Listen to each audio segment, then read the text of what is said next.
This guy's name is Jake Rucker, our protagonist, and right from the start, he's been saddled with the worst luck imaginable. He was the first failed awakening in the illustrious Drago clan of Dragonslayers. Just the sound of it screams disaster. And how did he earn such a bitter title? Well, the story starts here.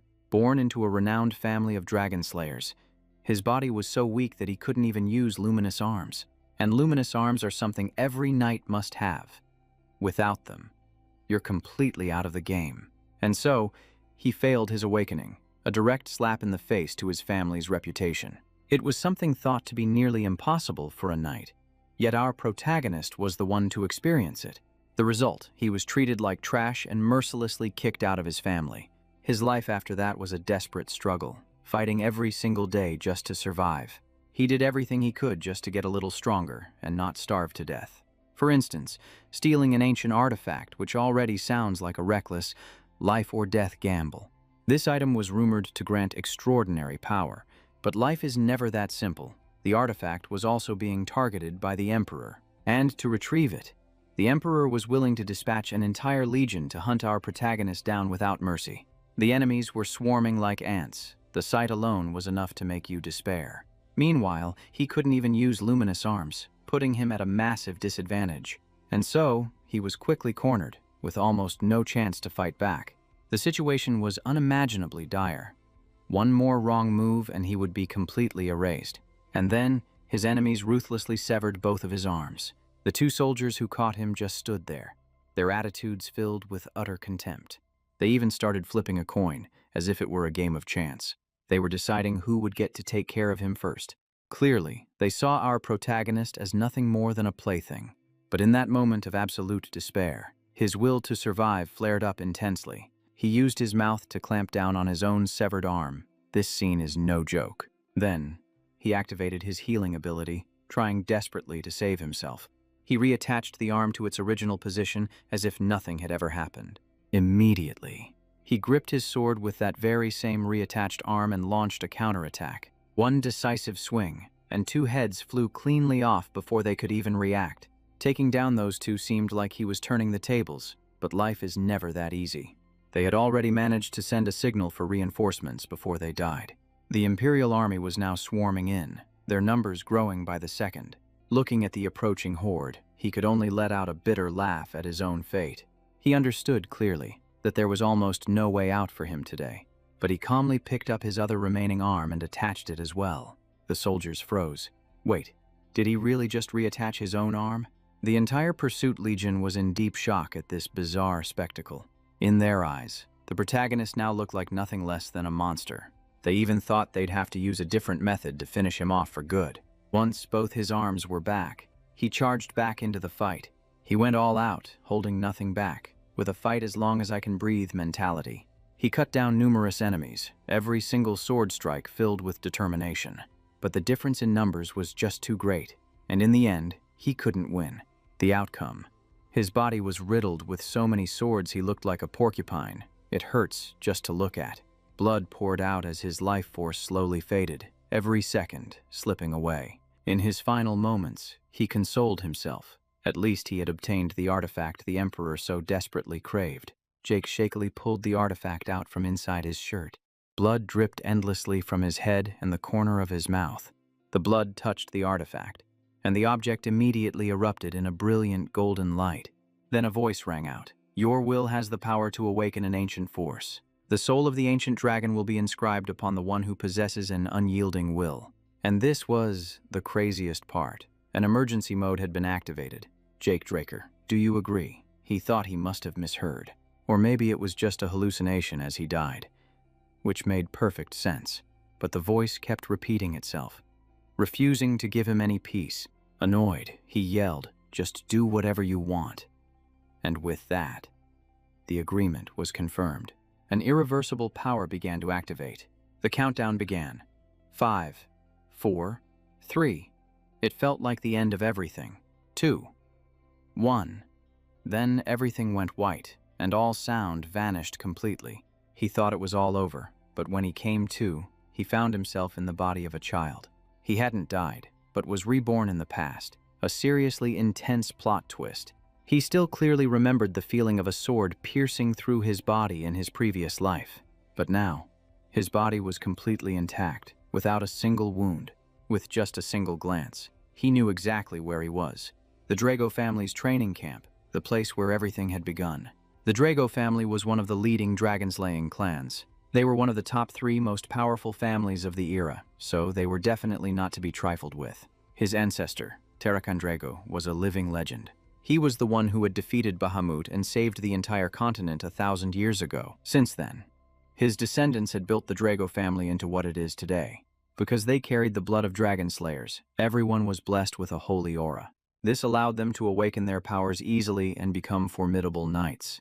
And he had been the only exception, which is why his past life was so tragic. But things were different now. Just as he lay down, the strange voice appeared again, causing him to sit bolt upright.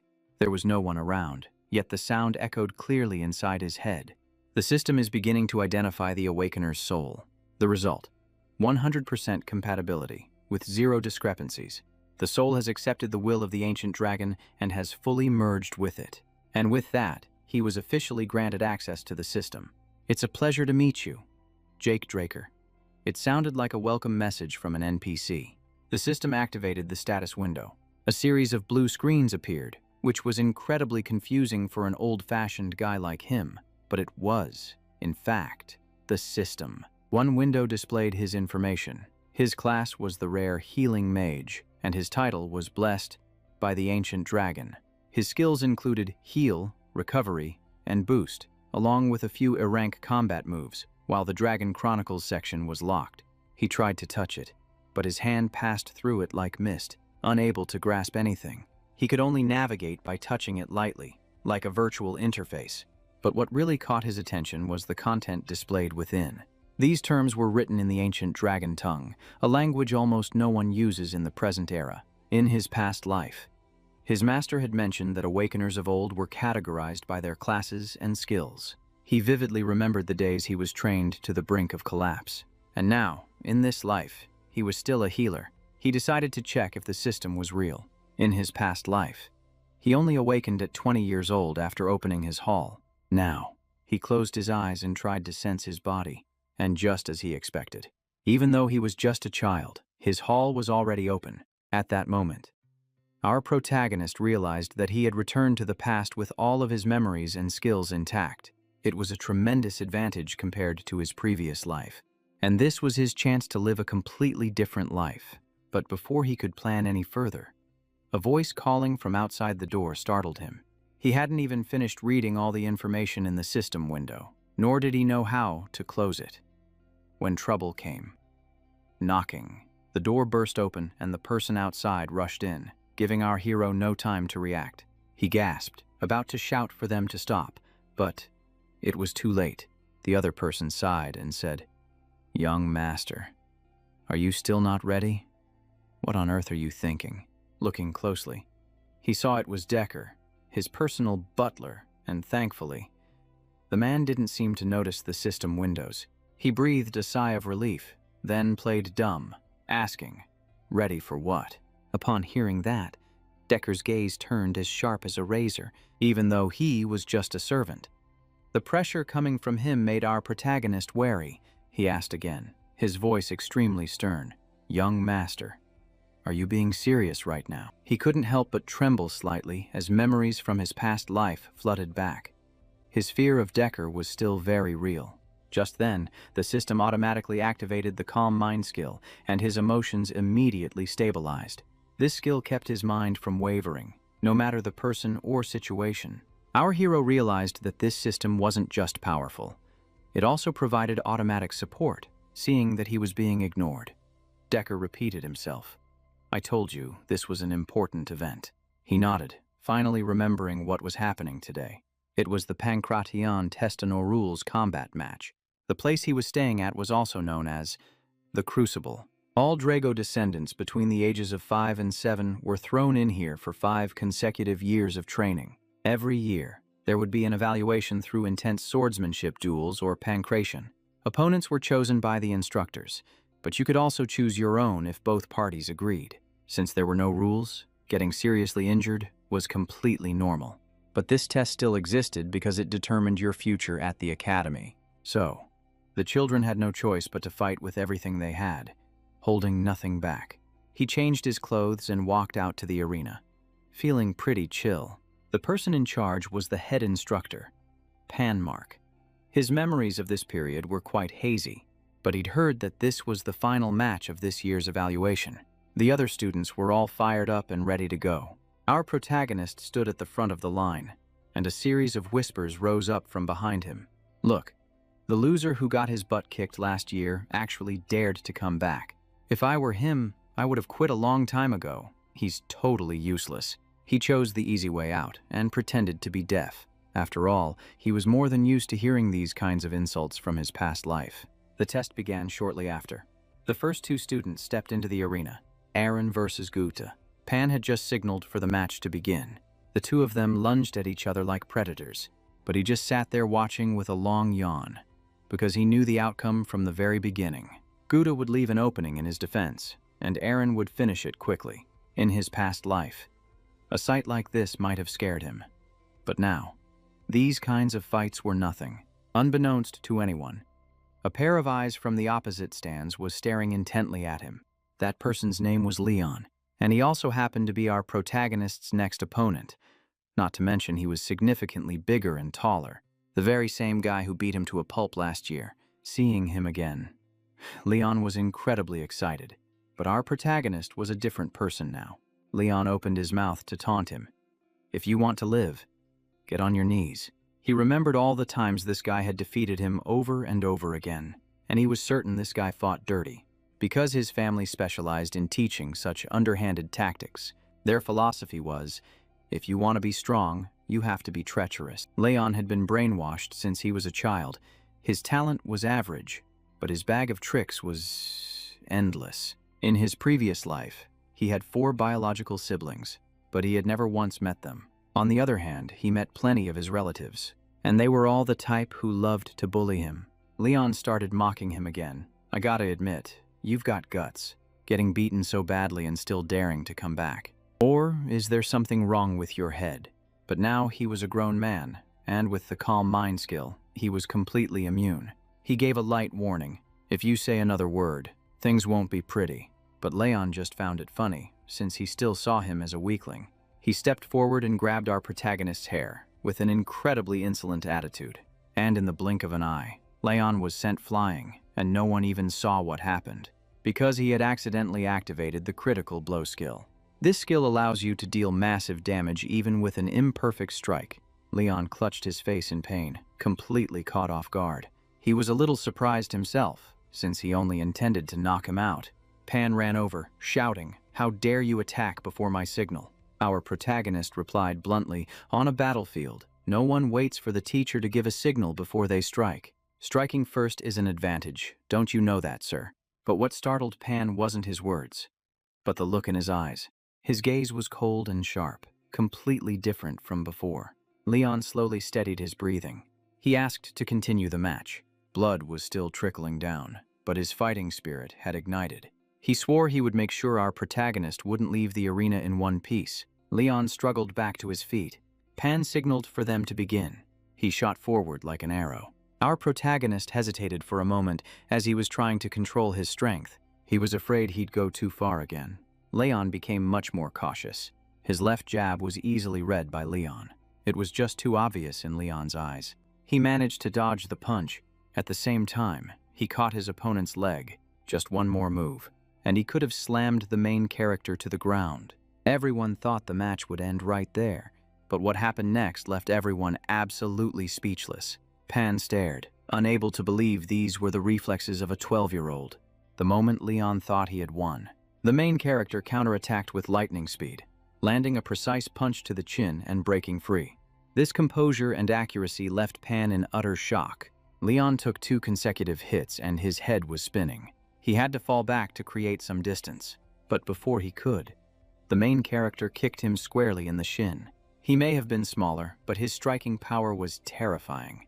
Leon felt as if his leg was about to break, but he still wouldn't give in, continuing to call his opponent useless. Leon then went berserk, abandoning all strategy and charging forward. fighting on pure instinct like a cornered beast.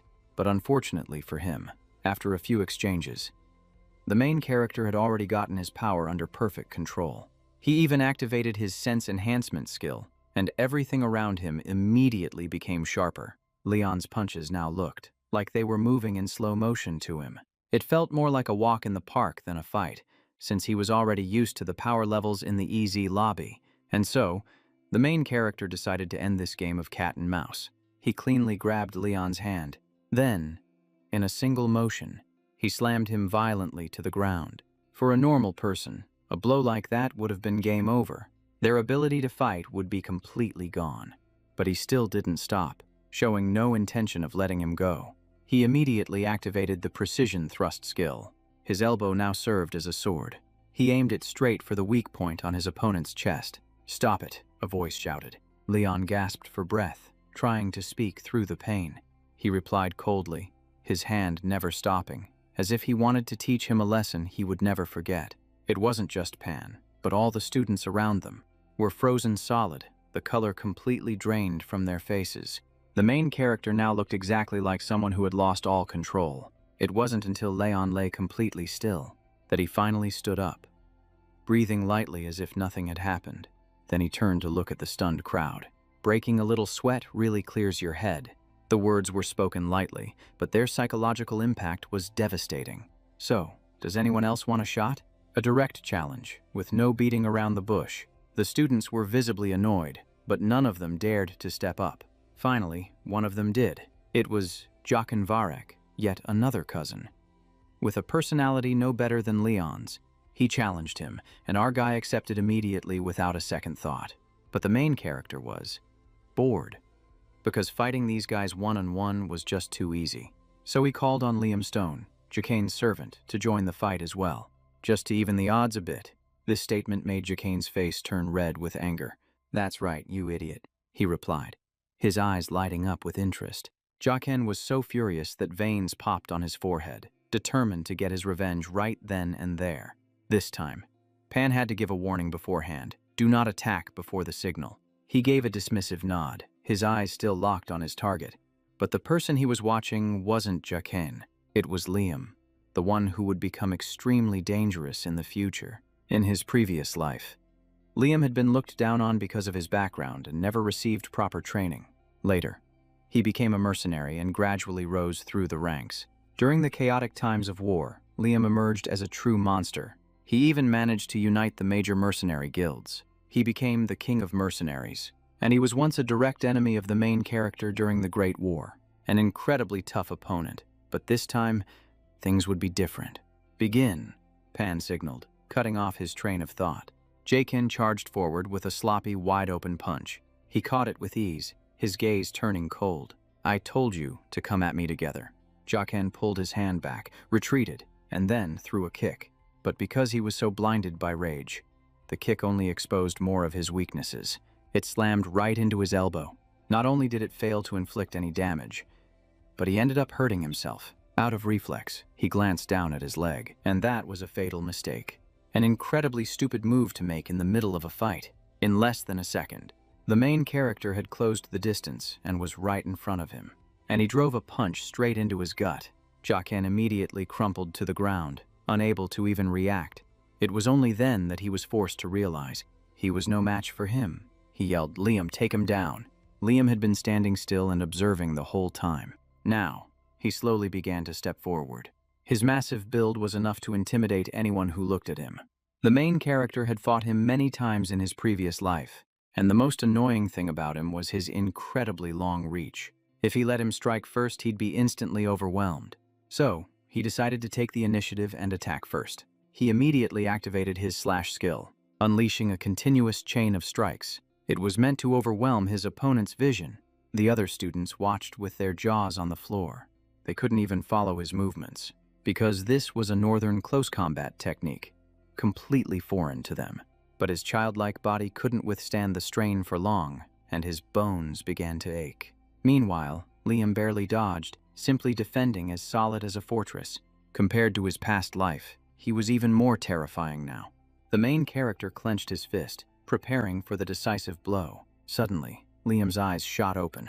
He leaned to one side, perfectly dodging the attack. His all-out strike missed.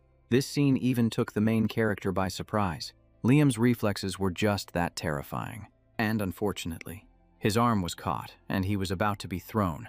But the current Liam still lacked real combat experience, whereas our protagonist had the experience of a full-grown adult. As he was being lifted, he used that momentum to counterattack his opponent's head, lightly stunning Liam. The opportunity was there. The main character reactivated his sensory enhancement skill, accelerating to maximum speed, and used both legs to lock his opponent in a chokehold, preparing to finish him off. Because he knew full well that no matter how tough a body is, it'll pass out if the brain lacks oxygen. That was Jake Rucker's plan, which sounded reasonable enough. But life doesn't go according to plan, and Liam was even crazier than he'd imagined. This guy had practically lost control, fighting with pure instinct. He stubbornly struggled out of the main character's lock. Then he relentlessly hammered blows into his body, giving him no room to breathe. But our hero was no slouch either, and he held on tight without letting go. One side attacked without pause. The other side squeezed tighter and tighter. The fight turned into an incredibly tense battle of endurance, between two bodies with a clear size difference. The students held their breath, thinking the main character was about to fall to Liam's overwhelming strength. Even Pan was extremely tense, having never seen such a breathtaking fight between two children. After more than 1 minute, Liam began to weaken from the lack of oxygen, his body gradually losing strength. In the end, his opponent collapsed, while our main character remained standing, though he was covered in injuries. The whole arena was in shock, but in a corner, some kid was smirking knowingly. "Very good. This makes you worthy of being defeated by me," he thought to himself. After finishing the test with a spectacular performance, he returned to his room. Decker heard that the young master was injured and immediately wanted to check on him, but in reality, he just wanted to see if the boy had awakened his aura yet. The main character obediently held out his hand to be examined, and he was surprised to realize that Decker was a Blue Knight, a level that was anything but ordinary. Normally, checking for an awakening only requires examining the Dantian, but this man was extremely thorough. He checked every nook and cranny. He even circulated his own aura throughout the boy's body, a skill that was no small feat. By the way, knights are ranked by color based on their strength and ability to control their aura. The lowest is the white swordsman. This is for those who haven't awakened yet. Most children are at this level. Higher than that is the yellow rank. Once their Dantian is opened and their aura is awakened, most students reach this level. After that comes the title of knight, the lowest of which is the purple rank. They can strengthen their weapons with aura. Higher still is the blue rank, whose members can form blades out of aura. And beyond that lies the transcendent realm, a level that Liam once achieved, and that he himself had also once reached. That would be the red rank, and there are even legends of a black rank, but they are extremely rare, almost mythical. The more he thought about it, the stranger it seemed that someone as strong as Decker was working as a servant, but he pushed the thought aside. The important thing was not to reveal his EZ power, because in the entire world, only 2 people know how to use EZ. After finishing his examination, Decker sighed. He probed, asking if the young master was hiding anything, but he found nothing. The main character calmly responded, revealing no weaknesses. Decker fell silent and said no more. A moment later, he asked, "Young master, why have you changed so much?" The boy turned around, his cold gaze sending a shiver down the man's spine. "You're asking the wrong question. You should be asking why I've only changed now. From now on, everything will return to its rightful place. All you have to do is follow me." Decker bowed his head, showing his respect, but our hero still wasn't sure which side the old man was on. He could be a spy planted to watch him, but he knew he needed to keep the man close to extract information. And the person behind Decker was likely someone from his own family.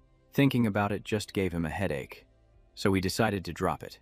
He went down to the private training room, a place he had never used in his previous life.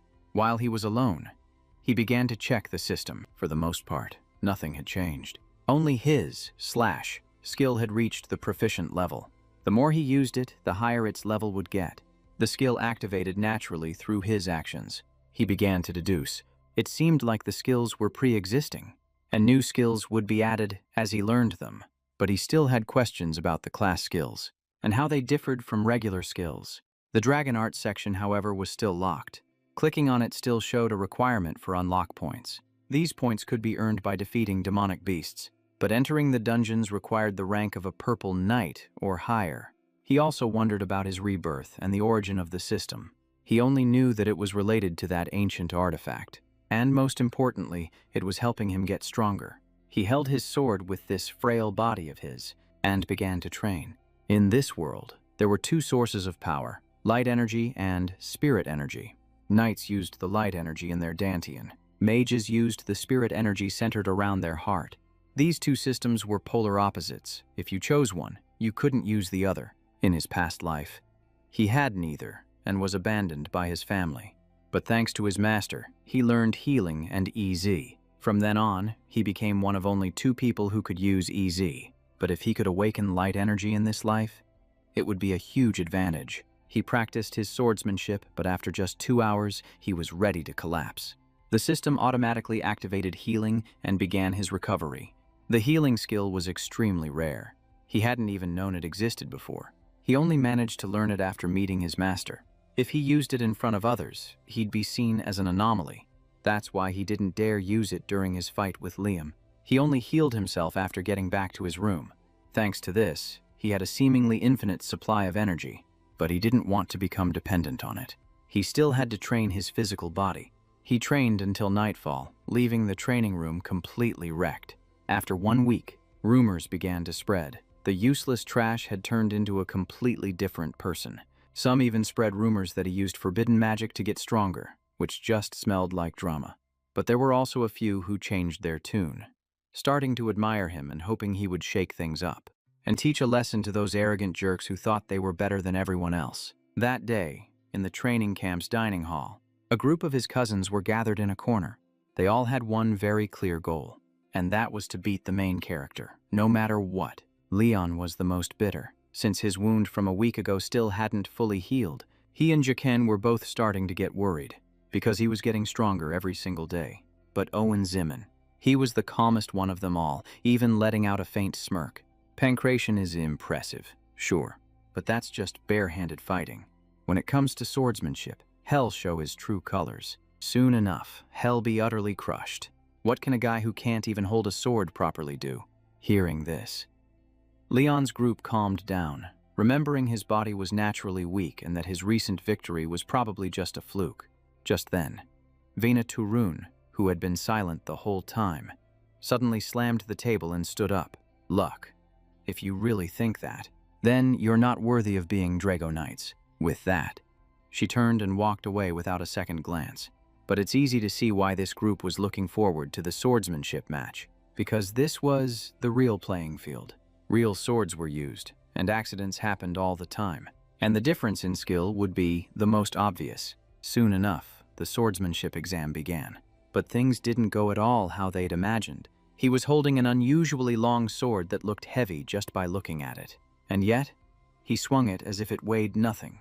The first match, Vina took the initiative and challenged him, and the main character immediately accepted. Facing him, she started to feel something was off.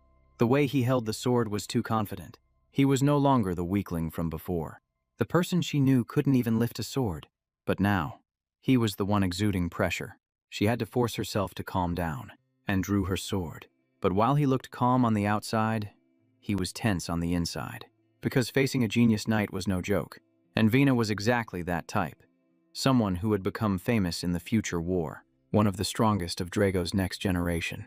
And even after awakening her light aura, she focused on honing her fundamentals without it. Compared to those other guys, this was a worthy opponent.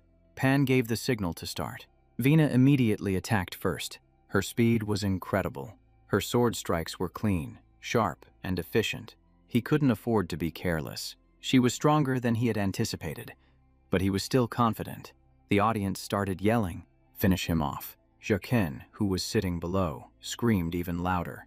But he realized that Vina was giving it her all and still couldn't even touch him. She began to struggle. She was constantly looking for an opportunity. And finally, she saw an opening. She launched an incredibly fast strike right at it. But the only thing she touched was his sword.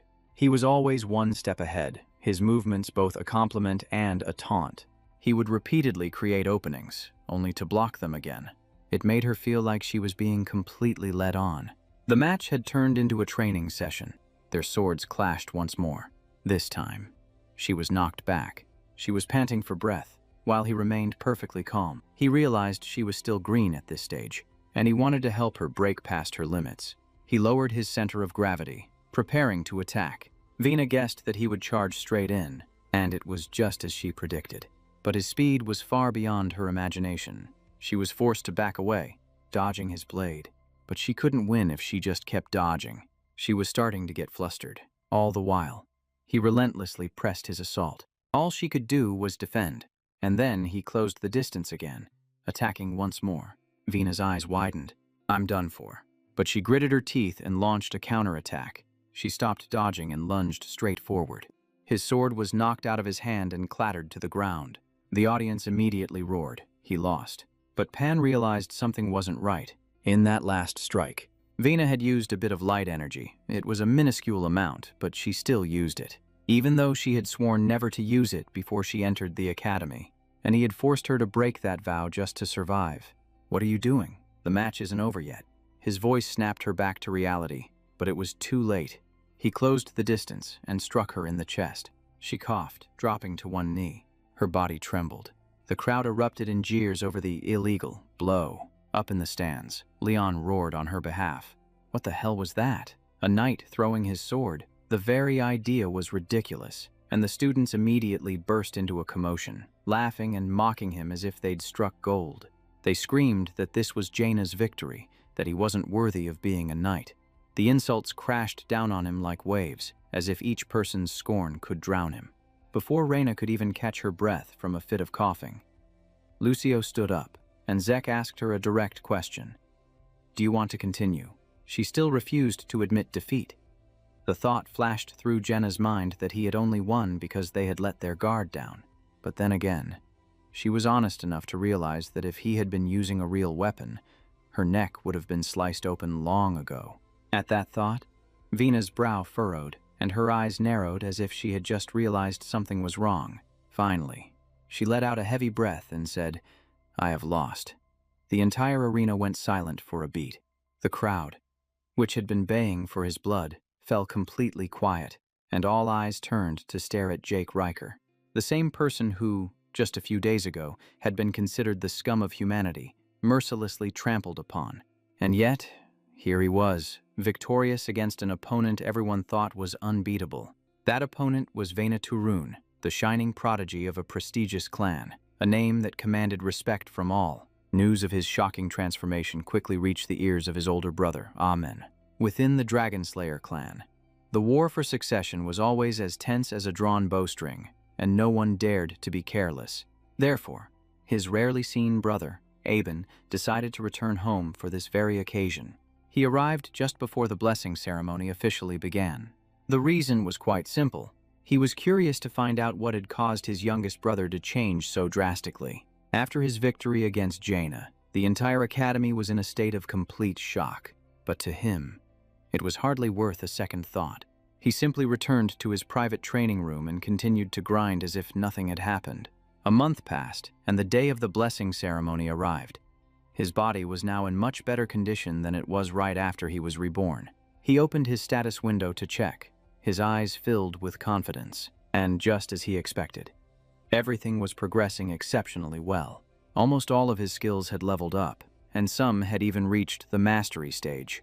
His agile footwork had also improved significantly, with a noticeable increase in speed and precision. This was a skill he had honed through actual combat experience. Footsteps echoed from outside, and he immediately guessed it was Decker. Sure enough, a voice called out, "Young master, we depart in 2 hours," he replied curtly. "Understood. Go ahead and prepare." After washing up and changing into proper attire, he boarded the carriage and began the journey back to the clan's main estate, including his past life. It had been a very long time since he'd returned to that castle, the seat of the Graker clan in the duchy's territory, even though his branch of the family was based in the Midlands. The blessing ceremony had to be held at the original Dragonslayer estate. That castle also had an incredibly cool nickname. People called it the Dragon's Den. The carriage stopped. He stepped out, looking at the citadel with a feeling that was both familiar and strange. Despite being a direct descendant, he stood with the other trainees, receiving no special treatment. He scanned his surroundings and noticed something he'd never paid attention to before. All of the guests were influential figures, names one would only hear about in the papers, and more than half of them had their eyes glued on him. But they would only care if he succeeded. If he failed, it would be as if he didn't exist. And then, his gaze landed on a tall figure. At that moment, the main character began to lose control of his expression. The other man was shaking hands and greeting people, his appearance catching everyone by surprise. He said jokingly, "I came back here today for a reason, you know. After all, my adorable little brother is here too." Ah, there he is. That face. It was one the protagonist could never forget. Abendrecher, the second son, nicknamed the Lion Sword, but in his past life, he was known as the Butcher Knight. Just seeing this man sent a chill down the protagonist's spine, but he had to remain calm. In his previous life, that man didn't even bother to show up, but now he's here. Clearly, the future has been altered, and this could be the protagonist's chance to steer his own destiny. Once the guests were settled, the blessing ceremony officially began. The first one up was Aaron, who walked forward, trembling like a leaf. Before him were the holy water, a night statue, and 2 aura lamps, each reacting differently depending on the type of awakening. Aaron took a deep breath, rolled up his sleeves, and prepared to go all in. He plunged his hand straight into the water without hesitation. This ceremony is used to activate their sealed powers. All descendants who carry the bloodline, when they turn 12 years old and graduate from the cradle, they will officially awaken their aura. And Aaron succeeded, starting things off pretty smoothly. Compared to other families, awakening at the age of 12 is extremely early. Normally, it doesn't happen until someone is over 20. A rare few also awaken an additional aura suppression, a unique characteristic of the Dragon Slayers. When that happens, the 2 lamps react dramatically, emitting a brilliant red light. Those individuals are destined to at least reach the rank of a gold-rank swordsman in the future. Some even reach the level of a red or black knight. And this year, that person was Zaina. Immediately after she awakened, Instructor Pan requested that special gloves be brought over, because, without them, someone possessing this ability would find it difficult to live a normal life. Anyone who proves they have the true blood is allowed to take the Drago surname and receives incredible treatment from the family. But even with Zaina's great potential, people weren't as expectant of her as they were of the protagonist, because most believed that he would also awaken the true blood after defeating Zaina. He calmly stepped forward, never imagining he'd be standing here again one day. In his past life, his experience here was a nightmare. Back then, he was branded a failure, but this time, things might be different. He possessed superior regenerative abilities. Plus, he could use the EZ Hall, something that almost no one else could access, besides his master and himself. And most importantly, he had never given up. But whatever, he still had to try his luck with this damn statue. He rolled up his sleeve and dipped his hand into the water, just like everyone else. The moment his hand touched the water, the statue suddenly began to shake violently, and then it just went completely still. The entire room fell into a terrifying silence. The protagonist could only sigh. He knew it. He shouldn't have gotten his hopes up. Aben's appearance had only given him a false sense of hope. The crowd began to whisper, calling him a failure and even questioning his bloodline.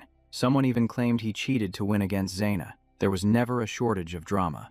But to him now, awakening or not wasn't that important anymore, since there were still many other ways to become stronger.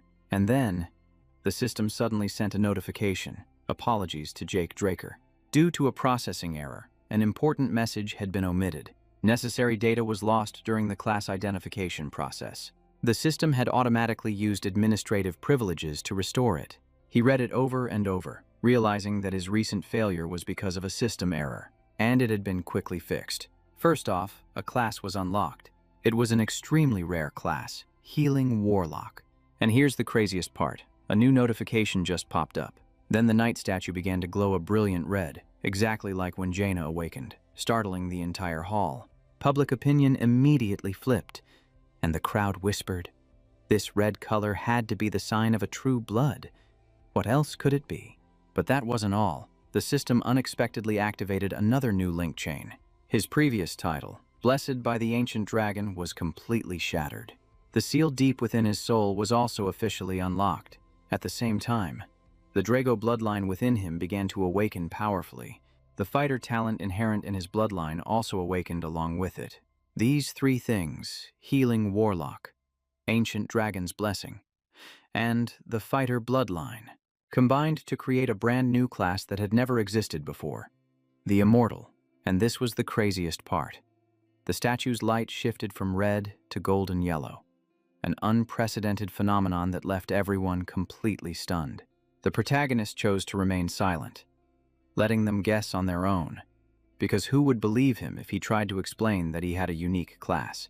The aura lamp didn't react, and the crowd started suspecting the statue was faulty, because how could it be a true blood without any aura suppression? Just then, the sound of Aben's applause cut through all the chatter. He smiled lightly and said, "What's all the tension for? We have two people who've awakened their true blood today." A single sentence that served as a stamp of confirmation. The crowd looked at each other doubtfully but didn't dare to speak up. Because he was the second son of the Drago family, his words carried weight, and no one dared to argue. From being an object of suspicion, the protagonist was now on par with Jaina, a pride of the family. Aben immediately had someone bring him a pair of special gloves. At the same time, he directed the attention to the next child in line. He put on the gloves and quietly left the central area. In his mind, the protagonist knew this older brother of his was plotting something, but having to accept help from him made him uncomfortable. It felt like he'd swallowed something incredibly foul. A few more turns passed, and the blessing ceremony officially concluded. The family threw a grand party to celebrate the new generation. But the protagonist had no interest in such lavish affairs. He just wanted to find the training room to continue his practice. But just as he was about to leave, Aben blocked his path and asked him straight up where he was going. The protagonist suppressed his emotions, surprised that his brother would strike up a conversation with him so soon. The other guy's eyes were filled with danger, as if he was scrutinizing his every reaction. But on the surface, he acted friendly, congratulating him on awakening his true blood. At the same time, he held out his hand for a handshake, a gesture loaded with hidden meaning. Our protagonist hated it, but not shaking his hand would be too obvious, so he reluctantly reached out.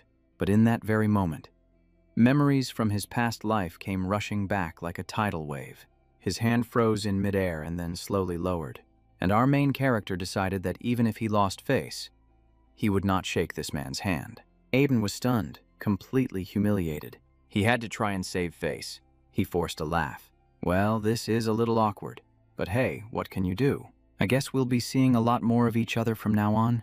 As he walked past, he clapped him on the shoulder a few times, which made the main character extremely uncomfortable. The words, "See you later," sounded more like a provocation than anything else.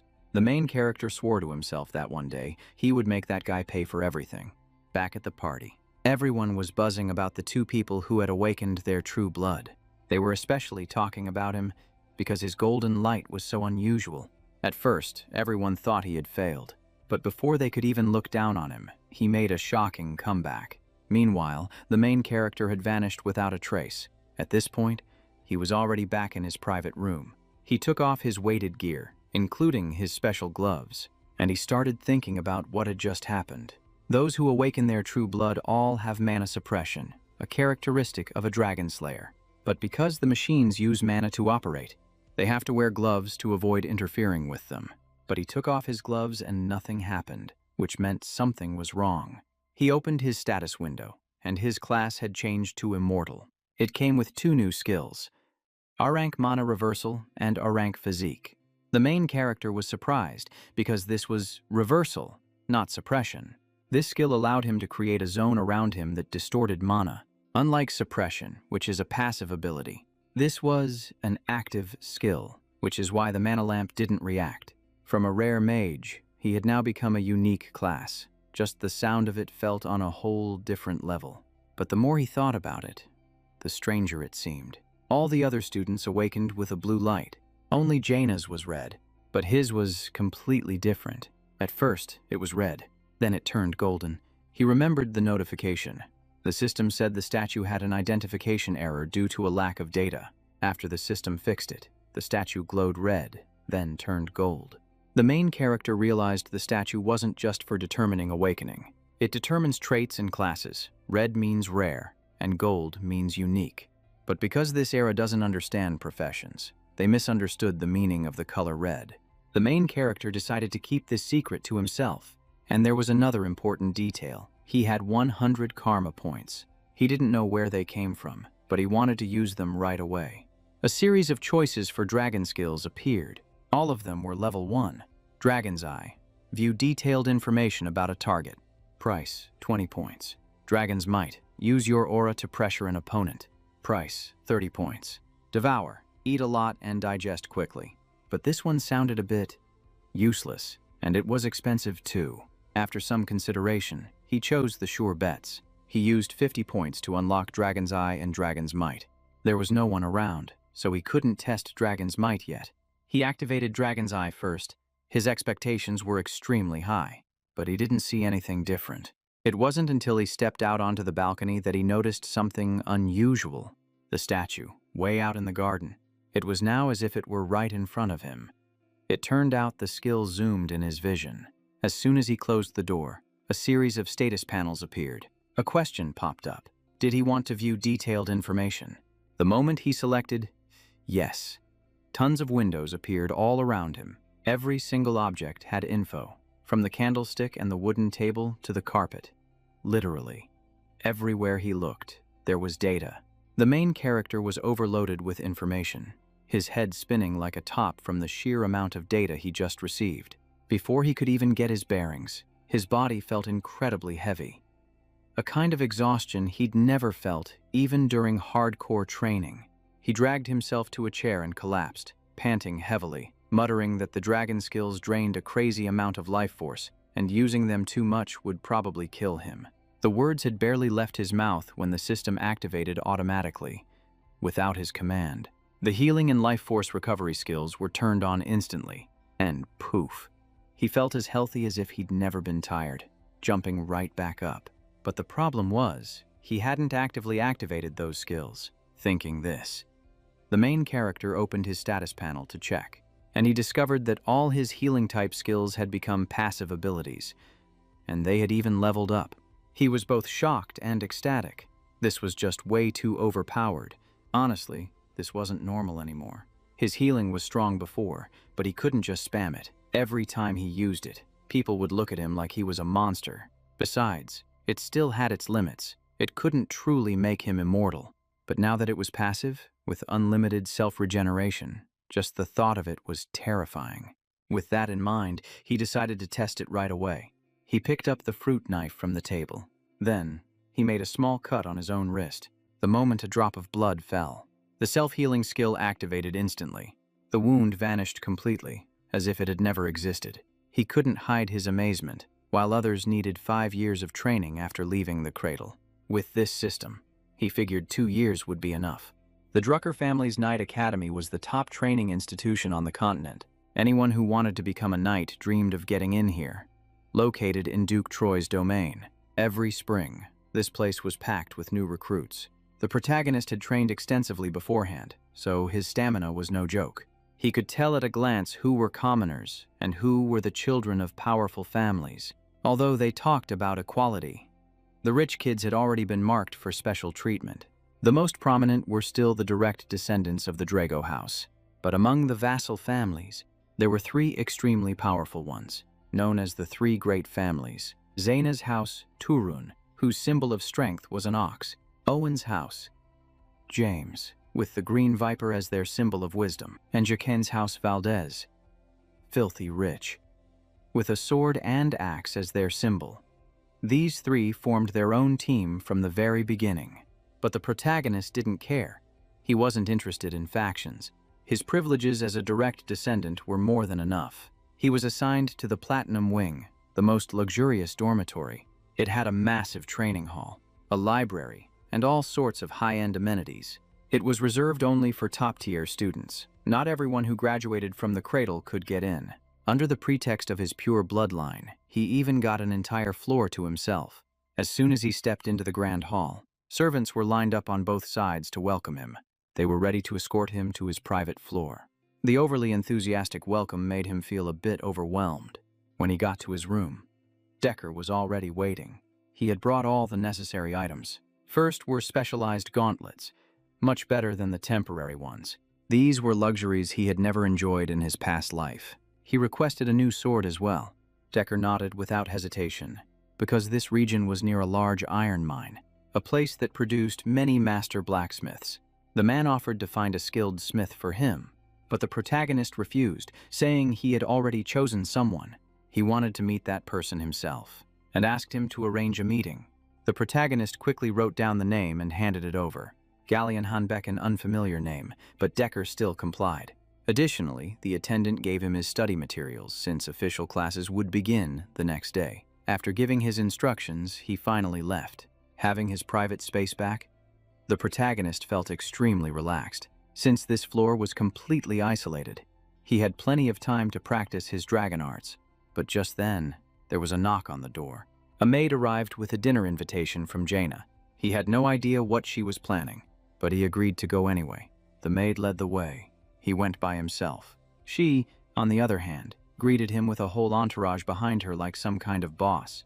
She said hello and then dismissed everyone, leaving them to speak in private.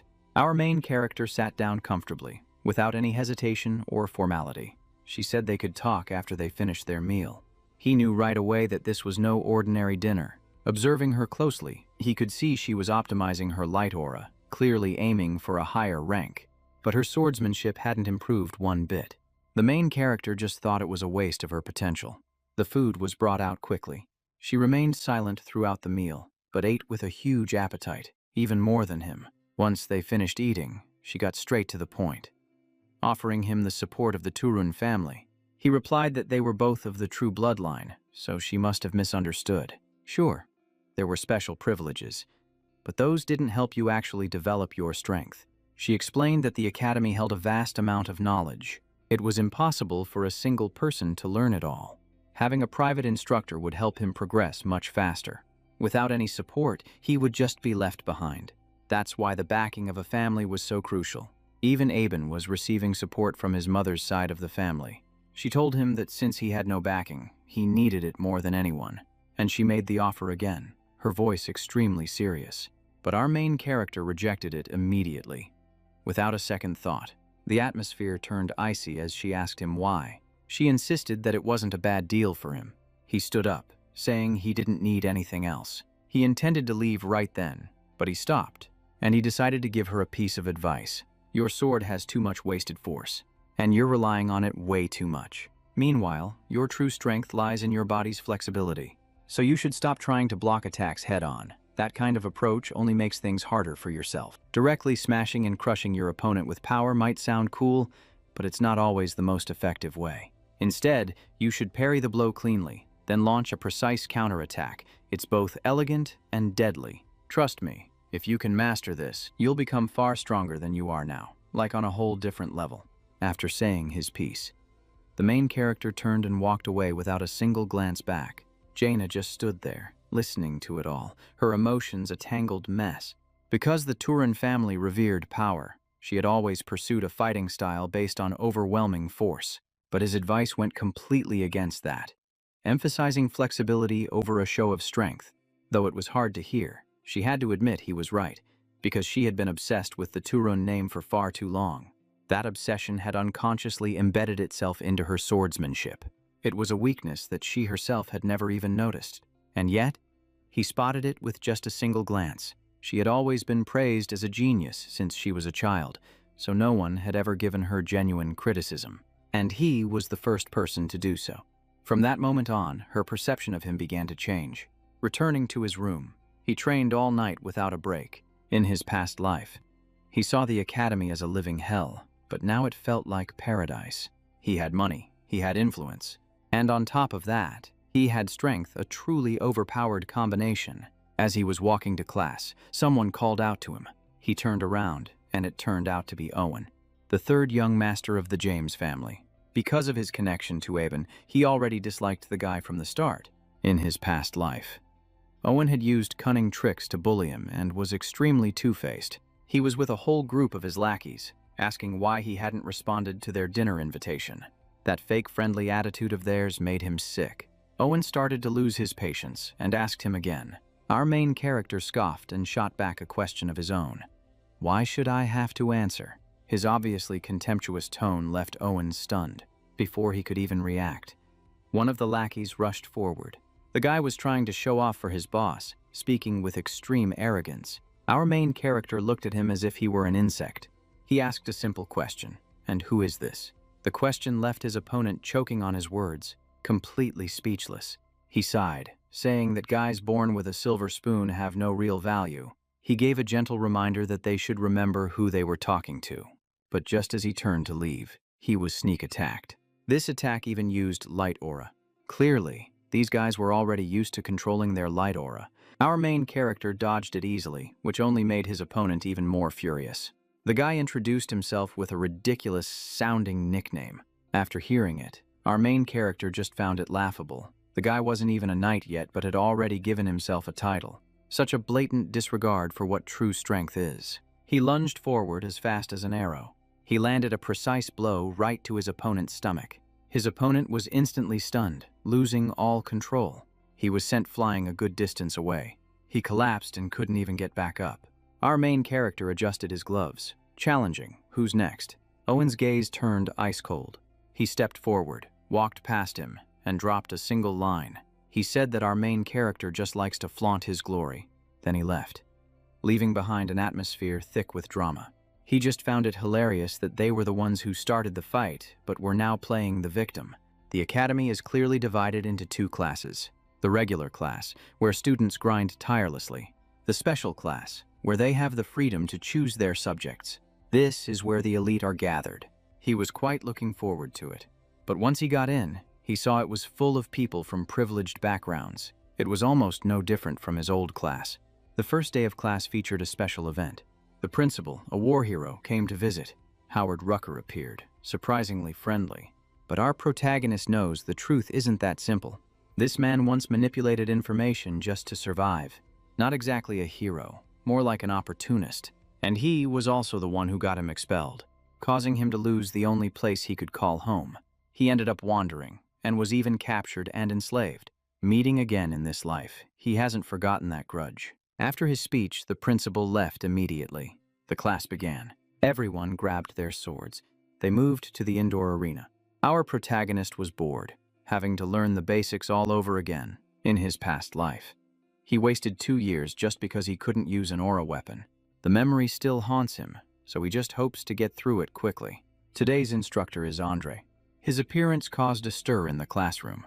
Even though he was young, he wore the official uniform of his noble family. Our protagonist knew this man well. He wasn't a pureblood, but he was a genius who graduated as valedictorian and was granted the family name.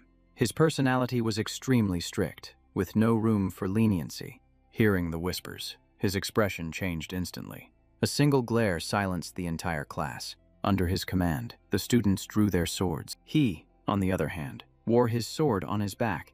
This immediately caught the instructor's attention. Looking at the unusually large sword, Andre called him forward. He demanded to face him directly, and asked why he was using an unsuitable sword. He sighed, knowing he would be asked about it, but he answered bluntly, "I can defeat you with it." Andre's expression immediately turned cold. Immense pressure bore down on him, but the system activated a mental skill to keep him steady. Thanks to that, he managed to keep a straight face, showing no emotion at all. Andre nodded. "I understand, student. If you wish to learn through actual combat, all you have to do is touch me with your sword, even just once. Not only would the punishment be waived, but he'd also get to skip the basic dragon slaying class." He loved the sound of that. Andre was exactly the type to be easily provoked. A little taunt and he walked right into the trap. He even said he wouldn't use his light aura, which made him even happier because this deal was just too good to pass up. He knew his opponent's weakness perfectly, but he still had to be careful because he was being watched. He couldn't fight as blatantly as he did when he beat Xena. All he needed to do was land a single touch and then pretend to lose. It was the perfect plan. The plan was clear: touch and stop. And so, he took the initiative and struck first. His speed was incredible right from the very start. But his opponent was no pushover either. After all, he was an Azure Knight. and the top graduate of his class. At that, just touching the corner of his clothes was proving difficult. Andre stood perfectly still, parrying every blow with just one hand. The power of an official Drago Knight was truly on another level. The entire class watched without daring to blink. 30 minutes went by, and he still hadn't managed to touch Andre's uniform. But Andre was starting to tire. The hand holding his sword was trembling slightly. That tiny detail did not escape his notice. He had infinite recovery, while his opponent knew nothing about the system. Andre probably just assumed he had high stamina because he had awakened his true blood. Seeing his opponent gradually weaken, he celebrated inwardly. His stamina weakness, it was exactly the same as in his previous life. Plus, not using his light aura put him at an even greater disadvantage. The Draker family trains to maintain their light aura continuously. They have to sustain it like breathing, even while eating or sleeping. So, right now, Andre was essentially fighting while holding his breath. His swordsmanship was restricted. He was expending more energy than usual. Fighting non-stop while holding your breath. You can't last long like that. He decided to end this quickly. The best way was to pressure his opponent. Force Andre to use his light aura. His attacks became increasingly vicious. He had to build up enough pressure to drive him into a corner with no escape. With that thought, he suddenly accelerated. He activated his agile footwork. Andre noticed it immediately, and for the first time, he felt a flicker of panic because he had never seen a student move like that. By the time he could react, he used an additional precise thrust and attacked from behind. The distance was extremely close. Not reacting was dangerous. His speed made it impossible to dodge. Andre was forced to use his light aura and unleashed the dragon-slaying form. A single move slashed through the sky. He struck straight ahead with all his might, and he took the full force of that blow. His cousins, watching from the sidelines, were thrilled to see it. Even though Andre broke the rules, the one getting hit was the person they hated. He intentionally took the blow to make his act convincing. Self-healing activated, but the pain was still real. But the objective was achieved. The sword had touched his clothes. Now all he had to do was act like he had lost. He dropped his sword and pretended to faint. Andre sheathed his sword and turned away. The medical team rushed over. He made a clear announcement. This student is exempt from the dragon-slaying class. The entire class fell silent. As everyone could see, Andre was extremely irritated. No one dared to make a sound. Andre ordered them to continue their training. He was taken back to rest, and when he was finally alone, there was no need to pretend anymore. The plan was a success. Force the opponent to use his light aura and gain recognition. In exchange for just one painful blow, it was more than worth it. By that logic, he was the real winner. He recalled Andre's final move. It was a basic dragon-slaying form, nothing too special. But he was still proud for having overcome an Azure Knight. However, that still wasn't enough to be free. He wanted to become so strong that no one could stand in his way, so he would never have to bow his head to anyone again. Suddenly, a strange voice spoke up, reeking of alcohol. A drunkard appeared right next to his bed. He was on guard. This man was no simpleton. The man asked, "How did you do that earlier?" He kept drinking as he spoke. He played dumb, but the man snapped back at him. He said it plainly, "You suffered internal injuries, yet you recovered with abnormal speed." A chill ran down his spine. He had been seen through, even with his mental skills. He was still tense in front of this man, but he still denied it, saying, "I don't know." The guy laughed and said, still playing dumb. Then he suddenly launched an attack, punching through the wall with his bare hand. It was a warning shot. He dodged instinctively. The two exchanged a few blows, and he still managed to slip away. In the end, he threw a blanket over his opponent's head to stop the fight. His instincts were screaming a clear warning. If he didn't strike first, he would be the one to die. The most shocking part was that even with his vision completely blocked, the old man casually raised a hand and stopped the greatsword as if he were catching a pair of chopsticks. And this is where it gets insane. The old man growled, his praise half sincere and half mocking. "Your ability to adapt is just like that of a battle-hardened mercenary." The boy put all his strength into it, veins popping on his arms, but the sword wouldn't budge a single inch. For the first time since being transported to this world, the main character truly understood the meaning of the word. Helpless. Only one question remained in his mind. What kind of monster is this old geezer? His sword was locked down by his opponent like a toy, while the old man smirked provocatively. The man's eyes suddenly lit up, as if he'd found interesting prey, and he repeated, "A mercenary." Right, hearing that. He instantly leaped back, vanishing from his spot in a flash as if he'd never been there. He started to get truly nervous. Who is this guy? And why did he mention the word mercenary? Even more terrifying, did he know something about his past life? Meanwhile, the old man casually twirled the sword and told him to drop his weapon. After a moment of thought, the old man slowly raised one finger as if an idea had just struck him. He looked straight at him and said, "You're better suited to be a mercenary than a knight." The words made him freeze, as if he'd been completely exposed. After the duel, he clearly understood the gap between them. If he had wanted to, his opponent could have finished him in an instant. The man pointed at his sword and said, "Isn't that a basic weapon from the cradle? For someone with your talent to be using this? What a waste." Just as the tension was stretched to its breaking point, the door suddenly opened and someone walked in. The person said, "So you were here." Seeing the familiar face, he was startled. Andre. Andre turned to the old man and addressed him directly. "Dexter, the gardener." He was completely floored. "What? He's the gardener?" The old man sneered. "You persistent leech. How did you manage to track me down here?" Andre replied simply, "You're in the training room." Then he added a jab. "You're annoyingly perceptive." Andre glanced over at him and said, "If your treatment is done, you can go."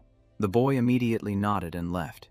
Just as his hand touched the door, a loud voice called from behind. "Kid," the man said, "if you're free, come to the West Greenhouse. I'll teach you a few useful things." The offer was so unexpected that he froze in his tracks for a few seconds. Then, he flatly refused. The old man immediately flew into a rage, shouting that his attitude was just like Arthur's. After closing the door, he let out a small laugh. Dexter the gardener. Who does he think he's fooling? Remembering the phrase, Arthur's youngest son, he started to connect the dots. This man was definitely no simple character. If he could call the head of the house by his first name like that, there was only one person it could be.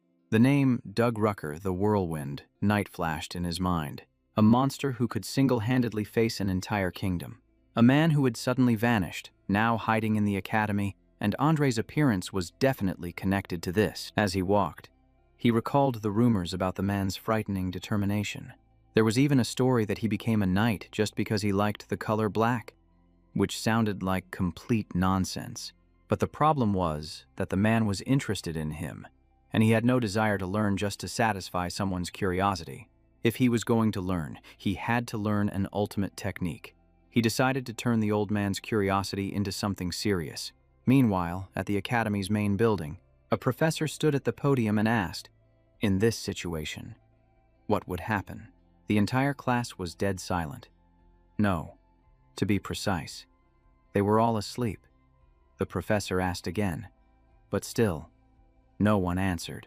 As he was forcing a smile to save the situation, a voice cut in. The damage is due to resistance. The one who spoke was him. He asked directly, I don't understand the law of spirit energy circulation. The professor was surprised. Oh, finally, someone has a question. He quickly apologized, then began to explain the details of spirit energy. The way he taught was both simple and interesting, making a difficult concept easy to understand. The discussion flowed so smoothly that time was up in the blink of an eye. The class stood up, complaining. Why are we learning magic theory at a night academy? It's just a good time for a nap. But he was different. This lecture was anything but ordinary. As he was lost in thought, a voice called from behind, Wait a minute. The professor ran over, panting, and stammered, It's nothing major. He smiled. It's been a long time since I've had a decent class, and that's thanks to you.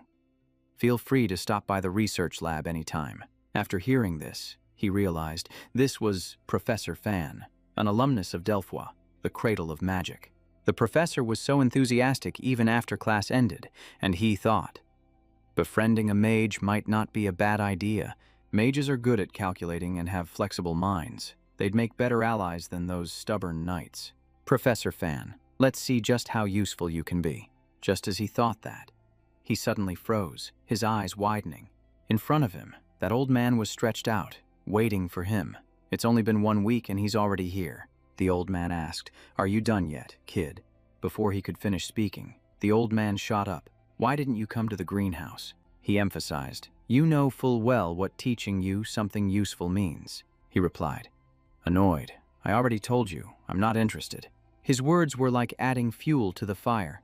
The old man jumped up and yelled. "What did you say?" he said calmly.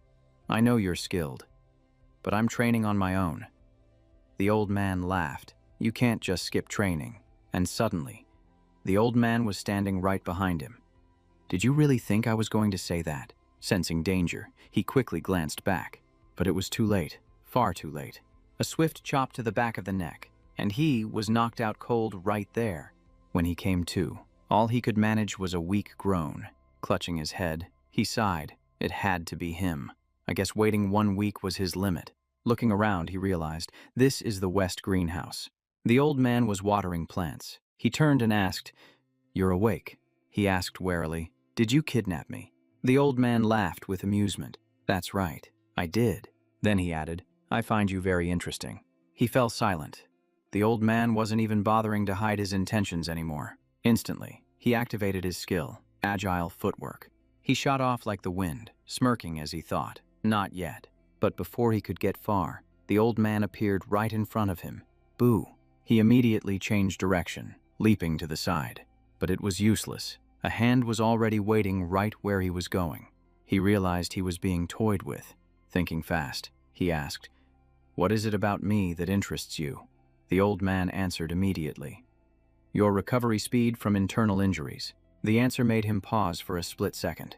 A smirk crept across his face. "So that's what this is about." He provoked him. "If you're so curious, then make me talk." And then he vanished, without a trace. He glanced around. He really disappeared. He stood still, trying to pinpoint his opponent's location. Just then, something shot towards him from behind at incredible speed. He instantly sensed the danger. A glint appeared in his eyes as he looked up. He dodged to the side, reaching out to catch it at the same time. It was a thrown sword, and he thankfully managed to grab it in time. The force of the impact sent him skidding backward. He frowned. "What are you doing?" The man approached. "You want me to force the answer out of you, right? Fine, let's play. If you can touch my clothes, you win." He immediately brandished the sword, accepting the game. The man gave a sinister smile. "But if you give up, you have to tell me all your secrets." The fight erupted inside the greenhouse, lasting until the sun began to set. Inside, dust and debris filled the air, reducing visibility to almost zero. The man stood there, clenching his fists and sighing. This kid, just what in the world is he? The surroundings were demolished like a battlefield, and after 3 hours, the fight still wasn't over. From behind a boulder, a hand reached out and gripped the edge. The man was starting to realize this kid wasn't just tough. He was stubborn. He watched the young man struggle to his feet, observing him as he spoke. His stamina and recovery speed, they're endless. A clear look of suspicion crossed his face. This brat. He's not normal. As for our protagonist, his clothes were in tatters and his face was grim, as if he'd just walked off a real battlefield. The system popped up. Self-healing activated. Endless stamina activated. What an overpowered combo. He looked at his opponent, thinking quickly, "I can drag this out, but winning the bet, that's not guaranteed." Dragon's curse. That dangerous power. He'd never dared to use it before. But this time was different. Facing a dark night, if he didn't go all out, he was sure to lose. The look in both their eyes changed instantly. The tension was as tight as a bowstring. Killing intent erupted, energy surged, and this is where it gets crazy. The man broke into a thrilled grin. "That look in your eyes, now that's more like it." He laughed heartily. "Yes, that's it. A fight like this is actually worth watching." He stood still as wind swirled around him, kicking up a cloud of dust. System notification. Agile footwork has been activated. And he shot forward like the wind. His sword flashed in a relentless barrage of attacks, but his opponent was no pushover. The man dodged every single blow, seemingly without effort. Watching the repetitive sword strikes, he smirked to himself. He's fast, but still not fast enough compared to the other monsters out there. His malicious intent was so obvious, and that's precisely what intrigued the man, he thought. I guess I'll have to use a little bit of my light aura. But before he could act, a golden light flashed right beside him, forcing him to a halt. Reacting instantly, he shattered the sword into pieces. His face darkened. What was that just now? Before he could finish, a thick cloud of dust and smoke completely obscured his vision. The knight looked around. Is he trying to blind me? But it's not that easy to find me. The thought had barely crossed the knight's mind when he appeared right behind him. System notification. Dragon's Eye activated. But just as his sword closed in, he realized he had just struck. An afterimage. The knight had vanished completely, leaving no trace behind. His speed was so immense it whipped the sand and dust into a vortex. He looked around in confusion. What kind of move was that? A simple movement that created such a powerful gust of wind. He truly lived up to the title of Whirlwind Knight. While he was lost in thought, the knight closed in from behind and whispered. Startled, he counterattacked, but his sword sliced through empty air. Immediately after, the knight rushed forward and threw a punch. Let's call it a draw. Kid. The blow was too fast for him to react, and blood spurted from his mouth. His body was sent flying into the distance. System warning. Excessive skill usage detected. Exhaustion levels critical. He gave a wry smile. I really was out of my league. The system continued. For safety. Consciousness will be forcibly shut down. His vision started to blur. He only had time for a silent curse. When he came to, he found himself in a familiar room. Clutching his head, he shot up in pain.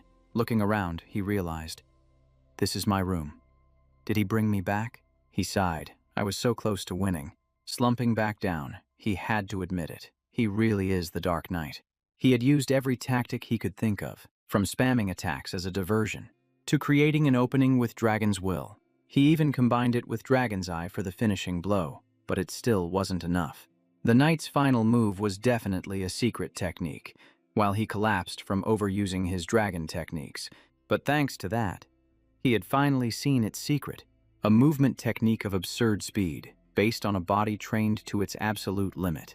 This was the very thing that allowed Andre, despite his weak stamina, to climb to the rank of knight. He was a bit disappointed to have missed the chance to learn it, but he still felt it was worth it. Dragon's Will. The pressure from it made even the knight hesitate. Anyone weaker would surely collapse the moment they were hit by it.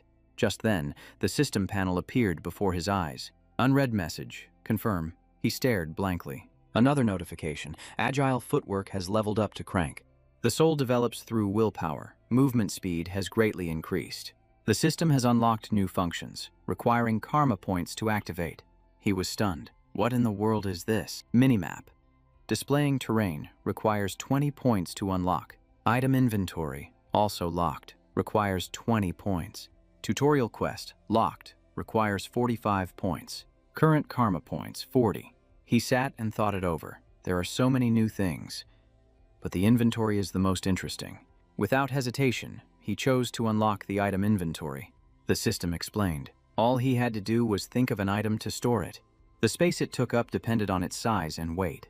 To expand it, he had to use karma points. He looked around. So I just have to choose an item. He picked up the broken sword and decided to test it right away. He thought to himself, store. The sword glowed and then vanished. He looked at the storage space. It took up 2 out of 28 slots. He immediately understood how it worked. This was way too convenient. Just by thinking about it, the sword instantly reappeared in his hand. He laughed. This is even better than a spatial storage. Those things were expensive, and finding a container for them was difficult. But this one could be upgraded with points. The status screen appeared. Jack Draker. Class. Immortal. Blessed by an ancient dragon. This function was still only at a low level. He thought to himself, these points are too precious. I can't just waste them. 1,000 different thoughts were running through his mind. A voice came from outside. May I come in? He felt annoyed, but he still replied, come in. What is it? The person handed him a letter. It's from the groundskeeper, Dexter. He gave a slight smile, knowing exactly who it was from. The message said, if you want to continue the fight, just come. He realized this wasn't a complete failure after all. He remembered the words. Let's call it a draw. Kid, so that's what it meant. He clenched his fist and grinned. There's still a chance, Decker added. There's one more thing. We've found a blacksmith. He immediately asked for an appointment. But Decker hesitated. There's a problem. The blacksmith refused. He was shocked. What? The scene shifts to the blacksmith. The space was pitch black, with weapons strewn everywhere. The man was drowning in alcohol, living as if he had given up on everything. This blacksmith had quit his trade. Early the next morning, a carriage stopped, and a figure slowly stepped down. Jack appeared right in front of the forge. He mumbled to himself, "It's been a while since I was last here." The sign above clearly read, "Papnir's Breath." He gave a wry smile. Sounds grand, but looking at this workshop, it's kind of a dump. With that thought, he pushed the door open and stepped inside. Anyone here? He recalled the sword Graham, a masterpiece by Gallion, a weapon forged with an entire soul. That man could read a person's soul before forging and create the exact weapon its user needed most. Looking at the drunk man in front of him, he couldn't help but feel confused. This situation, what's going on here? The other guy turned to him. "A kid. This is no place for children. Get lost." He ignored him, looking around at the mess. This guy was always emotional, but he couldn't have fallen this far. Without another word, he grabbed a bucket of cold water and splashed it right in the man's face. When he was finished, he casually tossed the bucket to the side. He approached, smiling faintly, awake yet. Then he asked bluntly, "Why did you refuse my request?" After a moment, the man recognized the emblem and trembled. "Draco, you." The man immediately bowed his head, apologizing for his disrespect. His body shook. "I can't accept the request. If a man can't even create what he desires, how can he create things for others?" Hearing that, he understood. Even a genius can hit rock bottom. He recalled that the next time they met, this man was already a legend, but his past was never told. The man clutched his head. "Why am I so useless? A blacksmith who can't forge. What good is he?" He shouted the man's name, snapping him out of it. The blacksmith apologized, but he simply said, "I want to see your failed products," having no other choice. The man led him to the back. He thought to himself, "I have to get this man back on the right path." When they got to the backyard, the man apologized for the mess, but he just said, "It's fine." He looked at the pile of weapons. "These look rather interesting." The man stammered his thanks. He stepped forward to inspect each and every sword. The warning fell on deaf ears. This one, and then the next one. These weren't failures. Their quality was still on par with legendary grade items. He activated his dragon's eye, confirming his suspicions. He asked, "Is there a problem with your furnace?" The man was shocked. "How did you know?" He replied coldly, "I'm the one asking the questions here. You've been optimizing your own metallurgy process, haven't you? Mixing metals to create a lighter material." He swung the sword lightly, and it shattered into pieces. "But the durability is far too low. The reason is that the impurities aren't being handled properly during the firing." The man was astonished. He not only identified the problem but also analyzed the flaw with perfect accuracy. The man trembled. "This can't be a coincidence. I have a favor to ask of you." Back inside the house, he asked, "What is it?" The man presented a blueprint. A scroll was unrolled on the table. He studied it intently. This was the very secret to the man's future. The blueprint for a magical furnace. A furnace whose temperature could be controlled by magic. An absolute secret. He smiled. "This will complete your forging method," he asked. "So why haven't you made it?" The man replied, "The cost is too high. 10,000 gold. An astronomical sum. That's equivalent to about a decade's worth of savings." The man said, "If you help me, I will serve you unconditionally." He thought to himself, "This money won't be easy to get, but I can't just pass up on that sword." And then an idea struck him. He smirked. The law of spiritual energy. Rolling up the blueprint, he said, "I'll take the job." The man was in disbelief. "Really?" He replied, "I know someone who can help." Before leaving, he added, "and lay off the booze." The man fell to his knees, weeping with gratitude. He had to stop him. "That's enough. You can thank me when the job is done." A while later, he headed back to the academy. He wondered, why are the magic tower's fees so ridiculously high? Fanung, he specializes in spiritual energy. His research lab. Suddenly, he stopped dead in his tracks. A palpable sense of danger washed over him. There was a dark alley right next to him. Old memories came flooding back. He had been dragged in there before, tormented and forced to kneel and beg for forgiveness. But they hadn't shown him any mercy. He'd been forced to bow his head to Conrad, and was treated like absolute garbage. They made him clean the ground like a clown for their own amusement. Unable to fight back, all he could do was lower his head. Back in the present, he couldn't stand it anymore. He stepped into the alley, cursing under his breath. Inside, the sound of shouting still echoed. The weak were seen as nothing more than obstacles. The bully was panting, but he kept on cursing. He mentioned something about a true blood awakening. The more he thought about it, the angrier he got, taking his frustration out on the victim. He couldn't accept losing that previous match. He blamed it on a sneak attack. He just couldn't understand how that guy managed to awaken his powers. And then a voice cut in. "Hey, Pockface." He laughed. "What? You've already found a replacement for yourself." His smile faded, and his eyes turned ice cold. He pointed a finger at them. "I'm giving you 3 seconds to get lost."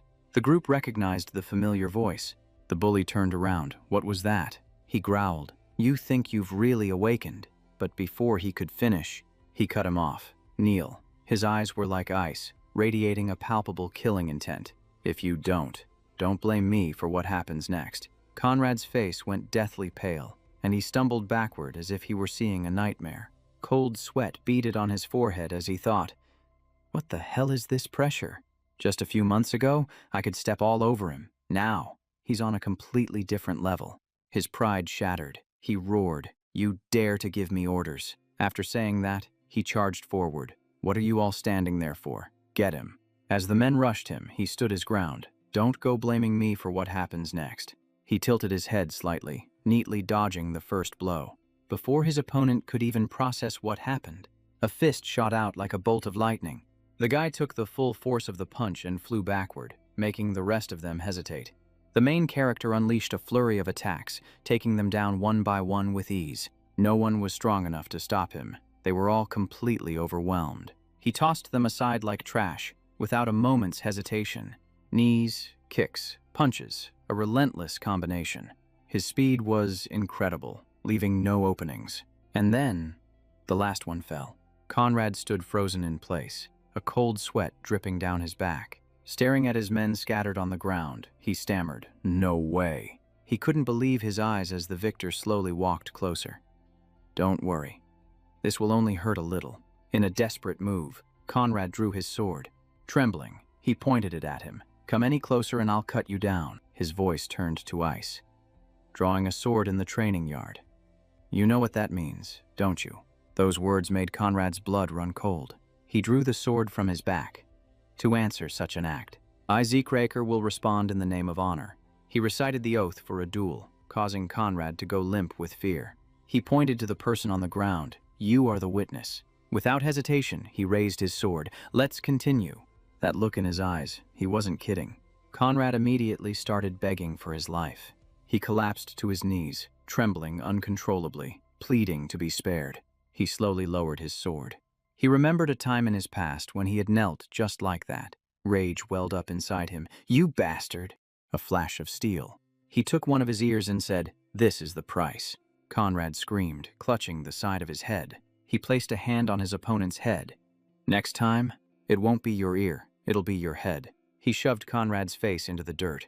He let out a sigh of relief and turned to leave. Sol called out after him. He asked, "Why did you help me?" He replied, "Don't overthink it, I didn't help you." As he walked away, he thought to himself, "I was helping myself." He scratched his head. I almost said something really cheesy back there. He returned to Fanong's research lab. A voice could be heard from within. "Is it even possible?" The professor stated plainly. "It's possible, but," the old man said. "Let me explain first." The two of them looked at the blueprint. The problem was with the energy core, the most crucial part. This was something that had never existed before. There were 2 ways to solve this. Option 1, revise the design, which would take 10 to 15 years. Option 2, use a substitute material, but that would require a high-grade compressed spirit stone. He was shocked. "You mean that ancient treasure?" The professor nodded. "It's extremely rare and costs over 3,000 gold. His hopes plummeted. 15 years was too long. 3,000 gold was too expensive. Everyone thought he could use light energy, but in reality, he couldn't. Ezer was incredibly difficult to control. He couldn't use light energy sword skills, which was why he needed Graham. He clutched his head. "How am I supposed to find that stone?" The professor praised him. "This design is extraordinary. Suddenly, an idea struck him. He immediately stood up. "Hold on to these plans for me," the professor asked. "Are you planning to wait 15 years?" He smirked. "No," he said. "I'm going to bring back the material myself." This brings us back to the Golden Age, a time when the dragon race was defeated. Many treasures were discovered, legacies from the era of the Hero King. The technology from that time far surpassed the present. Among those treasures was the compressed spirit stone, an incredibly rare artifact. The scene shifts to the central library, a place that held history and secrets. He searched, knowing no one else was aware this treasure even existed. But searching aimlessly was hopeless. He activated his dragon's eye. One of his eyes began to glow. He continued his search, scanning every corner. And then he stopped. A single brick was glowing red. He knocked on it. The sound was hollow. He used his spiritual sense to cut it open. The skill consumed a massive amount of energy, but it could turn his will into a cutting blade, and that was the key. As soon as the thought crossed his mind, a splitting headache hit him clearly. This was still beyond his limit. After some time, the final brick slowly shifted, revealing a secret passage. Jake didn't hesitate. Slipping through the opening and heading down below, he quickly closed the entrance, and the tiled floor returned to normalis if nothing had ever happened. The area below was creepy, dark, and damp, forcing him to light a torch to see. Looking around, he muttered. The reports never mentioned it being this deep. Just as he finished speaking, a sudden noise startled him. Nearby, two faint figures were moving. He froze. Wasn't this ruin supposed to remain undiscovered for at least another 10 years? He risked a closer look. Could someone have gotten here before him? But what he saw weren't people. They were two moving skeletons. Skeletons. They were holding real weapons, clearly not summoned by some spirit-mancer. Jake immediately drew his sword, if that was the case. There was no need for words. The system displayed a notification: critical strike skill activated. Jake rushed forward like a flash, his direct slash shattering the skeletons to pieces. And just as he expected, it was too easy. He took them down one by one, without any trouble at all. After clearing them out, the system displayed a notification. Defeated 2 skeletons received 2 karma points. Current total, 22. He chuckled. Oh, right. I can still farm points from monsters. I almost forgot because I was so focused on treasure hunting. At this thought, he got excited. Isn't this the perfect opportunity to rack up some points? Without hesitation, he gripped his sword and charged forward. Here I come. Points. And so, one skeleton after another was sent flying. The system spammed notifications plus 1 point for each monster, and the total number of defeated skeletons shot up. Jake smirked. This is a piece of cake. The system opened his status window. 22 karma points. Jake Draker, the Immortal, blessed by the ancient dragon. 25 inventory slots. Minimap. Many things were still locked. The quest log required 20 points, and the healing skill needed 45 points. Current skills: chain slash, critical strike, swift footwork, all rank or higher. The dragonoid skills were also gradually unlocking, but Devour was still locked. It required 50 points. He now had a total of 40 points. She quickly calculated that unlocking the minimap was the most logical choice right now. Minimap activate. A map appeared before his eyes, showing his exact location. Jake was impressed. It looked just like a magic map. He tried pressing a button on the side. What's this? The system switched modest. The map changed from 2D to 3D. Jake grinned. This is exactly what I need. His gaze fell upon a bright red room. It was the only one with a different color. The system asked. Guide to the Dragon Slayer's armory. He furrowed his brow. An armory. Without much thought, he pressed confirm. The search party spent days looking for this, and I found it in an instant. The system immediately provided an optimal route. Jake looked at the directions and laughed. Unbelievable. There's no way I can get lost with this. After walking for a while, he stood before a large door. He had arrived. He observed it. I'm here, but how do I open it? He touched the door. Just pushing it probably won't do the trick. The moment he did, a red light flared from the point of contact, and with it, a powerful electric current. He was thrown backward. Lucky his hand wasn't completely fried. It seemed this door was directly connected to the great Archmage Nirvana. Looking at his smoking hand, he sighed in relief. If it weren't for the gloves, he would have been a goner. He asked the system, "Can you open this for me?" The system replied, "Connecting to security device. Spell disabled. Switching to manual activation." The protagonist was shocked. "Wait, what?" he asked again. "Are you actually responding to me?" The system confirmed, "Are there any further requests?" He just stood there, stunned, can talk to the system. The protagonist pressed on. "Why was I reincarnated?" System, unable to answer. "What is an administrator?" System, unable to answer. "Who created you?" The system simply repeated, "Are there any other requests?" He was frustrated. It went completely silent on all the important questions. "Forget it. Just open the door." System confirmed the request. The Dragon Slayer's vault door opening. The massive door slowly creaked open. He stepped inside and froze in his tracks. Is this a treasure vault? A single chest would have been a miracle, but there were piles of them here. Without a second's hesitation, he opened one of the chests. A brilliant golden light burst forth. "Are there 100 of these things?" The protagonist cleaned out every chest. "I'll keep this one, and I'll give this one to Fanong." He laughed out loud. He'd finally hit the jackpot. Inside a small wooden box were 4 high-grade compressed spirit stones. He stuffed everything into his inventory. He was already running out of space and would have to come back for more. Having grabbed enough, he prepared to leave. He'd made a huge profit today. But a strange aura suddenly washed over him, sending a chill down his spine. The protagonist scanned the room, but he didn't see anyone. What is this feeling? His hand accidentally brushed against a wall, and the red light flared up once more. He yanked his hand back in shock, but it was too late. A glowing seal materialized, surrounding his body, and he vanished in an instant. A moment later, he reappeared in a completely unfamiliar place. The protagonist asked, "Where is this?" The surrounding scenery was suffocatingly bleak. System. This is the Dragon Slayer's sanctuary. He was stunned. The newspaper didn't mention this place at all. He immediately opened his map. Just as he'd guessed, it was near the old location but had no connecting path, meaning it had never been discovered. He pushed open a chest. He couldn't just pass this up. The lid opened, revealing a strange suit of armor. System. Exclusive equipment for the Dragon Slayer. Curiously, he lifted it up to get a better look. He examined it closely. It was completely different from Golden Age armor, and far more durable. And here was the crazy part. There was a slot at the nape of the armor's neck for plugging something in. Suddenly, he froze. His eyes widening, a thought flashed through his mind, making him gasp. Could it be?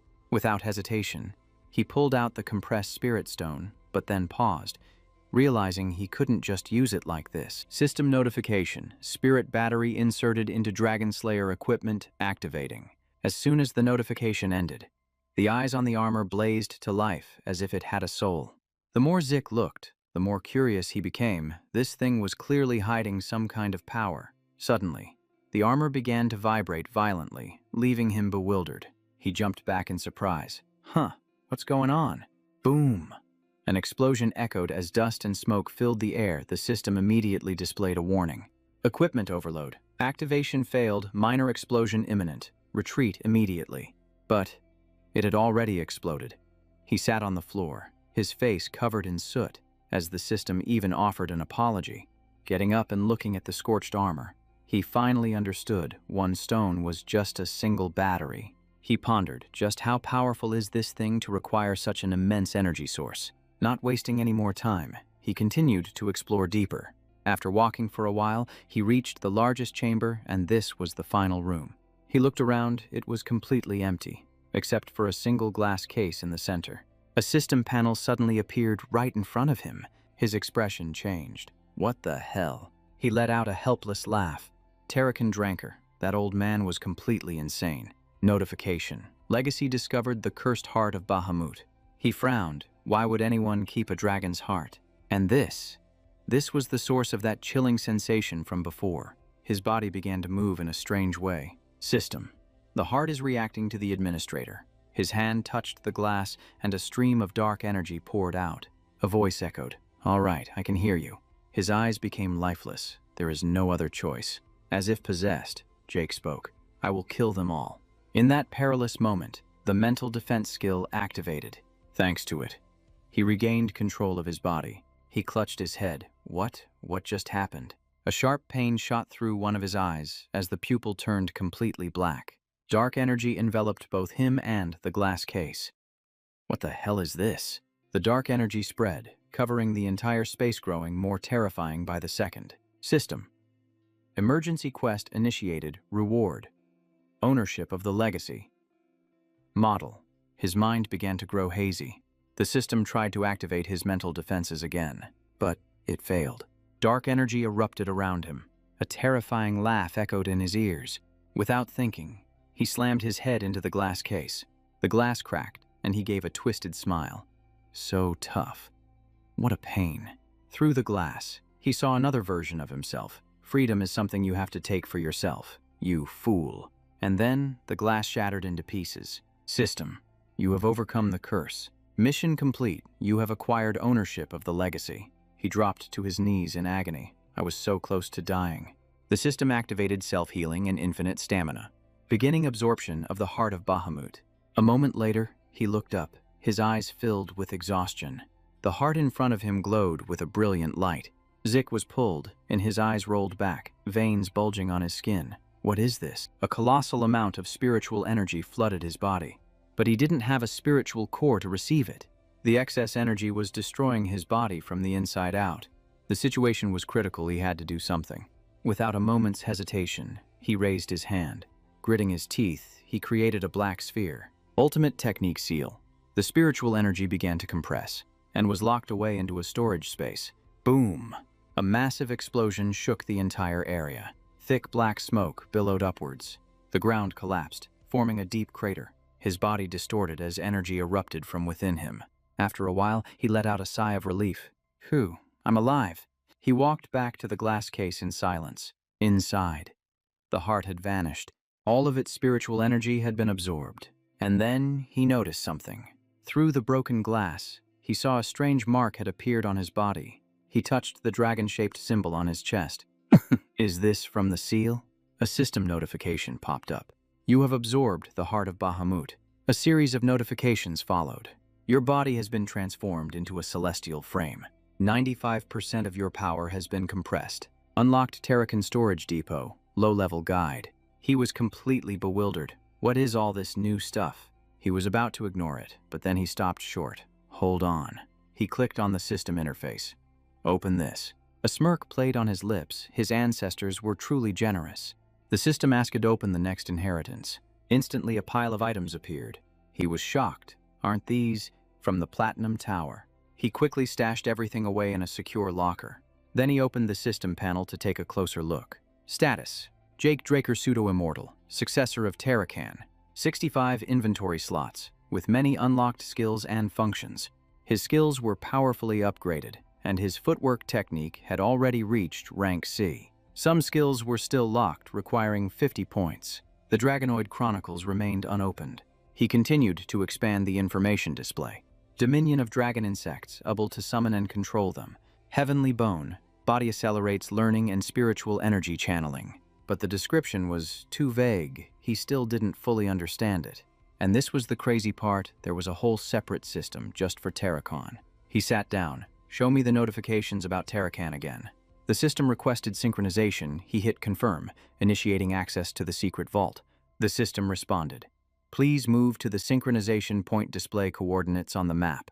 He sighed. Do I really have to go there in person to access it? Show me the location. A minimized map popped up right in front of him. So it's... His expression turned puzzled. Valhalla. As far as he knew, that was the top knight academy. And more importantly, ordinary people couldn't get in, and it would even be difficult for him to sneak in. The original plan didn't include Valhalla, but what if Terrakan's inheritance was there? The main character immediately changed his mind. It was worth breaking the plan, so he would have to stay with this family a bit longer. The system activated the novice-level quest book. The book began providing guidance for the administrator. Completing missions will grant rewards to support development. He thought to himself, it's like an adventurer's guild quest. But what's this? Guidance. Part. Just then, a new notification popped up initiating guidance. And before he could even process what was happening, the space around him transformed. Everything plunged into an endless darkness. He stood still. Where am I? He remembered the last time he was teleported, but this was completely different. Suddenly, a loud noise erupted from behind him. He whipped his head around and saw a giant monster charging at him. What the hell is this? He glanced at the system panel guidance mission. Defeat the monster within 60 minutes. Use at least 2 skills reward points. He figured it out. This was a test to force him to use the system. At that exact moment, the monster's tentacle slammed down, shaking the ground. But he had already dodged aside long ago. Activating high-speed movement, he unleashed a flurry of slashes. The monsters stood frozen, trembling. Their bodies were covered in slash marks. And then, they exploded, and he felt as light as air. System. Celestial frame body enhances physical attributes and energy transmission. He realized this was the new effect. Quest complete. The space reverted back to the initial room. He gasped, "I'm back," sheathing his sword. He realized the illusion had been incredibly realistic. Reward, 1 additional skill and more time. Received 40 points, unlocking the system shop. His eyes widened. He could buy items through the system. The shop was filled with bizarre items: giant's hide, ancient rune stones, spirit elixirs, avian wings. He marveled. This is so convenient. These were all rare items. Reselling them would make him rich. System. Items from inventory can be sold. Elven dagger price, 4 points, sell. He calculated that he could sell this item on the outside for 100 gold. He concluded that he would only sell if he was desperate for points. He stretched. What a long day. The light in the room went out. The door closed as he prepared to sleep. The next morning, Dragon Academy. Feinong was shocked. "You found a high-density stone in just 1 day." He sipped his tea. "It's a long story. Is the device ready?" Feinong replied that it was done, which took him by surprise. But seeing his calm attitude, the professor grew even more suspicious. A high-grade mana stone is usually registered and kept under strict management. But the one he had, it wasn't on any list. He pushed the thought away. Feinong was still trustworthy. He asked, "If it's ready, can we go now?" Scene change, Hanbeck's forge. A blue sigil materialized. It connected to the forge's entire system. Everything operated flawlessly. Hanbeck couldn't believe it. The blueprint had actually come to life. Behind him, Feinong was overjoyed as well. The professor departed, and Hanbeck offered his thanks. He looked at Zeke. Had never seen such a complete magic forge before. He asked again, "You haven't forgotten our agreement, have you?" He presented the materials. "Forge me a sword." Hanbeck was shocked. "What is this?" Inside was the fang of the dragon, Bahamut. Hanbeck drooled. He'd never seen anything like it. He thought to himself, the Terracan legacy is basically just grave robbing. He just chuckled. It's hard to explain. But Hanbeck suddenly trembled. "You're giving me the chance to forge a dragon's fang." His spirit flared. "I won't let you down. I'll pour my very soul into this sword." Those familiar words made him recall the past. He felt awkward. Don't say it like that. It's a lot of pressure. But he was still satisfied. This man was trustworthy. He turned away, waiting to see the results. "I'll be looking forward to it." The scene shifts to a bedroom. He sighed. Forging a sword really takes a lot out of you. Thinking about the last battle a week had already passed. His appointment with Duke was coming up. He suddenly realized, it's time. Footsteps approached from outside the window. A voice rang out from behind him. "Why didn't you show up this time?" He gave a forced smile. Duke was furious. His eyes were terrifying. He explained, "I don't want to challenge you anymore." But the other man closed in. "Tell me the truth." The man grabbed him by the collar and threw him straight out. He flew out the window. What the? Looking down, he understood this situation was no joke. Looking down, he felt dizzy. A fall from this height would be the end of him. Without a second thought, he shot back up. There'd be no recovering from a fall like this. His hand reached out, trying to grab the railing. But before he could touch it, a large hand clamped around his neck. Duke's voice was low. "You don't want to fight again. I didn't think you were that stupid. Losing and then disappearing, not even going to the infirmary. Are you trying to provoke me?" He was stunned. The man knew everything and still did this. "I'll give you 5 seconds. 5. He gave a faint smile. "This is absurd." The hand tightened. 4, 3. He retorted, "You haven't even revealed your identity." Dexter. Hearing that, the man froze, then gave a meaningful smile. Right after that, he threw him straight back inside. He clutched his head. "Hoof." The man nodded. "That's right." Then he walked over and held out his hand. "I was once a dark knight, Duke Draker." He immediately bowed his head, paying his respects to the elder. "I apologize for my earlier disrespect." Duke looked at him. "What's with that look? As if you already knew." He scratched his head. "It's nothing." But did you say you used to be a black rank? The answer confused him. Now, I am a red rank. Leveling up was one thing, but he'd never heard of anyone leveling down. The old man cut him off. Don't ask. He didn't want to bring it up again. He noticed the old man's hand was trembling. He placed a hand on his chest. You were honest with me, so I will be, too. Duke asked. Did you figure me out from the very beginning? Did you intentionally provoke me just to be accepted as my disciple? He nodded. Yes. The old man burst out laughing. You've got guts. He slapped his thigh. All right, I'll take you as my disciple. He froze. That was fast, not missing the opportunity. He knelt on one knee and recited the formal disciple's oath, pledging to cultivate himself and uphold his master's honor. Duke nodded. That's rare. Few people use this oath anymore. He smiled. It's the knight's code, after all. The old man chuckled. Such a smooth talker. He looked up. Master, may I ask a question? Calling me master already. Go ahead, ask. Why did you accept me? Even a genius like Andre took years to be accepted. He thought he must have seen my potential. Duke smiled. What do you think? He answered bluntly. Because I'm a genius. The old man laughed loudly. If that were the case, I would have chosen someone else. I chose you for your determination. A genius without challenges will crumble quickly. His expression turned cold. The old man was right.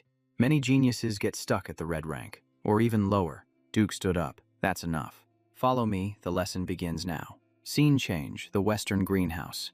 He looked around. He never expected there to be a training ground down here. The old man told him to run, so he ran. But it's been 3 hours. Stop. He gasped for air. Are we done? Let me ask you something. Duke suddenly appeared right behind him and grabbed his hand. He immediately yanked his hand back and retreated. His eyes grew wary. He looked at his own reddened hand. Huh, Duke asked. Is the energy check really that difficult? He broke out in a sweat. This was confusing. Something has been wrong from the very beginning. At the infirmary, during the wager, and even now. 500 laps, and I didn't sense a trace of light aura. You avoided the pulse check. The conclusion made him freeze. You can't use light aura, Duke asked. But the statue still reacted, didn't it? The golden light brought you here. The old man stepped closer. So, why did you avoid it? He remained silent, his cold gaze fixed on the other man. He thought to himself, he's more curious than suspicious. As long as I have RAM, I won't be exposed again. There's no need to spin a complicated lie. He took off his glove. You're right. The system activated a reversal of spirit energy. I can influence spirit energy, but I can't use light aura. He held out his hand, using one truth to conceal another. I was afraid of being found out. Tears welled up in his eyes. I'll be expelled. Duke placed a hand on him to check. The old man grew pensive. He asked, What do you think? Duke's gaze drifted downward. He thought to himself, no light aura despite having awakened.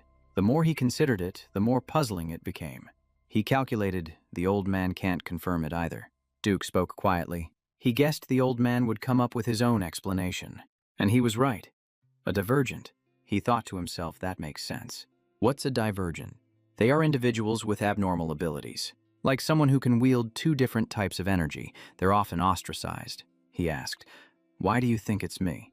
Your physical strength and recovery rate are unnatural. Your body consumes a massive amount of energy, so any light aura you generate is instantly depleted. After hearing that, he couldn't help but nod. That explanation sounded surprisingly plausible. He asked again, So does this mean I'll never be able to use light aura? Duke let out a hearty laugh. Don't you worry about that, he smirked. The ultimate whirlwind technique doesn't require any light aura. Duke explained that it's a special technique developed through pure physical conditioning, making it independent of light aura, unlike typical Dragon Slayer skills. With that said, he took a stance. Watch me carefully. The moment he finished speaking, he shot forward like the wind. The ground buckled beneath him. His speed was so immense, he couldn't look away. He had to observe every single detail. All he could hear were the footsteps. The man's figure itself had vanished. A moment later, he stopped right in front of him. See that? He replied. I just have to follow your footsteps. Duke was surprised. If you think so, then give it a try. He chuckled. Show me what you've got. He got into position. His eyes were filled with confidence. And he vanished, leaving only his footprints perfectly overlapping the old ones. He moved nimbly from one spot to the next. Even Duke was taken aback. He realized the path was hidden within each footstep. Every step had a purpose: to attack, to evade, to maintain distance. After a moment, he stopped. Duke thought to himself, unbelievable. It's only been a week, and he's already at this level. His interest grew. A perfect genius. He grinned. Am I good enough for the black rank yet? Duke was annoyed. This kid's attitude is so irritating. He grabbed him by the collar. You were crying just a moment ago, and now you're acting all high and mighty. That depends on your attitude. Time passes at the Academy's Great Hall. The meal was a full spread. He ate like he hadn't seen food in ages. A month of training had skyrocketed his appetite. As he was eating, someone approached him. Andre appeared. Can we talk for a minute? He shrugged. We can talk right here. Andre sat down. How did you convince Dexter? It was clear Andre was worried because he had been accepted. He replied while still eating. I didn't have to convince him. He chose me. Hearing that, Andre grew even more furious. His eyes narrowed, scrutinizing him. It's only because you're a pureblood. He slammed his silverware down. What did you say? You seem pretty sure of yourself. Andre tried to stay calm. Is that all you have to say? He wiped his mouth. Not quite. If it were just about my bloodline, Dexter wouldn't have accepted me so easily. I was chosen for my talent. Instead of being jealous, you should try to be worthy. Scene changed the training grounds. The two of them watched Andre running. Exhausted but refusing to stop, he begged to stay and become his attendant. The condition: run 300 laps without using any light energy, and he's actually doing it. Duke sighed. You madman. The main character smiles. Turns out he isn't just arrogant after all. The next morning at the Draker clan's estate, the atmosphere was bustling. The clan head has arrived. The sound of horse hooves echoed through the air. A white carriage, engraved with gold, came into view. The clan head has arrived. Howard prepared to receive him. All eyes were on the carriage. Soldiers opened the door. A man with platinum blonde hair stepped out. Howard bowed his head in greeting. Everyone else bowed in unison. The clock struck the hour. 12 noon. An immense pressure radiated from the man. He raised his hand. Placing it on Howard's shoulder, his words were filled with power. Arthur Draker, the head of the clan. Howard invited him inside, but he was stopped. The academy students all rushed out. Arthur stood before them all. You are the future of this clan. Continue to grow stronger. Your development is the Draker clan's development. They all responded in unison. The sun was blinding. He turned to leave. A short while later, he stood before the clan head. Greetings, sir. Arthur smiled. Sit down. I have some fine tea for you. He sat down, thinking to himself that the clan knew everything. Nothing escaped their notice. Arthur said, I heard Duke has taken on a disciple. He answered diplomatically. He is merely being generous, sir. Arthur nodded. If you say so. According to Duke, you will become the strongest on the continent. His gaze was piercing, strong enough to live freely. He set down his teacup. He smiled. That is my goal. Arthur fell silent, and the atmosphere grew heavy. Space itself seemed to warp, trying to overcome me already. He froze, a sweat pouring down his face. What is this? Within this domain, life and death were completely under his control. It was uncomfortable.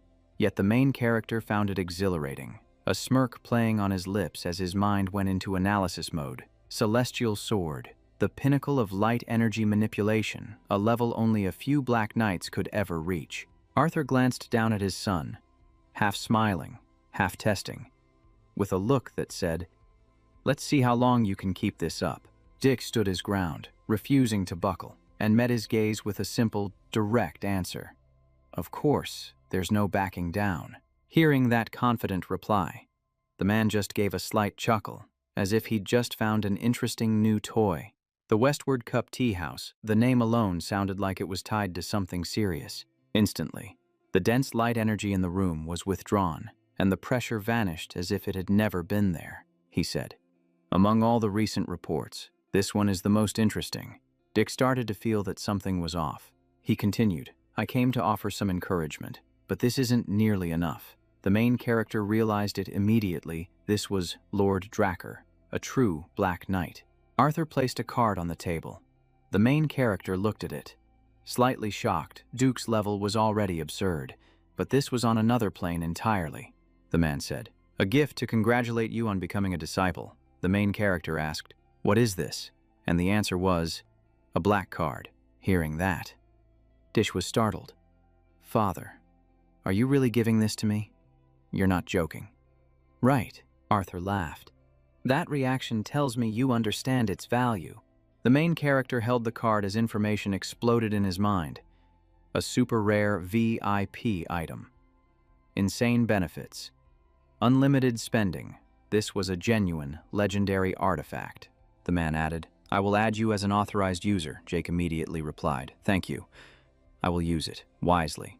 The main character glanced at the card, thinking to himself, his words are sweet, but everything is logged, every single action will be watched.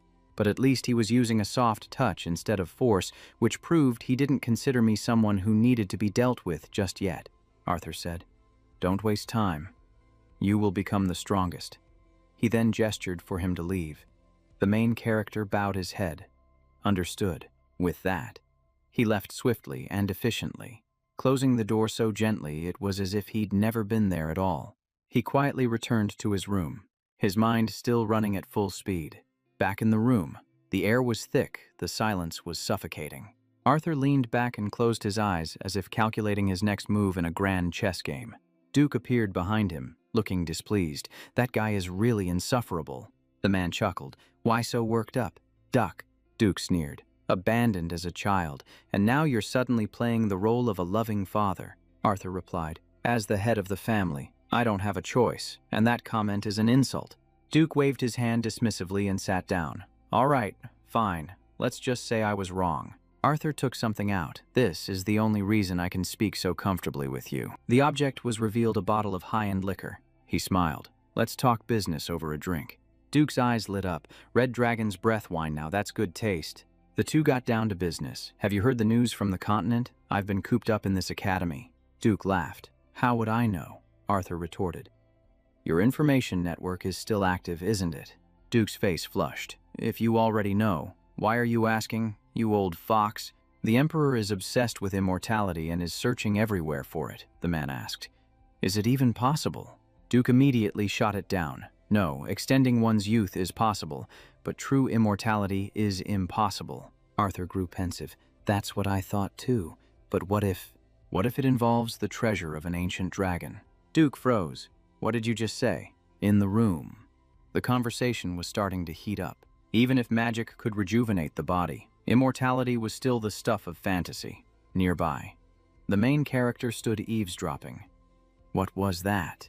He repeated in his head. He activated his spiritual sense, capturing every single word. The two men had no idea there was a third party. They discussed. What if the artifact belongs to the ancient lineage? Duke asked. Has he found its location yet? Arthur replied.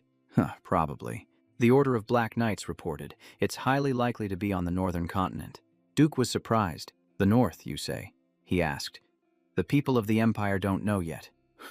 Do they? Arthur responded. It's only a matter of time. Recalling the past. That mad emperor had barely ascended the throne before he started conquering the continent. He only stopped after taking half of the central region. Everyone thought he would stop there. But no, all he needs is one artifact to grant him immortality, and he'll go on another rampage. Arthur interjected. The continent will be plunged into a sea of flames again. I will go to the north myself. Duke was shocked. Duke shot back. You're abandoning your post at a time like this. That emperor will wreak havoc. Arthur smiled. That's why I came to you? Duke understood immediately. Were you Julia in a past life or something? How'd you get so clever?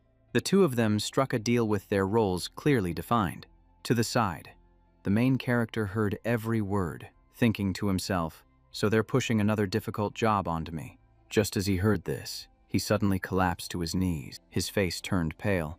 He had overused his spiritual sense, even with the heart of Hamut. He still suffered from the side effects. The ancient lineage, that's right. The statue from before he died, it must be an ancient artifact. The voice before his death. The system notifications after his rebirth, it all fit together. He was hunted down just for that thing, even though he didn't even know what it was back then. The regression system is. It a function of an ancient dragon, but who created it? And why? The main character sat on the floor, his head spinning. The questions just kept piling up. Duke stood up. Let's have a drink, then get to it, Arthur said. I'm counting on you. After his close friend left, Arthur also returned to his duties. His footsteps were steady, his aura oppressive. Suddenly, he stopped in his tracks. His eyes scanned the private room. Something felt off. His intuition was screaming at him. Inside the room, the main character was still sitting. If it really is an artifact, what does rebirth have to do with immortality? Suddenly, a loud noise made him jump. Arthur burst through the door, but the room was completely empty, not a soul in sight. It turned out the main character had escaped through the window. Arthur stood there, beginning to doubt himself. A while later, he returned to the training area. While he was training, someone knocked on the door. The main character said, annoyed. "I told you not to disturb me," Deacon reported. "A fellow student is here to see you." He was surprised. A student? Do I have any? He thought of Duina, then allowed them in. Standing before him was Liam Stone. The main character sighed. This guy again. Liam dropped to his knees, begging to be accepted by him. The main character felt helpless. "I really should have just walked away back then," he asked. "Accept you as what?" "A subordinate." Liam nodded. "I pledge my loyalty." The main character asked about Jia Kwang. Liam clenched his fists. "I've left him." Sweat beaded on his brow, his eyes dark. "I have to get into Valhalla." The main character thought, "It was the same in my previous life, this strange obsession of his." He said bluntly, "Are you stupid? Why didn't you choose Zimin or Turun?" He said as he turned away, "I don't have any connections." He picked up his sword. "I'm useless for your cause." His gaze was ice cold. "Why should I believe you?" He stated plainly, "You could be a spy sent by my father." Liam drew a dagger. His eyes were resolute. He wanted to prove himself through his actions. He gritted his teeth and raised the dagger to his ear. Without a moment's hesitation, he sliced off his own ear to prove his loyalty. Liam shouted, "You have every right to be suspicious, but I will prove myself no matter the cost." He trembled and said, "I don't care if you cripple Mimi. Life belongs to you, sir." The main character watched, bewildered, his gaze growing even colder. A memory surfaced. "In exchange for your life, I'll take one of your arms," Liam said earnestly. "Please, I beg you to take me in."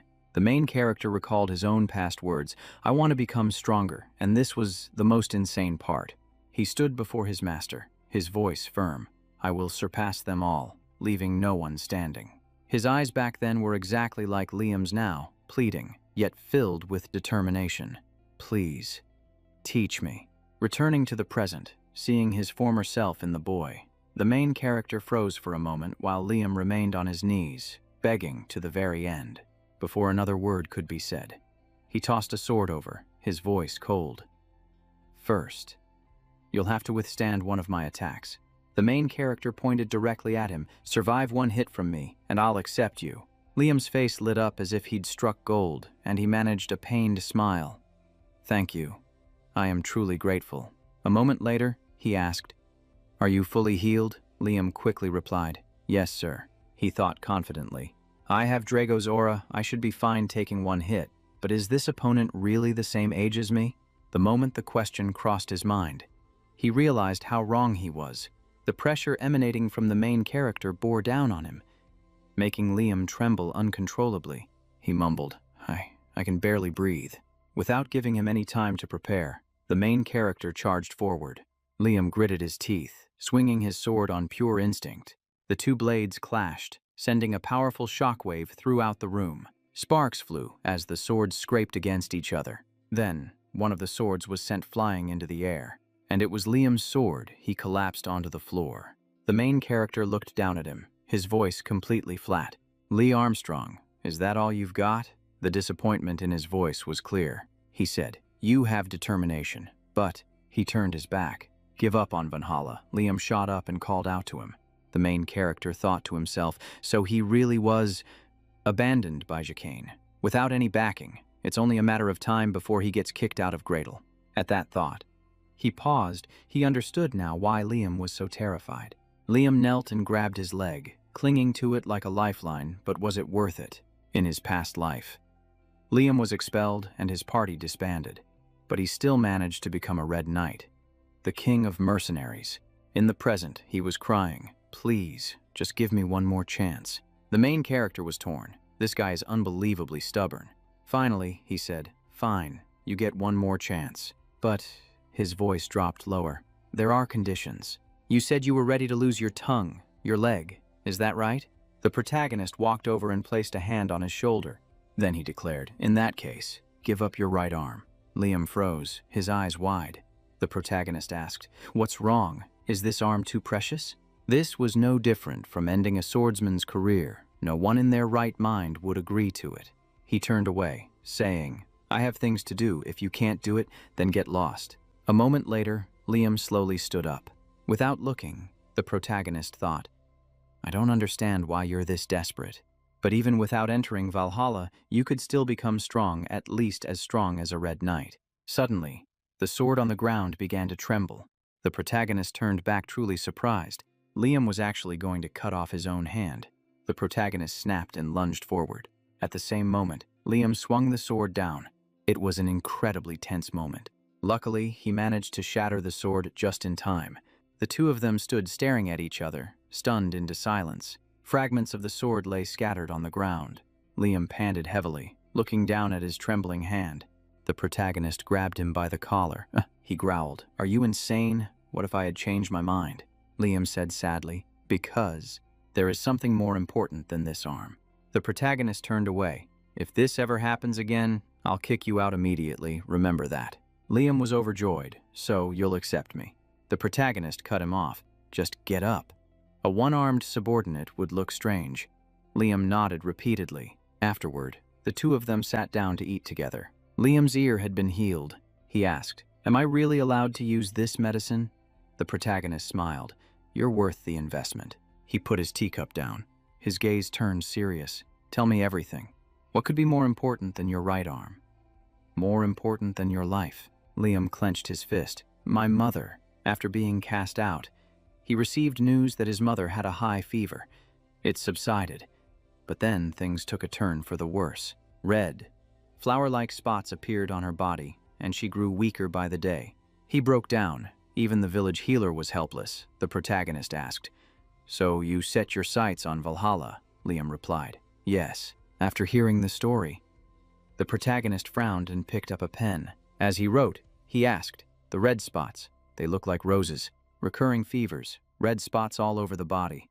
This is the red rose disease in 5 years. It will become a plague across the entire continent. It spreads fast, has a high fatality rate, and will wipe out countless lives. That is, until a breakthrough treatment is discovered. The protagonist handed him the paper. This is the formula for the cure. Even your village healer can make it.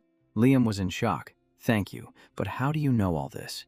The two genius alchemists, Anne and Jeff, the very people who would one day save the continent. But the Alchemist Guild exploited them, profiting from their desperation. So the two brothers released the formula publicly, and it spread everywhere. The main character laughed. Let's just say I know some talented people, he said. Now that there's a cure, you don't need Valhalla or me anymore. Liam shot up. How could I possibly do that? He stated plainly, My life is already yours. His fist tightened as he knelt on the ground. Liam kneeled. I swear my loyalty to you until death. The main character smiled. The king of mercenaries as my subordinate, that sounds pretty good. He warned. If you fall behind, I'll leave you. Make sure you keep up. Liam replied with certainty. Time flew by, and before they knew it, night had fallen. A voice echoed from within the room. What is it? Owen said. Sir Dean. He proposed. We should increase the difficulty of the exam. The dean was surprised. Why? Owen smiled. This year's freshmen are exceptionally strong. They're all from prestigious families, and there's even a pure-blood awakener and easy test won't be enough to weed them out. The dean nodded. That's reasonable. I will consider it. Owen bowed his head in thanks. Then he left, and the door closed behind him. The dean looked out the window and sighed. He thought to himself, Bloodlines don't lie. I can't believe that kid thinks just like that other person. With the dangers that are coming. It's best to nip it in the bud, and that's the most terrifying part. The day of the final exam arrived, and the dungeon exploration officially began. This test was intense. Teams of 2 had to escape a dungeon within a time limit. With each team being thrown into a different one, the difficulty was variable and unpredictable. In the staging area, Zick looked at Liam, nervous. He replied softly, A little. The main character gave a slight smile. It's right to be nervous, but being too nervous is wrong, and not being nervous at all is a disaster. The perfect amount is best. Nearby, Raina was just as anxious. A voice called out, "Jake Gregor, Liam Stone." The main character stood up. "Let's go," Liam answered. "Yes, master." Just as they reached the entrance, someone stopped them. "Hold on." He pointed to the side. "You two, go this way." In front of them was a pitch-black, chilling dungeon entrance that gave off an ominous feeling just by looking at it. The main character quickly glanced around. Something was wrong. The proctor urged them. "What are you standing around for? Get in." He just gave a slight smile and didn't reply. Then they both stepped inside. "All right, if that's what you want, sir." Even though the difficulty levels varied, since these were dungeons managed by Dracker, they shouldn't be truly impossible. The objective was clear: escape within the time limit. The clock would start the moment they entered. The time limit, 96 hours, and basic combat would also be scored. Bringing back the heads of magical beasts would earn bonus points, but failing to escape in time meant an automatic fail. Inside, the main character was relaxed. "We just ate. You should rest." "Liam," he said hesitantly, "but you just took care of everything. Shouldn't you rest first?" The main character replied, "I can stay awake for 4 days without any problem. You go ahead and sleep." Liam didn't dare to argue. "I'll rest first then," the protagonist replied. "I'll call you if anything happens." The two started a fire, taking a break in the middle of the freezing dungeon. The protagonist looked at his watch. It's been 16 hours. Before this, he had already been awake for 3 days, a total of nearly 90 hours. Infinite endurance only restored his physical strength. It couldn't save his mind in a place like this. He had to minimize all possible risks. The area around them was lined with warning bells. His eyes started to feel heavy. "I'll just wait for Liam to wake up. Then we'll switch shifts." Suddenly, an image flashed in his mind amidst white snow. The protagonist drifted into sleep. A strange scene appeared, a place he had never seen before. A red flag with a lion crest hung from the city gate. The scene was one of total ruin, as if a war had just ended. A girl lay motionless in the snow, the ground around her stained a dark color. He couldn't see her face clearly. He could only hear the sound of a ringing bell.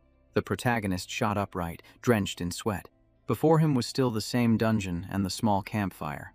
He clutched his head. That dream again. But did I just hear a real bell? Then he remembered the warning bells outside. The protagonist stomped out the fire immediately. He called to Liam, "Wake up, we've got company. I'm going to check it out. Don't light the fire again."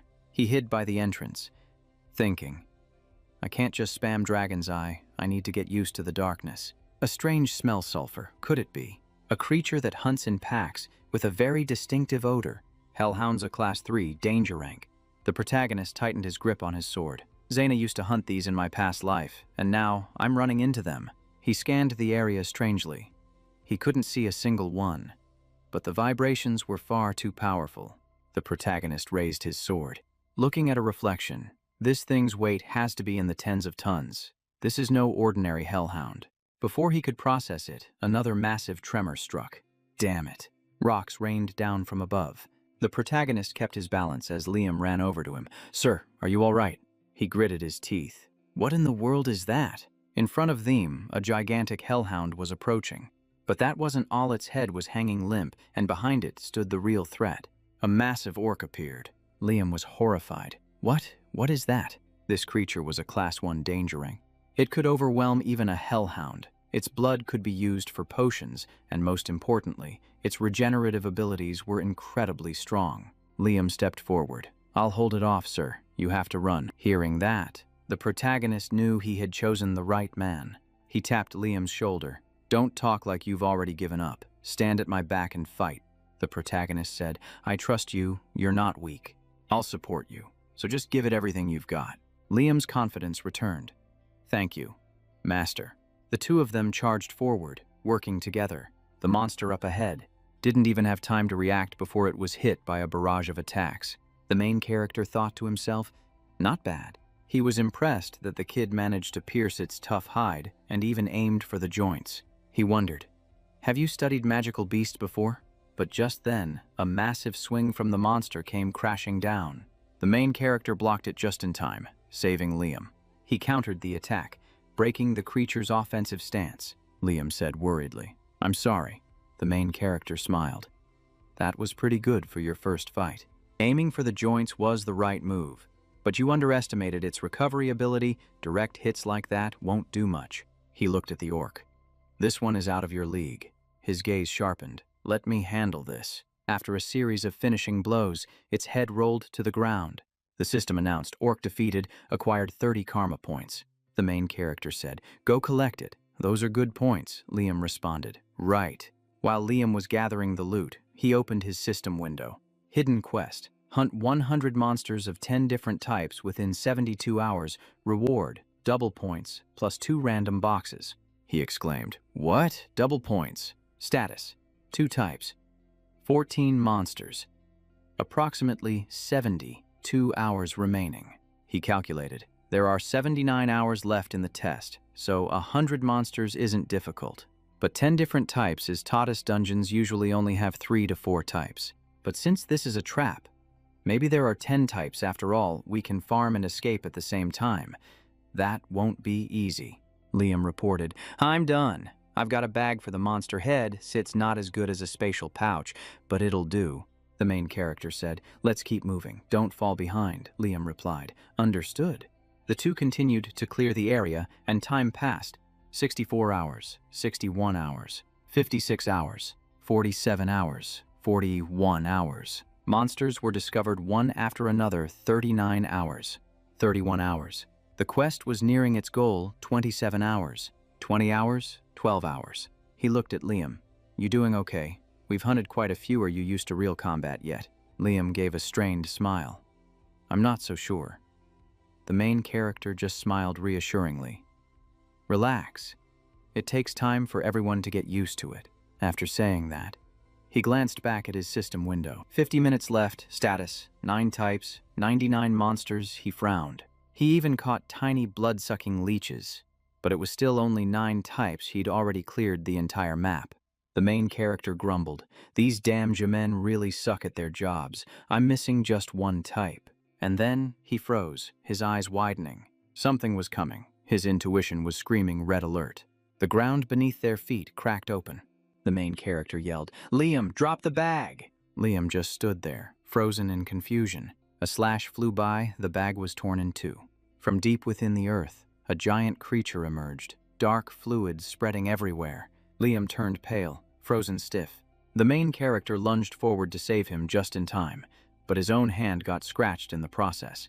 Liam asked urgently, Are you all right, sir? He replied. It's nothing. It's just the creature's blood. The main character held up his hand. Stay out of this one. Before them stood a hideous monster, its mouth full of sharp teeth. He said, I can't fight and protect you at the same time. In his mind, the main character thought.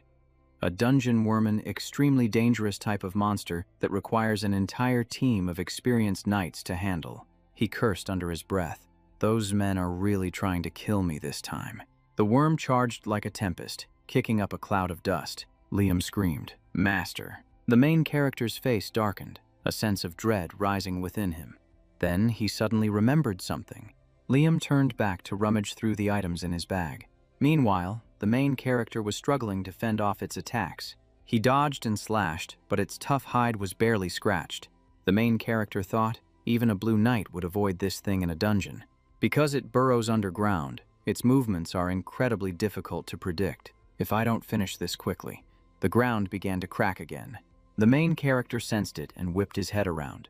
The worm erupted from beneath the earth. Its mouth opened wide as it lunged forward, a moment too slow, and he'd be buried alive.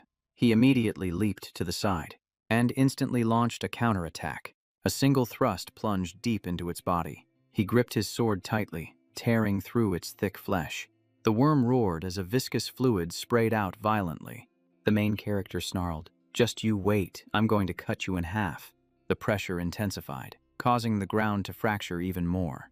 Its tail revealed poisonous barbs, but at that moment, he had only one objective to slash. Suddenly, the worm's body constricted. It coiled itself tightly around the main character. Then it lunged with both its tail and its mouth. At that exact moment, Liam charged in, thrusting his sword forward. The monster took the hit and roared in agony. The main character could feel it. The creature's grip was weakening. He broke free in a flash. Liam asked, Are you all right? Sir. The main character wiped away some blood. What did you do? Liam held out a potion vial. I coated my sword with a numbing agent. The main character understood immediately. I see. The numbing agent was from a toxic plant. It was mild for humans, but a potent poison for the worm. To this particular creature, it was a powerful paralytic, even in a tense situation. Liam still remembered the weak spot, and he exploited it perfectly. Exactly what you'd expect from the king of mercenaries. The main character smiled. When I give the signal, stab it again. It was the right call bringing you along. After speaking, he leaped onto the monster's back. He moved towards its head. He shouted, "Liam." Liam immediately struck with another stab. The worm roared in agony. Its body stiffened from the poison. The main character activated his spirit manifestation. A single slash came down from its neck. The monster was split in two. It was all over. System. Urgent quest completed. Karma points have been doubled. Received 2 random boxes. Total score is now 780. Outside the dungeon, an announcement rang out. All students have escaped. It's time to calculate the scores. The professor looked at Zaina's spoils of war and said, "Let's begin the calculation. 30 base points plus a goblin, hobgoblin, and an orc for a total of 180. The crowd murmured in awe. She's so close to the 200-point record. The professor praised her, and she responded humbly. Next up was Owen. A total of 120, well above the standard. His teammates were ecstatic. Owen shot a bitter look at Zaina. He smirked coldly. If I had to, I'd deal with her the same way I dealt with him. Just then, a voice rang out. It's been a while since I've seen the light. Owen whipped his head around. The one who had just emerged was Jake, and Liam was carrying the head of a dungeon worm. The entire crowd was in shock. The students buzzed. Is that a dungeon worm? Did they actually manage to kill it? The two of them dropped their trophy to the ground. Jake sneered. Why the long face? Owen. He continued. Aren't you happy to see me? Owen was so furious he was speechless. Jake kept taunting him. Where's that cold, detached look of yours now? He shrugged. This look suits you much better. Owen was choked up. Jake watched him start to walk away, leaving so soon. Owen thought to himself, you purebloods, you're going to pay for this. Jake watched him go, feeling incredibly refreshed. The professor asked, Are you two done? Jake replied, Yes, sir. Professor Andre began to calculate their score. Jake asked, This is all we have. How will you score it? The professor replied. Rest assured, I won't miss a thing, he asked. Did you lose your bag? Jake replied, Yes. Seeing the massive trophy, the students all staggered back in shock, and this is where things get truly insane. Riker chuckled to himself. Looks like his luck hadn't run out just yet. That damn dungeon worm's ambush cost him 3 whole days of progress. It stung, but he had to accept it. If he didn't want to fail, he had no choice but to take its head to make up for the lost points.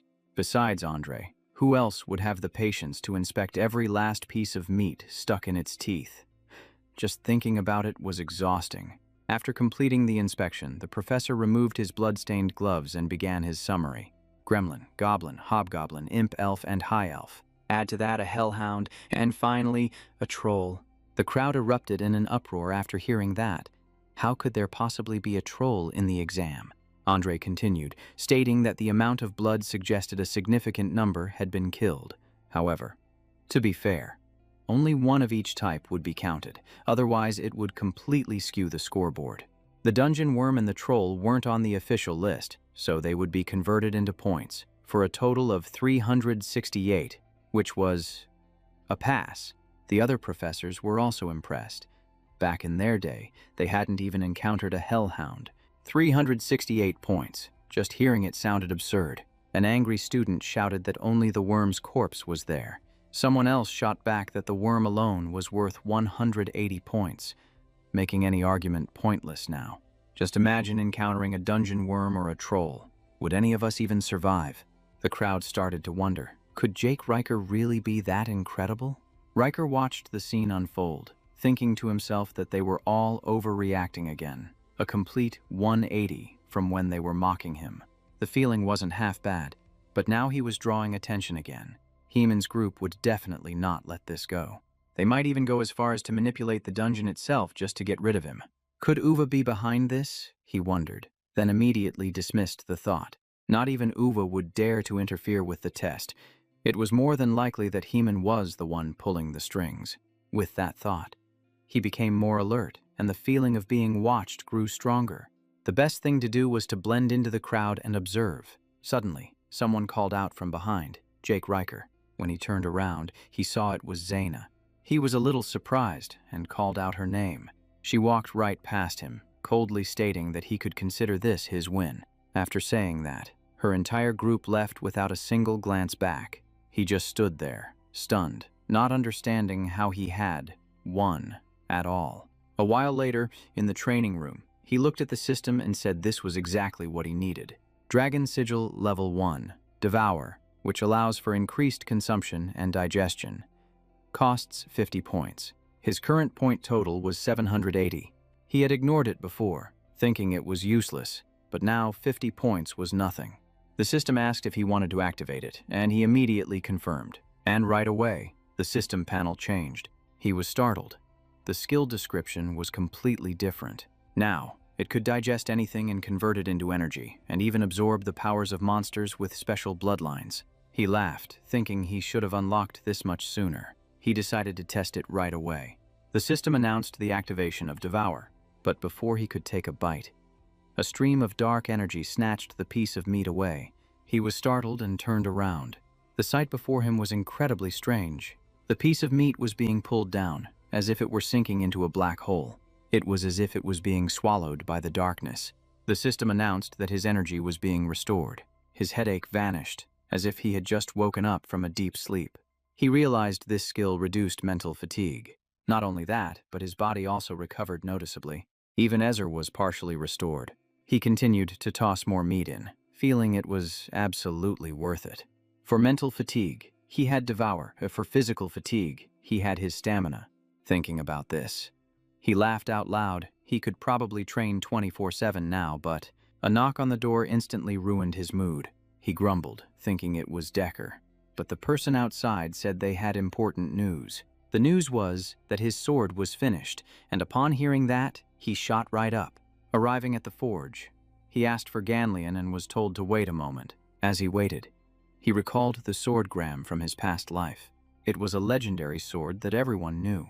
This time, since it was made with a dragon's fang, he thought it would be similar. But when he saw the sword, his expectations shattered. It wasn't a brilliant gold, but a dull, black sword. He picked it up and saw that it was incredibly simple. He asked why it wasn't sharpened, and was told that's just how it was made.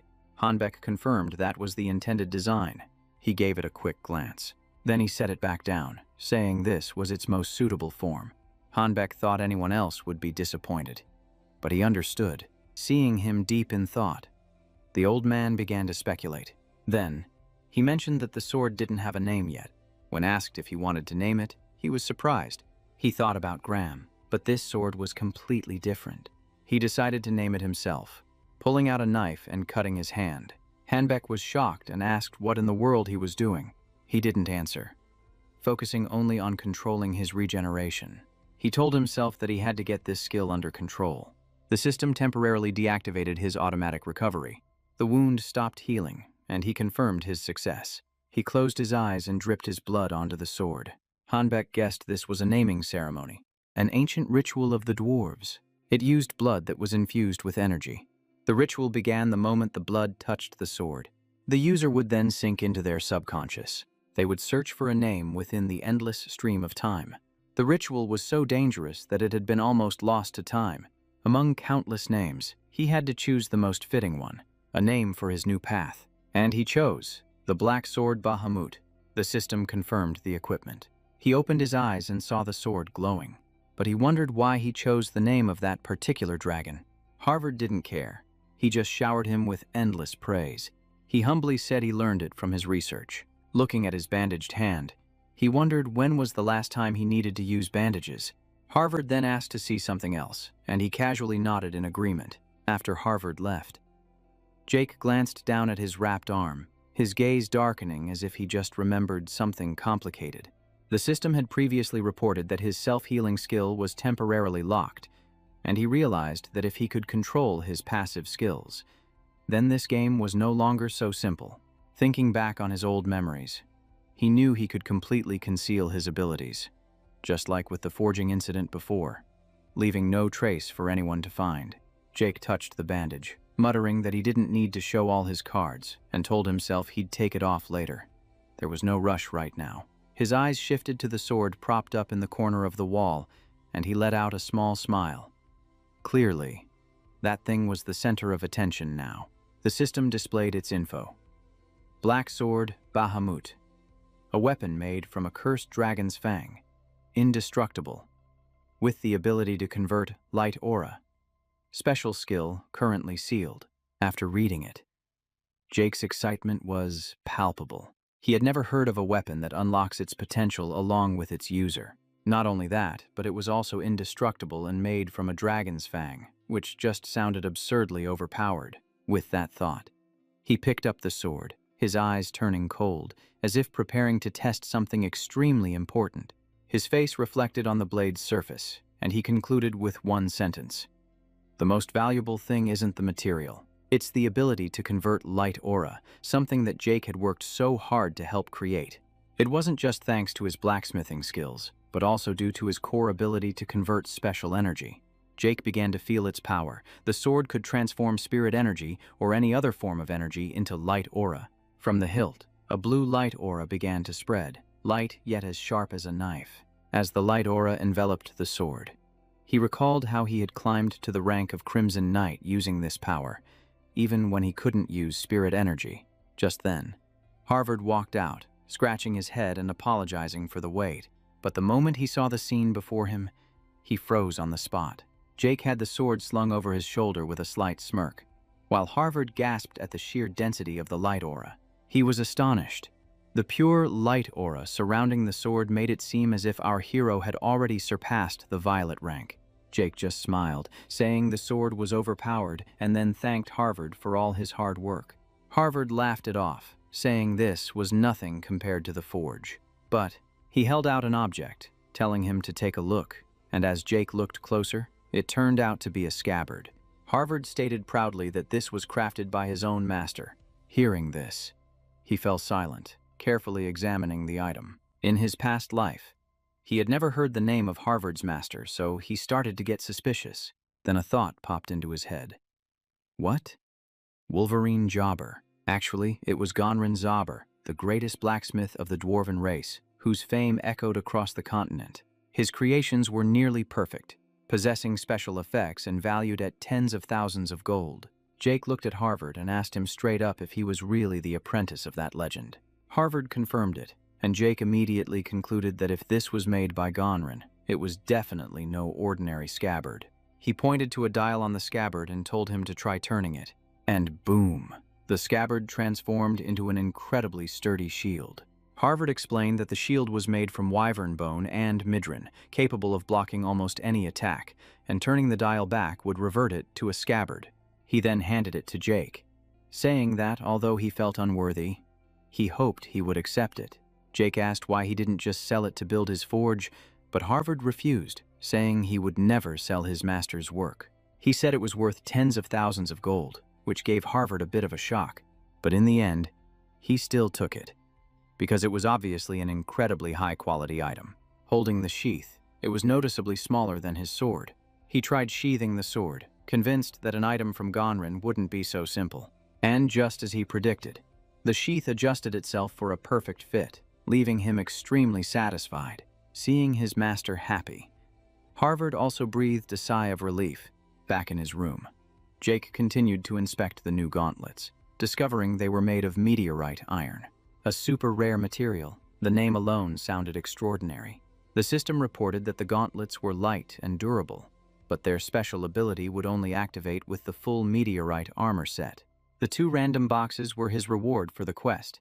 He opened the first box, feeling both surprised and wary because the value of what was inside was far beyond his imagination. With 1 box left to open, Jake didn't hesitate any longer. The second box slowly opened, but what was inside made him freeze in his tracks. What is this? It was an old piece of paper with faded, splotchy colors, and it looked like a map. Suddenly, the look in his eyes changed. A system notification popped up. Map with traces of Grandmaster Kaiser detected. Jake was startled. Kaiser, the legendary hero king. He was a famous figure from the books about the Clock Tower Knights. The story of him overthrowing Kronos had always been considered fiction due to a lack of evidence, but now that the system confirmed it, his hands trembled. Kaiser was real. The system continued to analyze the damaged map, and then it pinpointed the exact location. Jake stared at the screen, not believing his own eyes.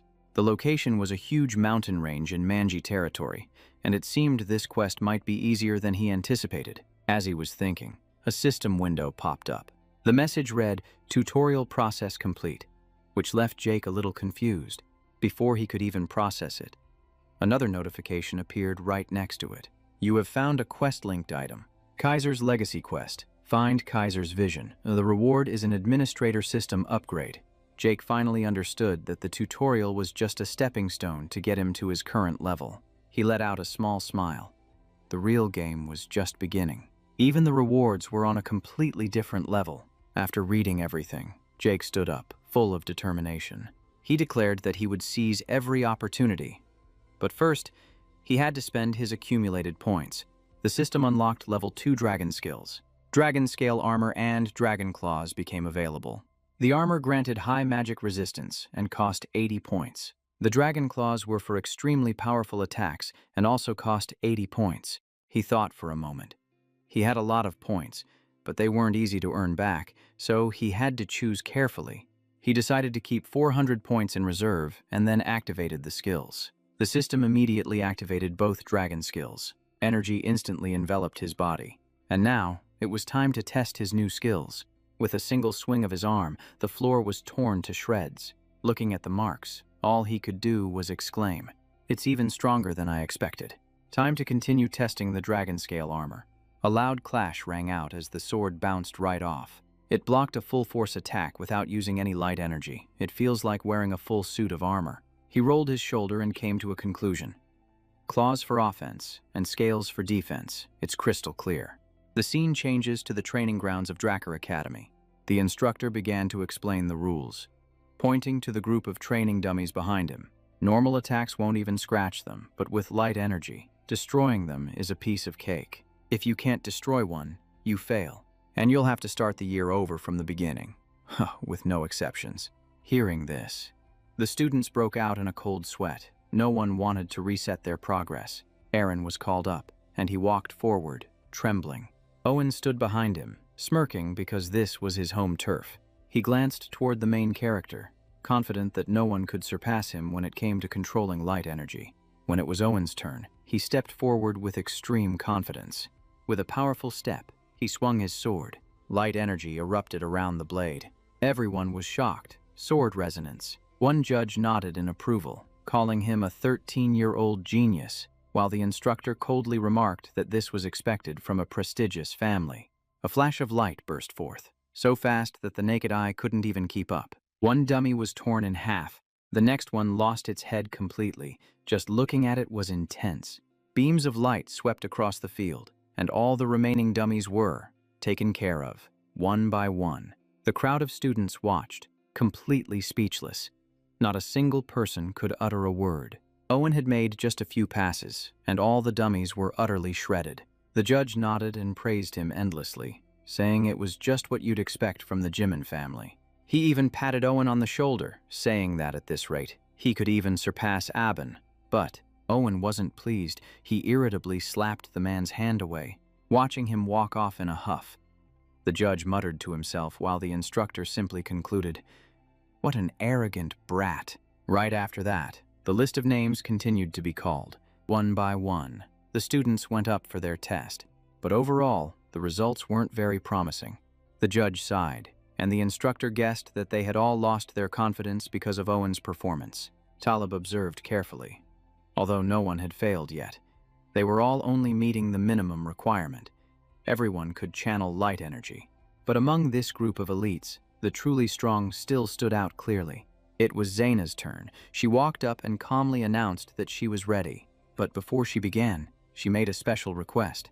With an incredibly determined look in her eyes, she asked to be evaluated on the dragon-slaying arts. The instructor reminded her that this was a more advanced subject, but she remained firm, causing the students below to start whispering, because everyone knew that the dragon-slaying arts were much harder than simply channeling light energy. requiring extremely precise control. Owen watched with a slight sneer, thinking she would lose control after just a few swings. The instructor warned that the conditions for failure would be much stricter, but she still nodded firmly. And her request was approved.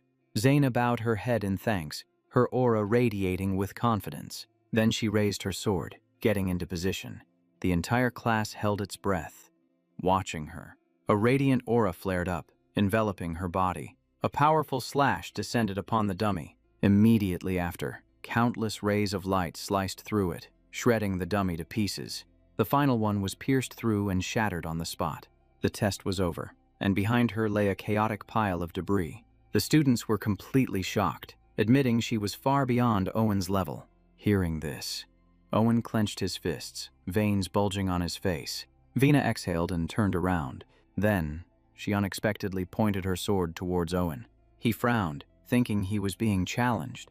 But then, his expression changed. He turned back, his face visibly tense. It was true. The tip of the sword was pointed in his direction.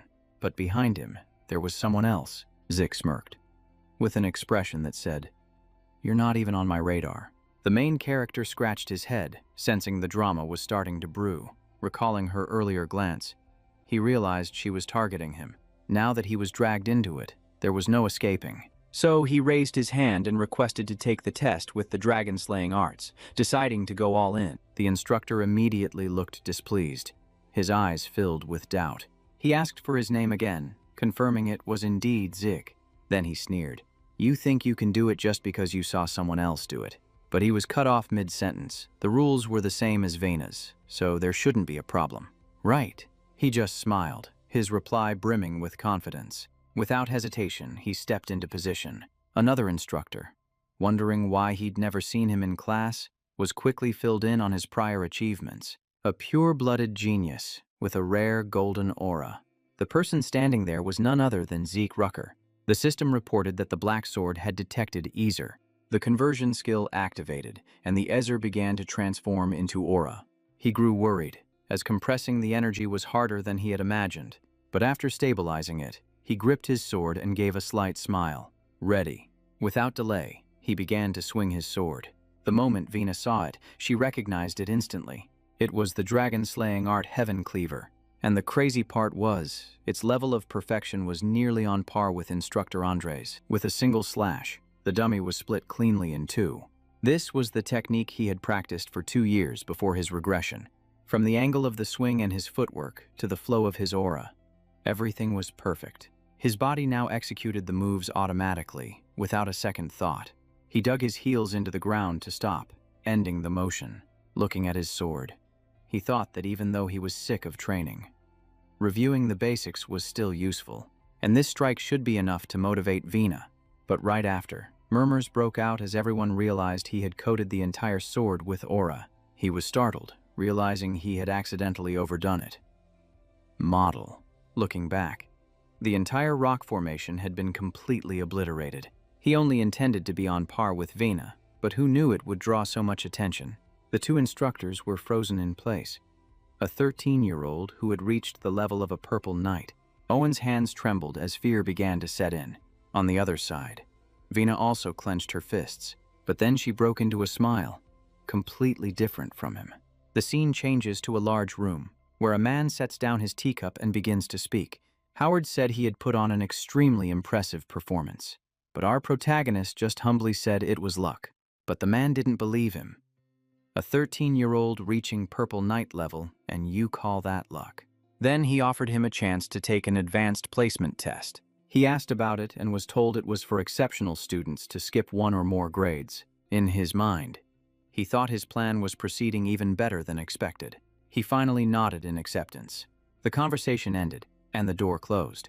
As he walked away, a murderous aura emanated from him, clearly showing he had his own agenda. Inside the room, Howard looked out the window, deep in thought. Then he took out an object hidden inside his coat. He announced that both Raina and Dick had accepted the test. Another voice replied that they would prepare everything. Howard smiled faintly. The game was starting to get interesting. The scene shifts to a high-level aura training room.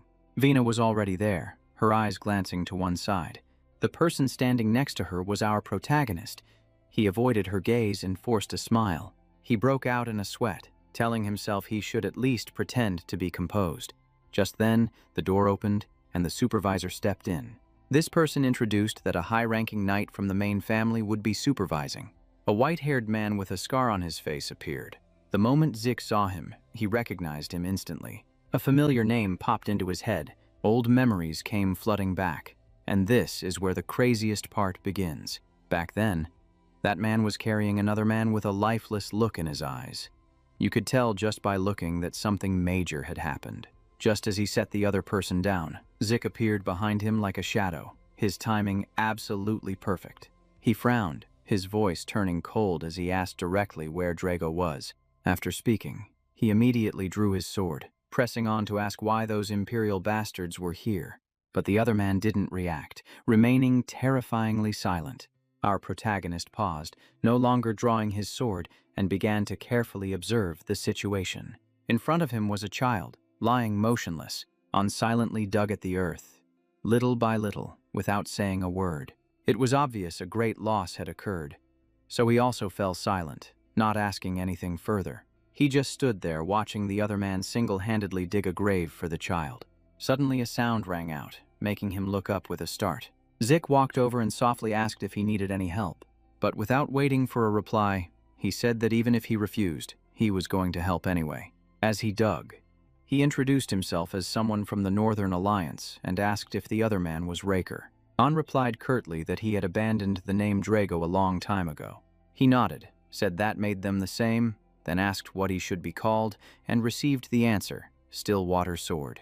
Back in the present, the main character smirked, thinking the name was just as cold and aloof as the man himself. They both bowed, addressing him by his proper title, Anraker. And this is where things got intense. A high-ranking knight was supervising a test for new recruits. A high-ranking knight, the very pillar of the Drago family. It was a title that demanded strength, renown, and experience, one that not just anyone could hope to achieve. The instructor explained the rules. It would be a direct sword fight, and they were to fight with all their might until someone collapsed or surrendered. Upon hearing this, Vina immediately drew her sword and asked to go first, but she was stopped right away. There was no need for them to go one by one.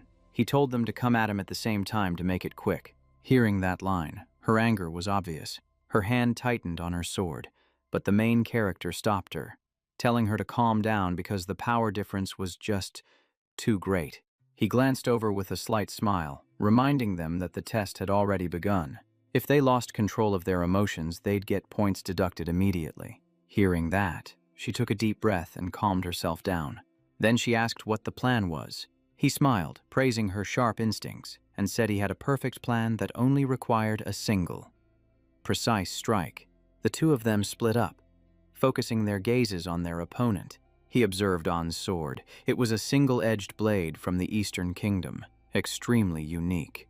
It was a type of guando designed to be used with one hand and often paired with a shield.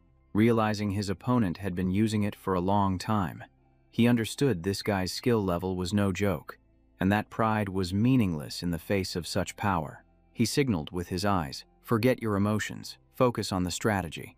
She understood immediately, her gaze growing sharper. The plan was set.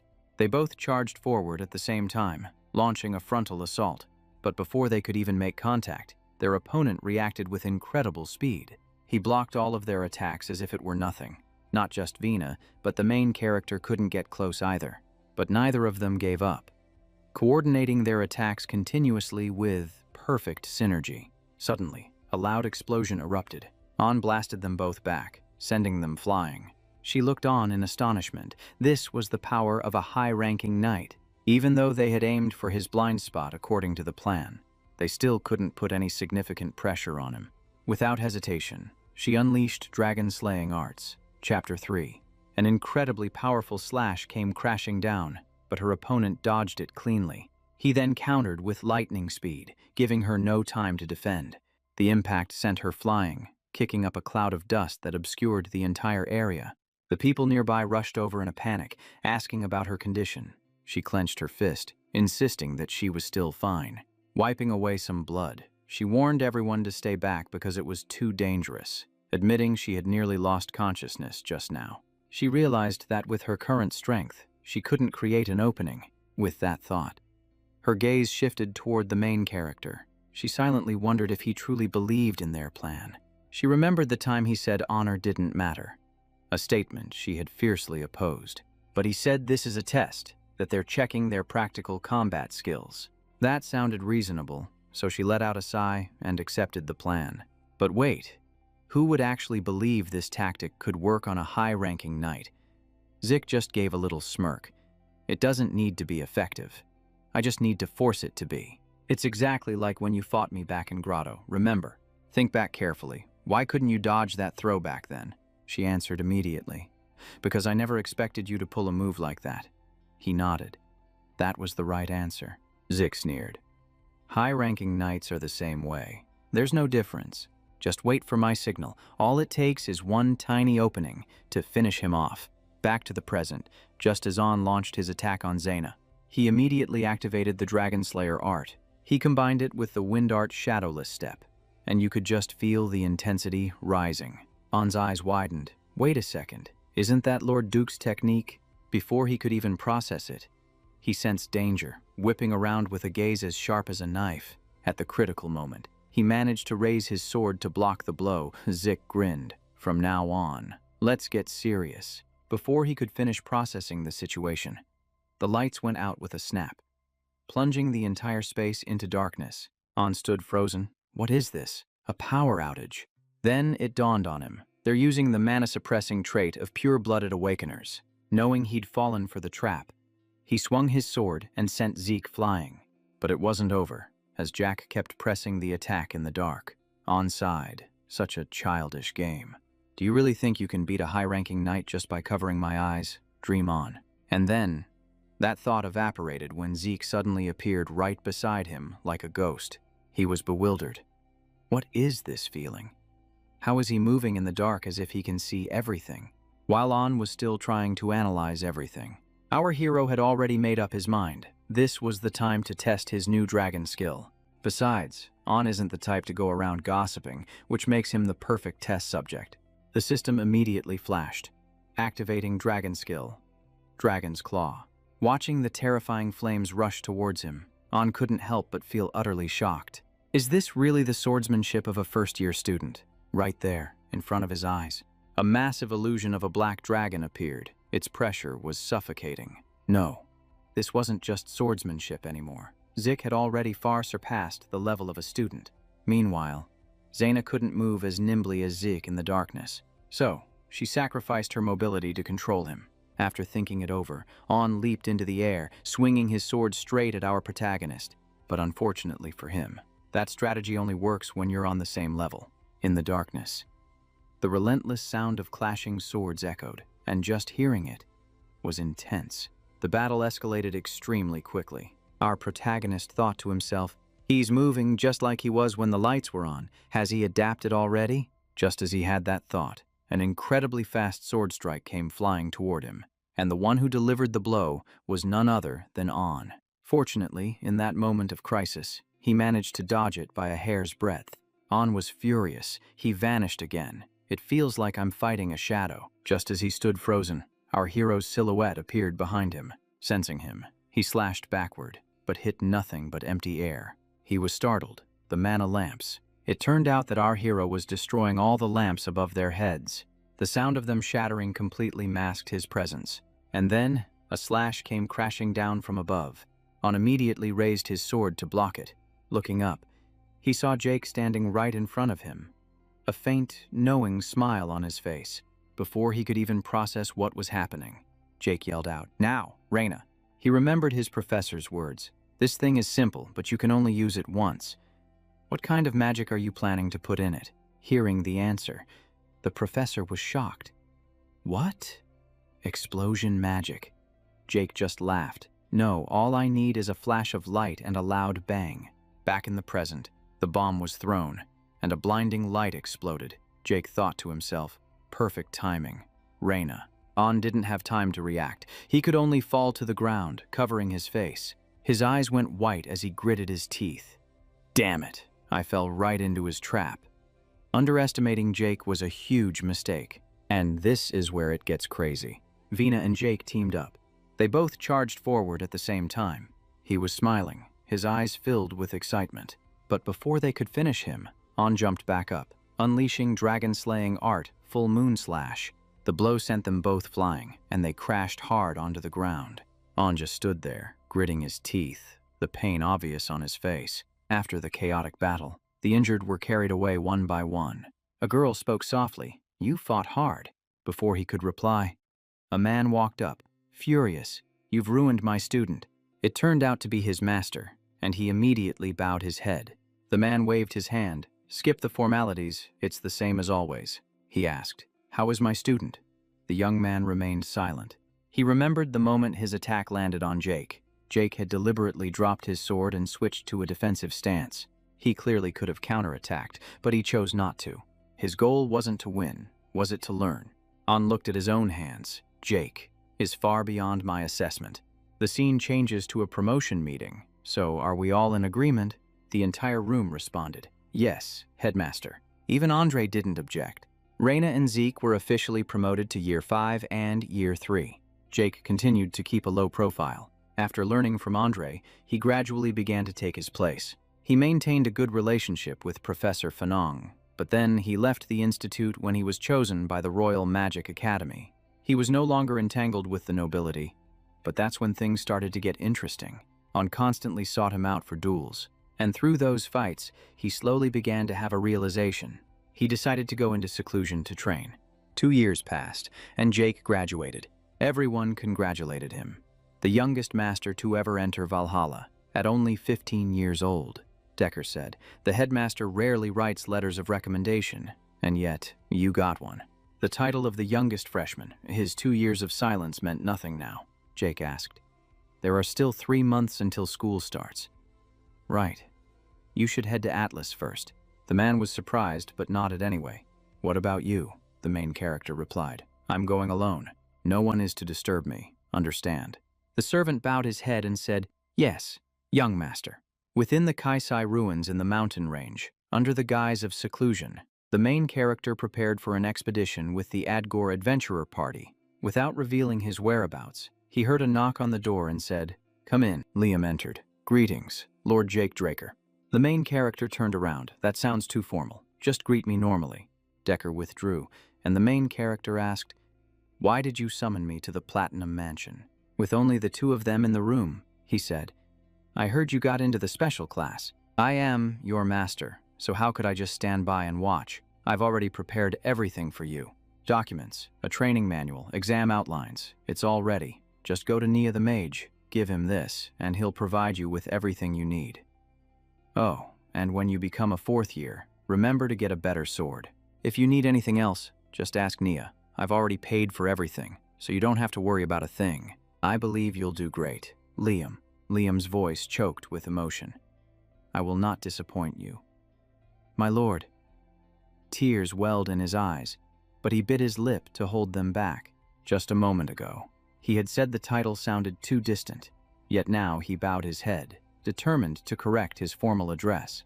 "Let me reiterate. The Axe Kingdom is located in the far north of the central continent. Along with Delta, Tibia, and Alangia, it is one of the 4 largest kingdoms.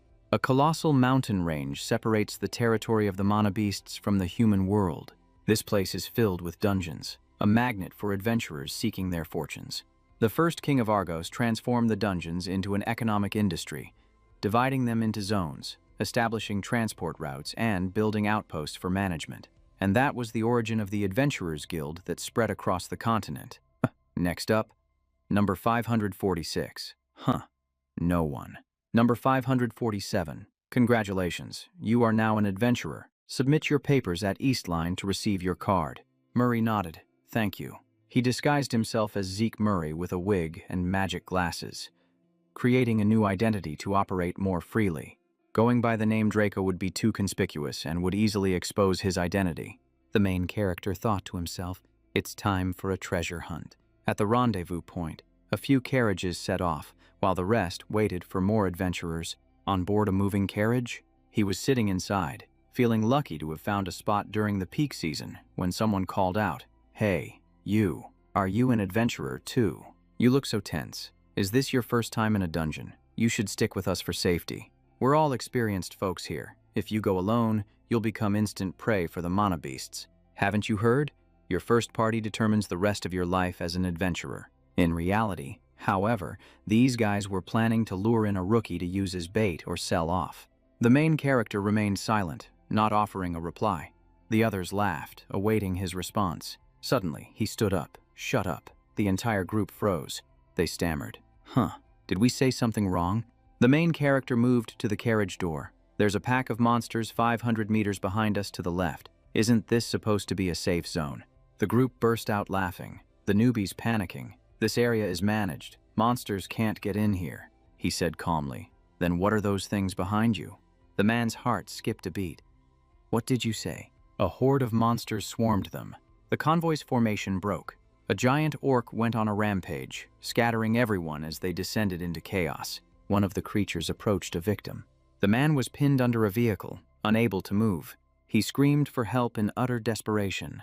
The monster dragged him away, a truly haunting sight. Our protagonist, hidden behind a tree, realized that monsters had appeared inside the safe zone. Something was wrong with the outpost. In just a moment, everything had fallen apart. Just as he expected, chaos erupted. Even the Adgor soldiers were taken down, and they should have been able to handle this. He felt that something was seriously wrong. Looking at the slash on the soldier's chest, he froze. Rich gritted his teeth. This wasn't the work of monsters. This was done by human hands. The bodies were staged to look like they were attacked by monsters. The cuts were far too clean, not at all like the work of a demonic beast. Most of them were killed in a single blow, with no time to fight back. He analyzed the scene. It had to be a group of high-ranking knights, at the very least. Staying here would only draw more suspicion. Looking at the territory symbol, he confirmed his destination, the Kaiser Ruins. According to the map, he was already close. But then, he heard a sound from behind him. A group of Imperial soldiers were hiding and observing him. Why were the hounds of the Empire here? They were an elite force that reported directly to the Emperor. They were trained in tracking and assassination, preparing for war. Watching their movements, our protagonist was certain. This method, it was all too familiar. Memories came flooding back. These were the very people who ended his life in his previous timeline. His eyes turned cold as hatred surged within him. The Emperor was hunting for the secret to immortality. Even before his regression, the Emperor had been obsessed with ancient holy relics. The image of the past overlapped with the present, unifying the continent and achieving immortality. Could it be related to the Kaiser Ruins? He became guarded, realizing he had to verify this for himself. With that thought, he vanished, causing the group to search for him in a panic. Their eyes darted around, looking for any sign of him. The captain of the group reached into his pouch for something. He pulled out a gun, but before he could do anything, our protagonist appeared and struck his arm. The arm fell limp, losing all control. As the gun dropped, he said, "A golden flare gun. So you must be the captain," he asked. "Are there only 3 of you?" "There are normally 12. The other 2 soldiers shouted, "Who are you?" Without another word, our protagonist swiftly took care of the captain. His gaze was ice-cold as he asked, "Do you still not understand the situation?" He declared, "I'm the one asking the questions here." The 2 men behind him trembled, crushed by the overwhelming pressure. He said in a low voice, "Think carefully now. There are only 2 of you left." After a moment, he analyzed the situation. It was a small, temporary base. The protagonist pulled up his scarf, thinking, have they turned this outpost into a slaughterhouse? There was only one way to find out, and he immediately charged down. Cut to the base. The guard let out a long, bored yawn. He complained, "Who in their right mind stands guard in demon beast territory like this?" The other guy agreed with him, but just as he finished his sentence, something shot forward and knocked him backward. The remaining guard was taken down just as quickly. A figure rushed into the base. Someone inside noticed the commotion. 2 of them muttered, "Did you hear something?" The other replied, "Didn't hear a thing." And then, the protagonist appeared, stabbing the blonde-haired man straight through. The black-haired man panicked, seeing the blade pressed against him. He managed to dodge the first slash and jumped back. He was about to scream in alarm, but he was silenced. He delivered a decisive blow, ending it quickly and cleanly. A light spray of blood, and an old memory resurfaced in his mind. Back when their leader fell after a turf war, this feeling. It was exactly like that old mission when he was forced to infiltrate the Pavella gang. It was identical. The captain, standing above, slammed his hand on the railing and growled, "Southern assassination techniques." He yelled, "I don't care if you're from Meekin or Pavella. If you step in here, you're not leaving alive. Surrender now." Jake looked up and calmly assessed him. This guy's almost at the level of a Sapphire Knight, but compared to the one who killed me before, he's still far too weak. The protagonist gave a faint smile. A painless death. How amusing, he sneered. Is that what you say to the person who just slaughtered your comrades? No grief? And he still speaks so calmly, a typical central noble. With that, he lunged forward, his sword flashing. There was no hesitation. His goal was singular, to send him on his way and finish this. With decisive slashes, the surrounding guards fell one by one. He furrowed his brow. Strange. Are the hunting dogs always this weak? Looking up, he wondered to himself, are they weak? Or have I become too strong? The system screen appeared, activating mana reflection skill. The captain above immediately panicked. He looked around. A power outage, or is it mana interference from a dragon slayer? Thinking back. His opponent hadn't used a single item from the start. The swordsmanship is clearly Southern style. It must just be a coincidence. He shouted, "Don't panic. Hold your positions and wait for the power to be restored." But as he turned, the lights flickered back on and the scene below left him speechless. All of the guards were scattered across the ground. The protagonist was standing right behind him. The Emperor sure has guts, targeting the Kaiser ruins. The captain trembled. The Kaiser ruins. He swung his sword. What nonsense are you spouting? When he turned back, no one was there. Only a voice echoed, "Fine, don't talk, I'll find out myself." Suddenly, a hand appeared right in front of his face. Grabbed from behind, he panicked, but he handled it in one swift motion. In the blink of an eye, every obstacle had vanished. The main character stepped out, casually tossing the knife behind him. He had it all planned out. Everything would be blamed on Meekin, a criminal organization from the south he served in his past life, would do anything for money. He should have hidden his identity using his dragon skills, but he deliberately used the southern sword style instead. Leaving their signature mark to frame Meekin was a much safer bet. He took off his scarf, thinking to himself that the Empire would assume the southern gang was responsible, and Meekin would take the fall. But what was more important was the letter. The Emperor was even crazier than he had imagined. Looking at the map, the order to find the holy relic stretched across the entire continent, from the Heartland to the Black Sea. This meant the Emperor's hounds were operating at full force, but they still hadn't found Kaiser. He had to hurry, when suddenly, a red light streaked across the sky. The main character looked up. A red flare. That's impossible. The light was as brilliant as the sun. He realized the heaven's net had been activated. A series of devices deployed, casting a tracking net over the entire area. Each hound held their position, awaiting the command. Once the kill order was given, the prey had no escape, something he had experienced firsthand. But this time, he had the system. A scarred man rushed out, slashing straight for him. He was immediately surrounded. The scarred man stared him down, his killing intent surging.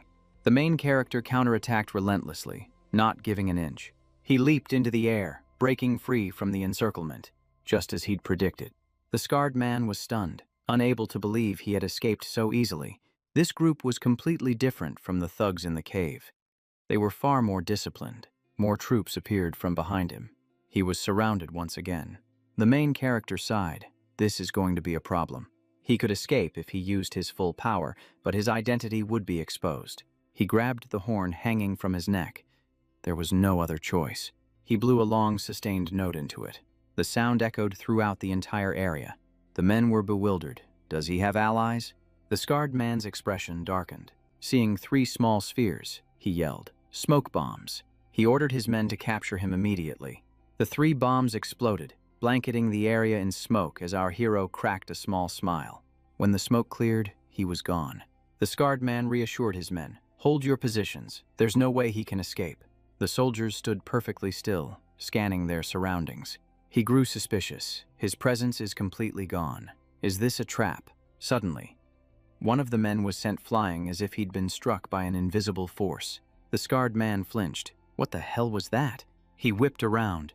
A horde of giant mangy people charged out to attack. He panicked. How can there be so many of them? One of them lunged forward, swinging his weapon, but his opponent dodged it easily. He trembled. It missed, and he was struck down right after, with no time to react. The scar-faced man broke into a cold sweat. This is bad. My men can't hold out much longer. He fired a signal flare, ordering a retreat.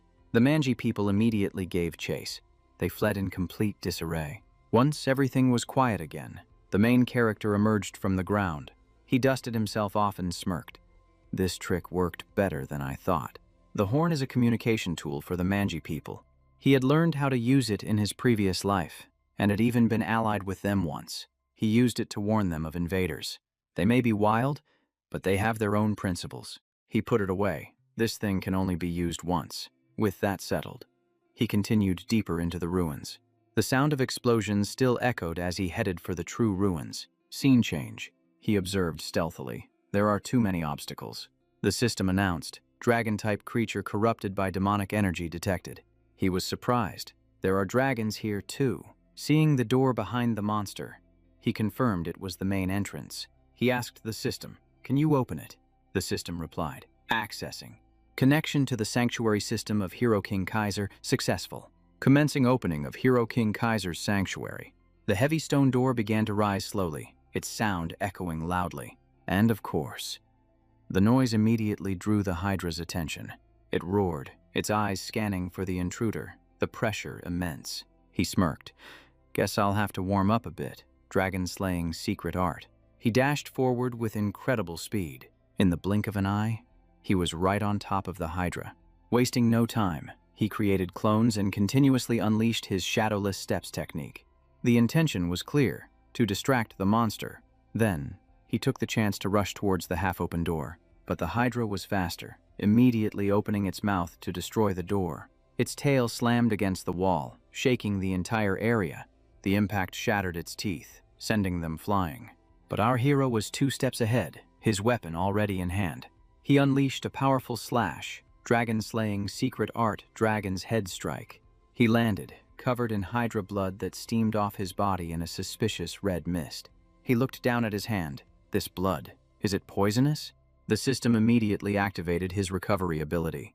He was stunned. This Hydra has 9 heads. Thick black smoke billowed upwards. He remembered his master's words. This beast cannot be defeated.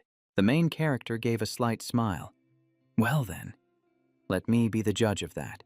And with that, the battle truly began. He had to block the creature's massive jaws head-on. Another head lunged at him from a different direction. He stabbed his sword into the ground to hold his position, wiping the blood from his mouth. He cursed under his breath. This technique isn't working at all. Dragon breeds are rare, sure, but the Hydra was barely affected, regenerating any part he managed to cut. His eyes grew cold. His current strength wasn't enough. He gauged the distance. The gate was 30 meters away. He called out to the system, "Close the gate." A confirmation message appeared. The sanctuary gate began to close. A deafening rumbling sound echoed through the area. He slammed his sword into the ground, activating an applied form of the dragon-slaying technique. The blade extended, creating a cutting trail known as the Wind Slash. He charged straight toward the Hydra. His high-speed slash was meant to clear a path. He didn't need to kill it, he just had to get through the gate. But the Hydra immediately locked onto him as its target. It coiled its body, relentlessly pursuing him. He was almost at the gate. He lunged for it, "I'm through," and right before his eyes. The Hydra's mouth was already waiting for him on the other side. It bit down hard on his arm. His entire body was lifted off the ground. As pain shot through him, he cursed inwardly. The Hydra started dragging him deeper inside. He growled, "You want my arm so bad? Then have it." He sliced off his own arm to get free. He fell from the creature's massive jaws. His arm immediately began to regenerate thanks to his recovery skill. The Hydra spewed a thick cloud of poisonous gas. His body tensed up, withstanding the immense pressure. The system alerted him, poisoned by Hydra.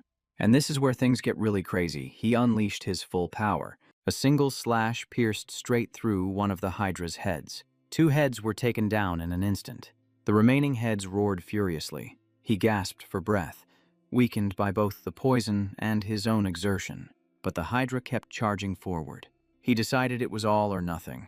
System. Dragon's might activated. An explosive pressure erupted from his body. His eyes flashed. Back away. Unless you want to be put down. The Hydra froze, its fear palpable. It recoiled and began to retreat. Slowly, it backed away into the distance. Then it vanished from the area. The main character sighed in relief. Dragon's might actually works, if only I'd used it sooner. But he still found it strange. Why am I still exhausted even with my recovery ability? System. Fear has been imprinted upon the dragon beast. The right to dominate Dragonkin can now be activated. He recalled its terrified eyes. Was that because of Dragon's might? If so, does that mean I can tame it? The main character tried to activate it, but he immediately froze in place. Insufficient administrator privileges. Taming failed. He sighed. Of course, it wouldn't be that easy. Suddenly, his body began to convulse violently. Warning. Toxin levels have exceeded the threshold. The main character clutched his head. This poison is seriously nasty. My recovery isn't enough. I need another way. An idea struck him. Use Devour to absorb its bloodline. If I can absorb its poison resistance, I might have a chance to live. System. Activating Devour. A dark aura spread out, enveloping the Hydra's severed head. Energy flared up like a roaring fire. Devour successful. Level increased. Bloodline absorbed. Obtained trait. Incomplete poison immunity. The main character slammed his fist into the ground. The system continued to process the poison. Detoxification in progress. Successful. He gave a faint smile. The status window displayed his full power information. A series of skills, dragon techniques, and stats had been updated. He commented. That was really dangerous, but getting poison immunity was more than worth it. Devour has leveled up to proficient. He was surprised. This is the first time I've seen a skill level up so fast. System update. Eliminating a marked target will yield a reward. The main character closed the window and stood up. I've wasted enough time. I have to keep moving. The hero King Kaiser, a demigod of legend, was the son of a great sage and a fairy king. Born into a dark conspiracy, his life was never peaceful.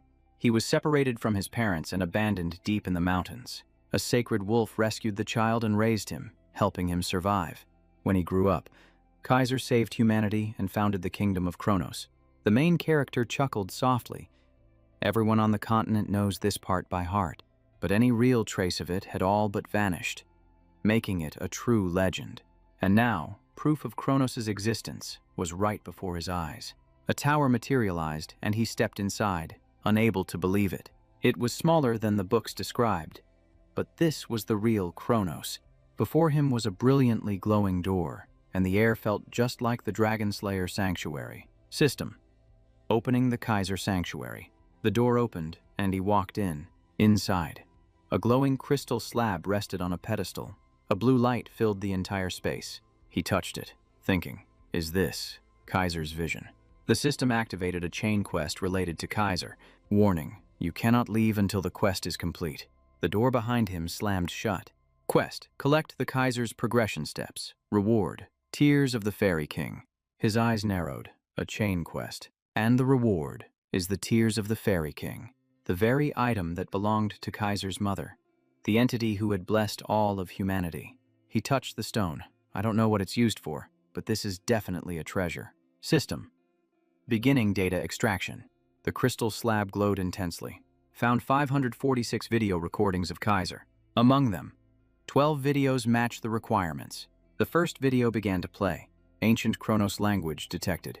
Automatically translating to the current language. A voice echoed out, "What is a sword?" The crystal slab shone even brighter. An image of Kaiser appeared, and he began to teach the moment he materialized. Saturn, his most loyal knight, appeared as well. So, he was real after all. Kaiser drew his sword, saying, "You just have to swing it a lot." He laughed. "You want to know how much? I'll give you a target." A single slash in the video, but the force of it struck the main character directly. He was knocked backward. Clutching his chest and gasping for air, he thought, I'm getting hit with this much pressure just from watching a video. He looked at the sword in Kaiser's hand and realized, this is the path to advancement. The main character grinned. Now this is getting interesting. Requesting playback from the beginning. 4 days passed, and he continued to train relentlessly. Inside the sanctuary, there were 3 support rooms. One room was filled with food, another was a resting chamber, and a third room was full of books and training equipment. This place was truly designed to prepare Kaiser's successor. He examined his reflection in the blade. He'd managed to copy the form, but it still lacked a soul. System. Basic elemental sword principles acquired. He was surprised. Elemental. Initiating advanced stage. The main character grinned. Bring it on. The system summons the soul of Kaiser. Energy erupted, and Kaiser appeared. With a single step, the pressure became immense. Information. Lord Kronos. The main character was in shock. A living legend was standing right in front of him. But Kaiser wasn't one for small talk. He immediately drew his sword. His excitement vanished in an instant. He scrambled to block the attack. He was caught completely off guard. The force of the slash sent him flying.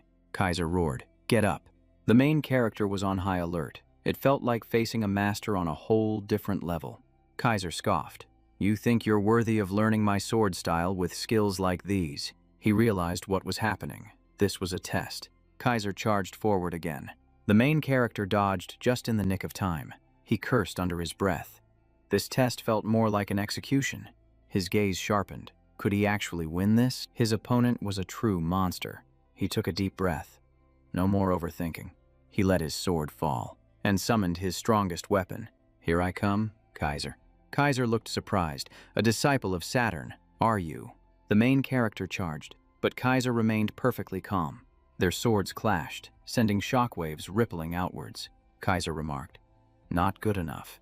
The main character trembled slightly. How could such a casual strike be so powerful? Kaiser lunged. He completely disregarded his opponent's power. He brought his blade down directly on the main character's weapon. The main character was driven back. Kaiser laughed. "As long as I'm having fun, that's all that matters." And then he began his relentless assault. He was pushed back again and again. Sweat poured down his face as he gritted his teeth and endured the onslaught. The gap in their power was just too vast, like an ant facing a giant. But he was still smiling. This was the challenge he'd been waiting for. He began activating one skill after another. Speed, damage, dragon skills. He activated everything he had. Sword aura surged violently. The attacks rained down relentlessly. But Kaiser just stood there, smiling lightly. He said, using the power of the dragon tribe without being part of the dragon tribe. And he realized immediately. And the elemental sword principle too. This discovery made our main character freeze for a beat. Like, what in the world is happening? Without another word, he gathered all his strength, reinforced his power, and charged in, looking to end it immediately. But Kaiser was no pushover. He instantly countered, not giving our hero a single moment to breathe. The two were complete opposites. The main character was gritting his teeth just to defend himself, while his opponent was as calm as if he were on a leisurely stroll. A smirk played on his lips, as if this whole fight was just a light warm-up for him. A moment later, the main character woke up in a pile of rubble, still dazed. As soon as he sat up, he found Kaiser already sitting in front of him, taunting, finally awake. "You really are weak." The man stood up, gave him a light kick, and recited, Satan's skills, the dragon tribe's power, and even elemental force. Not bad. Hearing this, our hero could only squint and ask, "What was that?" Kaiser stepped closer, resting his chin on his hand as he murmured, "Your soul. It's interfacing with the spirit realm." The main character was completely lost. "The spirit realm, what's that?" Kaiser continued in a matter-of-fact tone. "You've surpassed your limits many times already. Dying in a human body, that's the reason you can use elemental force." He stood up and asked directly, "You've been throwing around a lot of weird terms. Can you explain it in a way I can understand?" Hearing that, the man just glanced at him and smirked, as if thinking, "This kid is so naive." He asked back, "Don't you have a goal greater than these trivial things?" To which our hero replied, "What do you mean?" His voice suddenly turned serious. "Don't play dumb. The thing you want to achieve." He clenched his fist. "Advanced sword skills. A high-level elemental sword principle, that's what it is. Elemental force. The natural power that creates everything. Water, fire, earth, and wind." He raised his sword as his aura flared. "The elemental sword is an extension of these 4 things. With a single downward slash, A torrent of water surged like a hurricane, sending a chill down the spine. Elemental sword defense, defensive force field, storm guard sword. He chuckled softly. That's just one form. The wind force field, storm wind sword. And that thing you call error is its source. The main character watched, speechless. From the explanation to the display of power, it was all too overwhelming. No matter how you looked at it, it seemed more like magic than swordsmanship. Kaiser continued. Now it's your turn, he thought to himself. Elemental force from error, but I can't feel it. Is there a way to convert it? The main character stepped forward and asked bluntly, how do you convert error into elemental force? Kaiser's sword erupted in blazing fire, but he got flustered. Well, you just do it. How am I supposed to explain it? Leaving our hero completely speechless. As he was speaking, his sword's aura shifted to a fierce water element, and the main character realized with a start. It's not that I don't have it. I just haven't been able to feel it yet, Kaiser said quietly. Focus all of your senses. Error can only be used at the absolute limit. Our hero drew his sword. All right, I'll figure it out myself, Kaiser scoffed. Getting a little cocky, aren't we? Don't just look at what's visible. The recent memory flashed back. He had called his fusion skill an elemental force. The main character smiled faintly. So my skill uses elemental force too. Kaiser looked at the aura rising from his sword. A little surprised. A torrent of water force swirled around the blade, the wind fusion skill. He unleashed a slash, but it was a bit off-key. Kaiser fell back, grumbling. I said elemental force. Are you using that imitation spirit art? The main character clutched his head. Spirit art, he explained. The spirit language art is a power of the dragon race. Humans cannot use it. Hearing this, the main character's face darkened. Anyone who uses that power becomes weakened. Right, he continued. The very essence of human and dragon souls are different. You can imitate it, but you'll never achieve the true effect. He grimaced. I don't know who created this thing, but it's truly a pathetic imitation. Then, his voice deepened. If you understand, then do it again. The main character recalled, I've seen the spirit language art before. A memory from the past surfaced. It was when he absorbed Bahamut's heart at the Dragon Slayer's final resting place. He had received a notification that he'd learned the spirit language art, but he couldn't use it. The system reported, skill locked due to insufficient growth. The main character thought, if I could unlock it, I could use the full-body technique freely, and that was the craziest part. He was snapped out of his thoughts by a shout. Do you want another beating? Get up. And he flinched. Yes, sir. He unleashed a flurry of slashes, progressing faster than normal thanks to his body of heavenly bones. After watching the master's demonstration and practicing relentlessly, the main character began to grasp the pattern. The principle was similar to magic, using error as a medium to draw elements from spirits. Once he understood that, using the elemental sword was no longer so difficult. After the training session, the master turned away. Finally, you're starting to look decent. The next stage will be harder. Get some rest, the main character replied. Yes, master. He planted his sword in the ground. Can I ask you a few questions? The master floated, suspended on his own aura. Go ahead, the main character thought to himself. So that's also elemental power, the main character asked. Earlier, you called me a disciple of Satan because of my light aura. What did you mean by that? He replied, the light aura is a technique created by Satan because humans couldn't use the elemental sword. He also grumbled about Satan Raker, an ally of the Hero King, which only confused the main character more. He realized, the creator of the light aura belonged to the Drago clan. The main character thought, don't tell me the ancestor of the Dragos wasn't a Terracon, but one of those ancient people. Then he asked his next question. What is the spirit realm, the place where spirits reside? The master swung his hand, creating an energy rift in the ground. The main character was immediately pulled in, completely shocked. The elemental sword. Inside. He gave a lengthy explanation about the spirit realm being like an afterlife, a place of no return, which only confused the main character even more. He snapped his fingers. A vortex appeared. You are a special case, but there are ways to cross the boundary. As for me, I have the help of a dragon. The main character was stunned. A dragon. The master glanced at him. Is there a problem? He stammered. But dragons don't help people. The master looked confused. the master stated firmly. No creature values humans more than dragons do. The main character was basically like, huh, what the heck? The dragon race is that benevolent, like Bahamut, who tried to destroy the world. He clutched his head. Was the relationship between humans and dragons different in the past? The master stepped down. Do I really need to explain it further? His hand rested on the main character's chest. A magic circle appeared. You yourself are the proof a heart and a fang that have formed a sword. He smiled. Bahamut himself gave them to you. The main character recalled that the dragon was actually quite reasonable, as long as you were sincere. It seems Kaisir and Bahamut know each other quite well.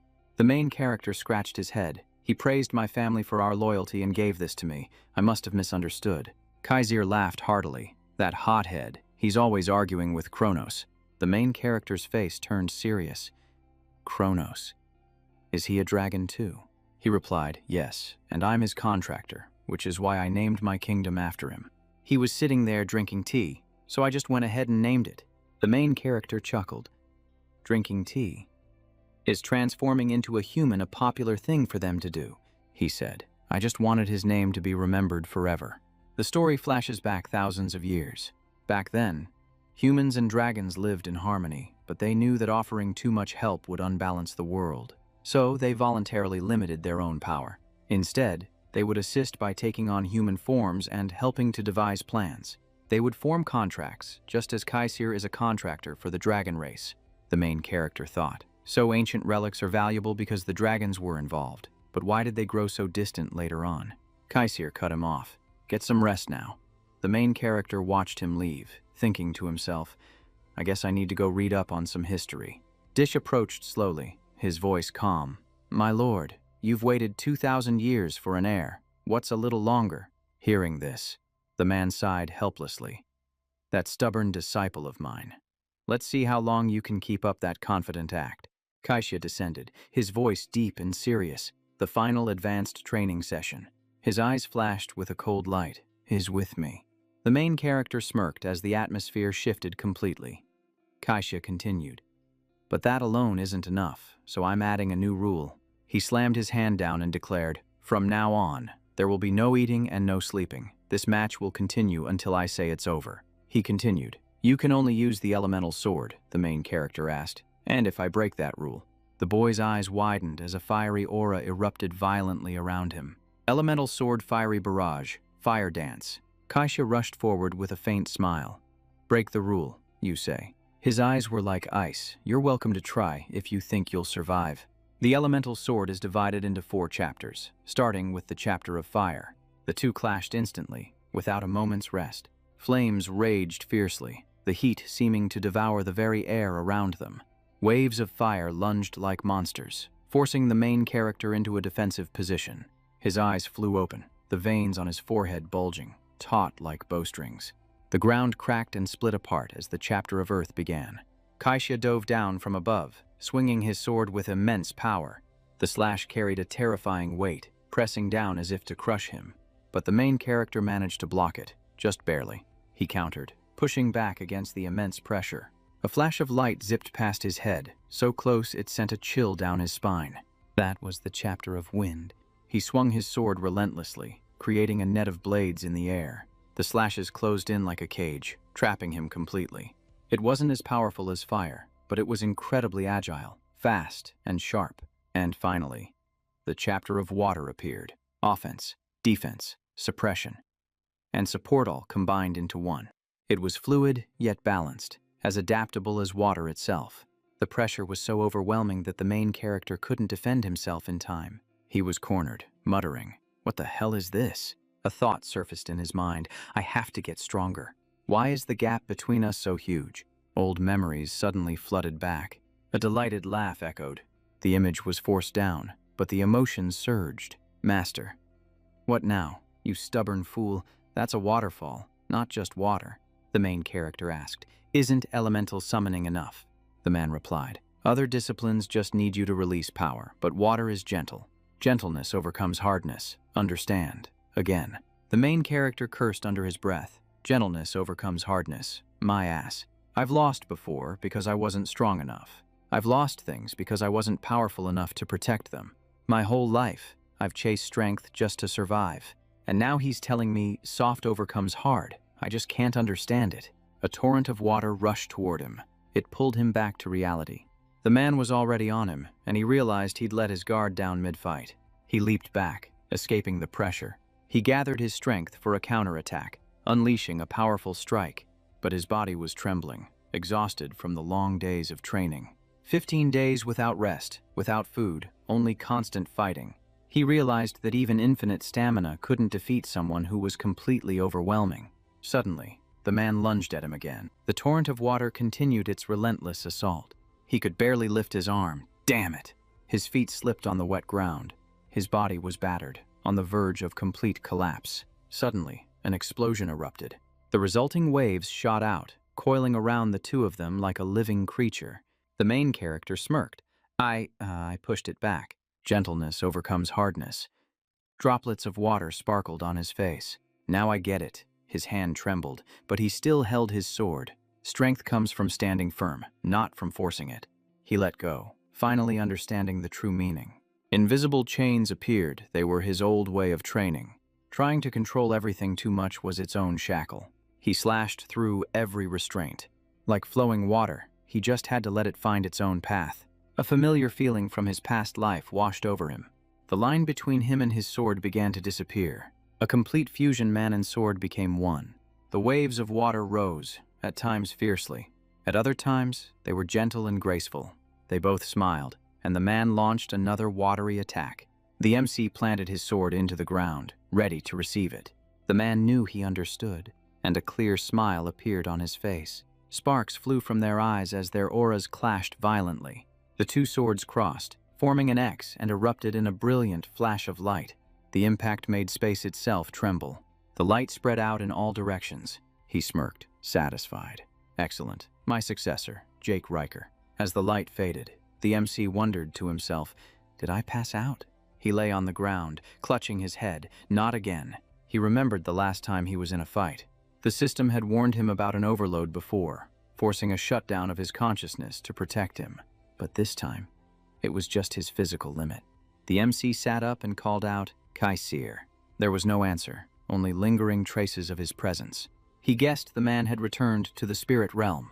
Looking around, he muttered, what about the quest? I know I completed it. Suddenly, the system window appeared before him.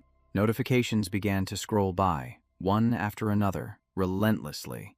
Linked quest completed, and bonus rewards have been added.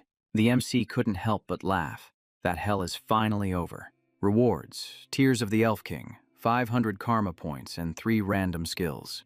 Achievement unlocked, granting even more rewards. An additional 500 points and 3 more random rewards. Authority upgraded to Intermediate Administrator, unlocking a new system. The quest log has also been upgraded. Equipment toggle. Travel portal activated. Minimap illuminated. The Administrator's soul has grown. And a portion of the heart of Bahamut has been unlocked. His status window appeared. Intermediate Administrator, Jake Rucker. Unique class, Immortal. Title, Blessed by the Ancient Dragon. Heir of Terracan. Draconic Authority, Celestial Body, Poison Immunity, a 100-slot inventory, a portal, various skills, and his elemental sword had reached S rank. The MC looked at it and chuckled. Just reading through this whole list is a full-time job. The system repeated. A portion of the heart of Bahamut has been unlocked. He thought about it. The seal level was still high, and after absorbing the heart, it would be around 95%.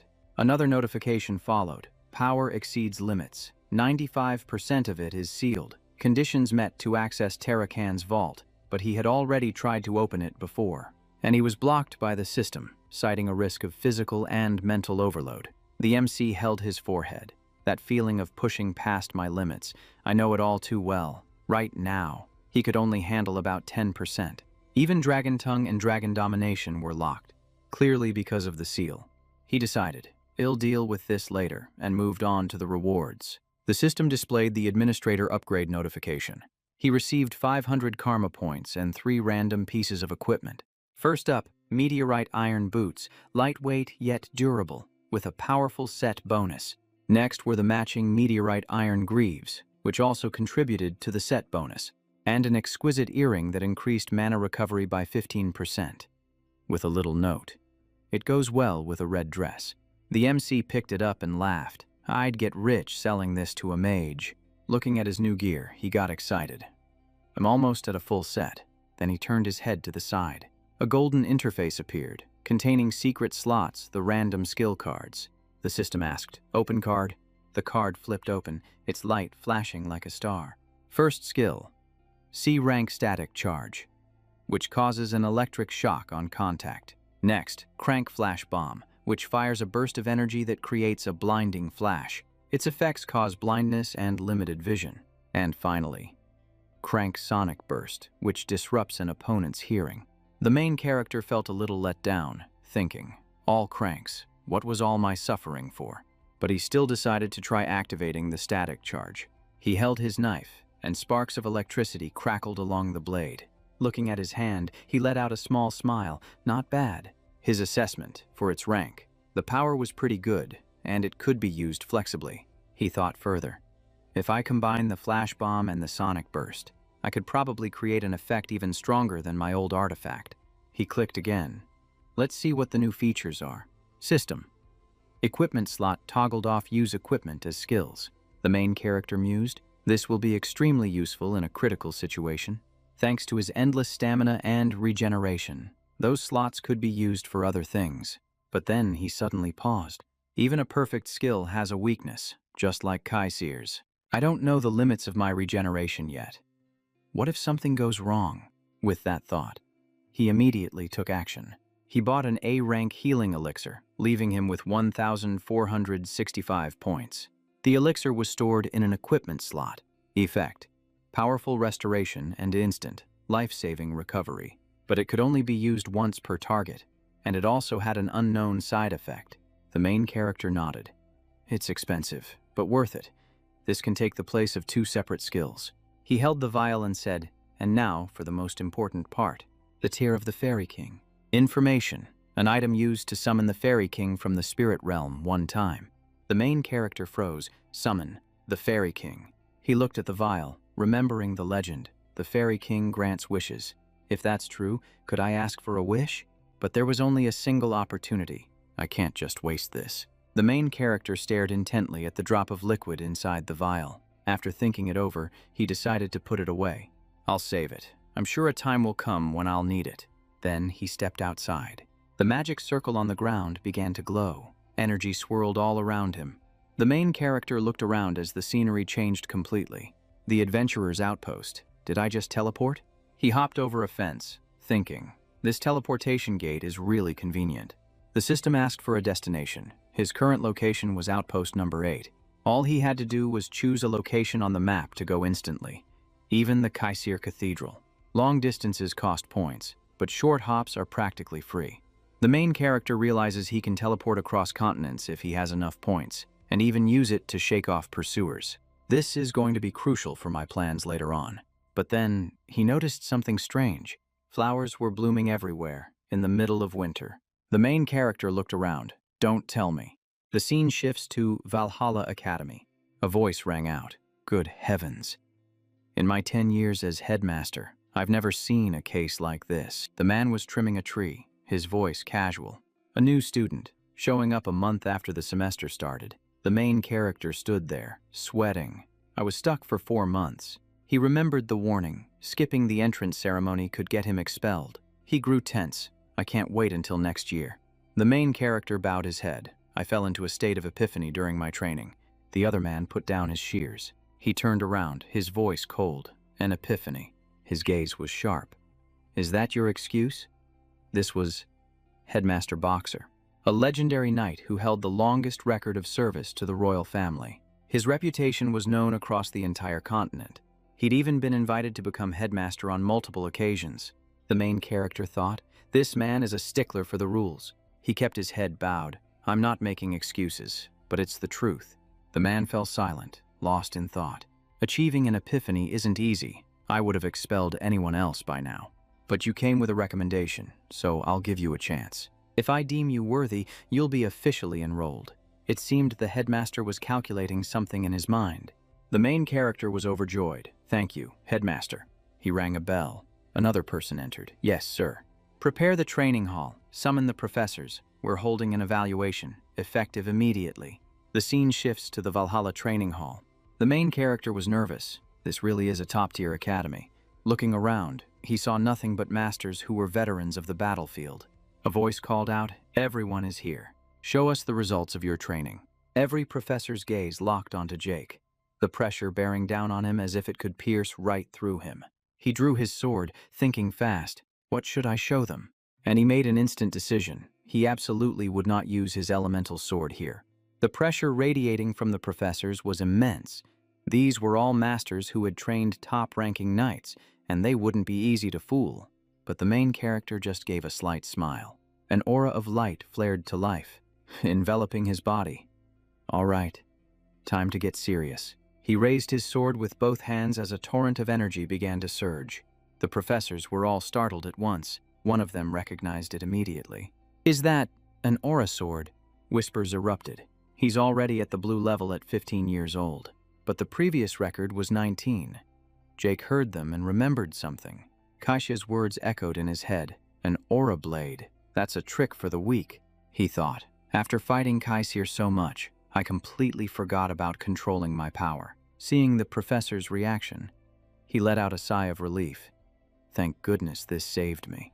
A smirk played on his lips. They were misunderstanding him as being at the blue level. That used to be true. But after learning the elemental sword, his aura blade had far surpassed that level, reaching a much higher tier.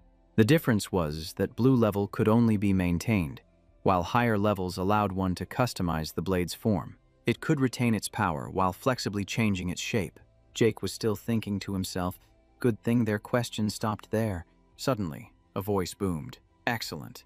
The headmaster approached. "This is a rare achievement. I am willing to wait longer if necessary." Jake was startled. This guy's attitude changed really fast. He bowed his head. "I apologize for being absent from the entrance ceremony." The headmaster turned to the professors. "Does anyone object?" They all responded in unison. "No, this aura blade is too rare. No further testing is needed." Hearing this, the headmaster nodded. "Welcome to the academy, Jake Rucker." The scene shifts to Atlas, the center of the continent. It was home to Valhalla and the city of 4 seasons of the Draker family, a true fortress. A single footstep echoed as someone entered. Jake looked up. This place is pretty grand. He was at his own mansion in Atlas. Opening the door, he sighed. Having such a huge house is exhausting. As the door swung open, 2 people were already standing inside. Confetti cannons exploded. "Congratulations on your enrollment." Jake froze. "Master, Andre, you're here too." Doug clapped him on the shoulder. "My students got some nerve." "Huh, daring to skip the entrance ceremony. The guest of honor is here. Let's get this party started." Jake was just like, what's going on? It turned out they had already prepared a celebration party. Doug had even taken the liberty of managing the house for a month without asking. Andre also announced, "I'm working as a teaching assistant here now." The 2 of them roared with laughter. Jake screamed internally, "Who is the master of this house?" A while later, the party wound down. Empty bottles were scattered everywhere. Those 2 guys had passed out right where they sat. Night fell over the entire mansion. At a tavern, the sound of boisterous laughter filled the air. A person wearing black gloves handed over some money, 1 dark beer. The staff member froze. The person added, "I want to see Kay." The people around them immediately stood up, brandishing their weapons. The masked man just sneered. "You want to try me?" Someone recognized him, a member of the Drago family. Everyone immediately fell silent. A staff member trembled and apologized. The man picked up the bottle of wine. "Take me to the manager." It was none other than our main character. Making his entrance, a secret door, protected by magic. Before his regression, he knew of 2 major intelligence organizations, Draker's Nightfall and the Imperial Intelligence. But there was another one. The Union, which initially was just a smuggling ring. Kay developed it into a vast information network. Later on, thanks to the main character, the organization expanded massively. And in the end, Kay took over everything. Someone brings information about an artifact. A reminder, the mission won't be easy. Kay was once the main character's greatest supporter. And here's the craziest part.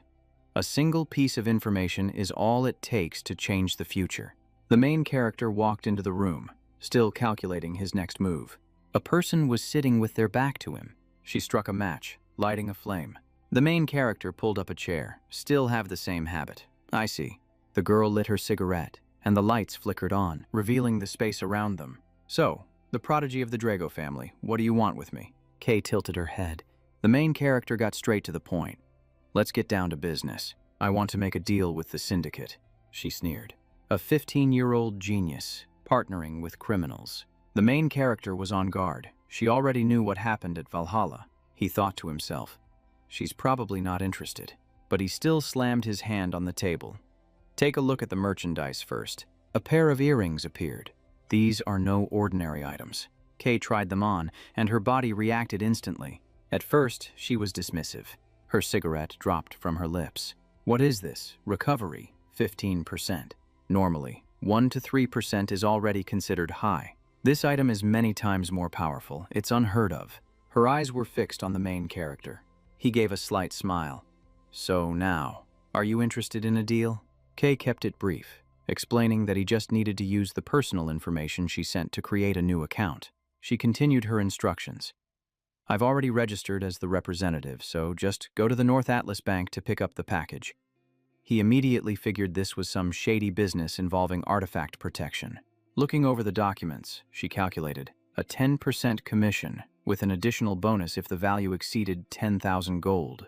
She even knew he was a mage. Clearly, this woman's information network was nothing to scoff at. Kay folded the paper. The contract is set. She stood up, beaming. From now on, I'm counting on you. The main character chuckled lightly. Same to you, but I'm curious about something. His voice lowered. Your ghost ship, is it still doing all right? The moment he finished his question, Kay froze. The air grew tense as a guard appeared. In a cold voice, she asked, Where did you hear that? The main character spread his hands and laughed heartily. It was just a question. Why so tense? Then his voice dropped. That's a nice little threat you've got there. But you think that's enough to drag me down? A fierce, fiery aura erupted from him. Kay was pinned by his aura, her expression changing dramatically. With a soft pop, he vanished, leaving the entire group stunned. She grit her teeth. My information was incomplete. Jake Rucker. He wasn't just some ordinary knight. Kay realized her new partner was extremely dangerous. The scene shifts to the Syndicate command room in Atlas. The main character held the paper. A vow of oath, just like a mage. This was a blood contract, simple but incredibly powerful. Once signed, a mark would be carved onto their hands. If either of them violated it, both would suffer the consequences. And if there was an indirect betrayal, they would be cursed and fall into a position of extreme disadvantage. Kay said, If you understand, then sign. I need some assurance, too. The main character cut his hand to draw blood and smiled. Fair enough. He quickly signed the contract. A magic circle appeared. He thought to himself, as long as I can gain her trust, I'll sign as many of these as it takes. Mana glowed around the signature. The mark was carved onto the main character's hand. He turned away. We're partners now.